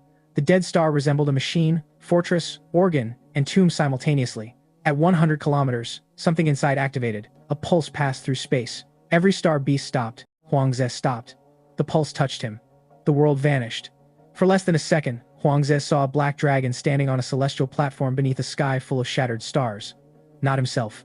Or perhaps himself. The dragon possessed the same body shape, but larger, older, scarred, and covered in golden lines. A phoenix circled overhead. Behind the dragon stood something with no face. Then the vision ended. Huang Zi's heart nearly stopped. His body drifted in silence. He demanded answers from the heart. None came. The true eye recorded nothing. Mission sensors registered only a magical pulse. Huang Zi considered retreat. Then a structure on the dead star opened. A narrow channel appeared across the surface. It resembled an entrance. That was too convenient. Huang Zi backed away. The opening remained. No force pulled him. No voice called. The star beasts watched. The phoenix egg remained cracked but stable. Huangze thought of every horror movie in which characters entered obviously dangerous structures because curiosity defeated survival. He had criticized those characters repeatedly. Now he understood the problem. The dangerous door contained answers. He moved closer. Slowly. At 10 kilometers, the dead star's surface emitted weak golden light. His scales responded. Thin lines of gold appeared beneath black armor, matching the dragon in the vision. Huangzi stopped immediately. That was evidence. Terrible evidence. This body had a relationship with the dead star. Whether that relationship predated Huangzi remained unknown. He transmitted a compressed emergency data package towards Xia, uncertain whether it would reach the ground. Coordinates, images, sensor logs. A short message. Found artificial dead star. Body recognizes it. Heart acting suspicious. Do not assume accidental. He considered adding a joke. He did not. The seriousness of that omission would tell Ding enough. The entrance widened. Something inside the dead star acknowledged him. Huangze hovered outside. Then another pulse arrived. This one did not show an image. It carried a question. Not language. Identity. The system wanted to know who he was. Huangzi almost answered Dais. Then Huangzi. Then Black Dragon. None felt complete. The question touched deeper. Human memories. Dragon instincts. Heart architecture. Phoenix egg. Consciousness. Projection. Everything was being measured. Huangzi resisted. The contact withdrew. The entrance remained open. He laughed softly. If you want identification, ask like a civilized organization. No response. He waited. A line of golden symbols appeared near the opening. The true eye translated none of them. The heart understood. Huangze felt meaning surface reluctantly. Return, authorization, available. He hated the phrase, return, not entry. Return. That single concept changed the mystery. He had never been here. Huangze, the human, had not. The dragon body might have. The heart certainly might have. He suddenly imagined waking half a year earlier, not in a random monster but in a vehicle, shell, or biological construct that had once belonged to something larger. His hunger in the mountains. His missing inheritance memories, his heart's abnormal behavior. Maybe he had assumed too quickly that the body was an ordinary black dragon. What if it only looked like one? One of the star beasts moved forward. It approached the entrance, then stopped beside Huangze. The creature lowered its enormous head. Not submission. Recognition. Like a guard, acknowledging a badge. Huang Ze's instincts interpreted the gesture before reason. Keeper. The word appeared in his mind. He immediately became angry because mysterious titles were rarely attached to reasonable job descriptions. He asked the beast what keeper meant. No answer. Of course. The universe continued its policy of dramatic nouns and inadequate documentation. He did not enter. Not yet. Mission discipline won by a narrow margin. Huang Ze backed away from the dead star and marked the location carefully. The entrance remained open until he crossed a certain distance. Then it sealed. The golden lines beneath his scales faded. The phoenix egg quieted. The heart returned to normal. Too normal again. Huang Ze turned towards Xia. The star beasts separated. Most resumed drifting. One followed him. That was new. Huang Ze accelerated gently with thrusters. The beast matched speed. He stopped. It stopped. He changed direction. It followed. Huang Ze had somehow returned from a reconnaissance mission with a cosmic whale-shaped tail. He named it Kun because scientific classification could wait. Kun showed no objection. The return trajectory presented its own problems. The nuclear platform was gone. Huang Ze could not simply glide down from thousands of kilometers with accurate control. Thrusters offered limited delta V. Gravity would eventually help. Atmospheric re-entry would be violent. Xia had prepared multiple fallback plans. Huang Ze chose the least terrible. He aimed for a broad, uninhabited zone, used magical perception and thrusters for correction, and allowed gravity to pull him home. The descent accelerated. Atmosphere returned as fire. His scales heated. Dragon-scale materials protected internal equipment. Kun did not follow into dense air. The star beast stopped high above and watched. Huang Ze felt strangely disappointed. Then he reminded himself he had known the creature for less than an hour. Re-entry became a controlled disaster. He crossed the sky like a meteor. Tracking stations locked onto him. Military aircraft cleared airspace. Ground teams prepared emergency response. Huang Ze hit a lake. The impact created a wave large enough to ruin several carefully placed monitoring stations. He surfaced, smoking, exhausted, and laughing. Ding Xuan's first question over radio was whether he was alive. Huang Ze answered yes. The second question was whether he had found God Kingdoms. Yes. The third was what the emergency message meant. Huang Ze stopped laughing. That conversation lasted 14 hours. He described the star beasts, the goddess of night's realm, magical vacuum, cosmic radiation, the artificial dead star. The vision, the word keeper, the return authorization, the physical response of his scales. Every detail increased the silence around the conference table. Freya's claim could no longer be treated as isolated divine manipulation. Multiple systems were reacting to Huang Ze as though he belonged to a category nobody in Xia understood. Ding asked whether Huang Ze regretted not entering the star. Huang Ze said no. Then yes.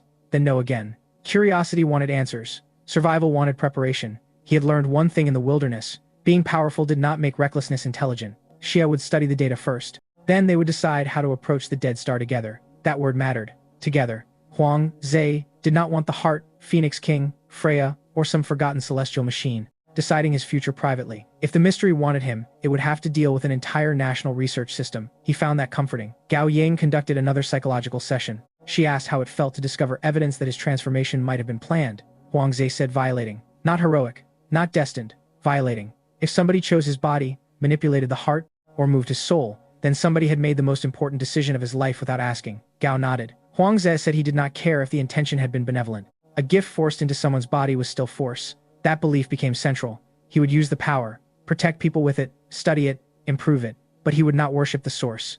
The decision made him feel steadier. Red Lady visited after his return, officially to discuss trade. She spent the first 5 minutes mocking the scorch marks on his scales. Then she asked about the star. Huang Ze shared only declassified details. Red Lady listened without joking. Ancient dragons possessed legends of empty thrones in the sky. Dead divine anchors left when gods vanished or were destroyed. Most dragons avoided them. Treasure instinct attracted them. Survival instinct usually won. Huang Ze asked whether any legends mentioned keepers. Red Lady's expression changed slightly. She had heard the word. Not from dragon stories. From older merchants trading with beings associated with the upper planes. A keeper was not necessarily a ruler. It could mean custodian, maintainer, jailer, or authorized controller of a structure. Huang Ze disliked every option. Red Lady smiled again. You wanted to be human. I still do. You may have inherited a building before inheriting citizenship. Huang Ze told her the joke was terrible. She said that meant it was improving. Celine's response was more unsettling. When Huang Ze described return authorization, she asked whether the dead star had any symbols resembling ancient night elf script. He showed her one image. She became completely still. Xia officials noticed. Celine claimed ignorance. Nobody believed her. Negotiations immediately became harder. The goddess of night clearly knew more about dead stars than her followers admitted. That gave Xia leverage. It also gave the goddess of night a reason to care about Huang Ze. Project Godkill paused. Not cancelled. Paused. Xia now possessed direct celestial coordinates and better data, but attacking a god immediately after discovering a possible hidden infrastructure network seemed strategically immature.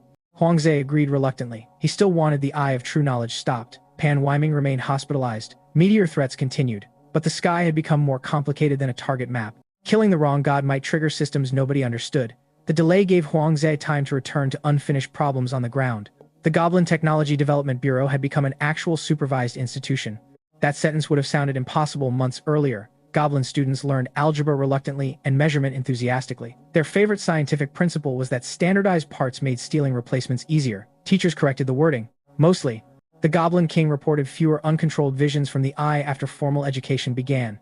That interested researchers. Perhaps disciplined knowledge reduced cognitive vulnerability. Instead of revelation, overwhelming, isolated minds, concepts were introduced gradually, tested collectively, and anchored to reproducible evidence. Science might function not merely as knowledge but as psychological armor. Pan Weiming complicated that theory because he had possessed excellent scientific education. Gao Ying argued the difference might involve social structure. Pan observed alone.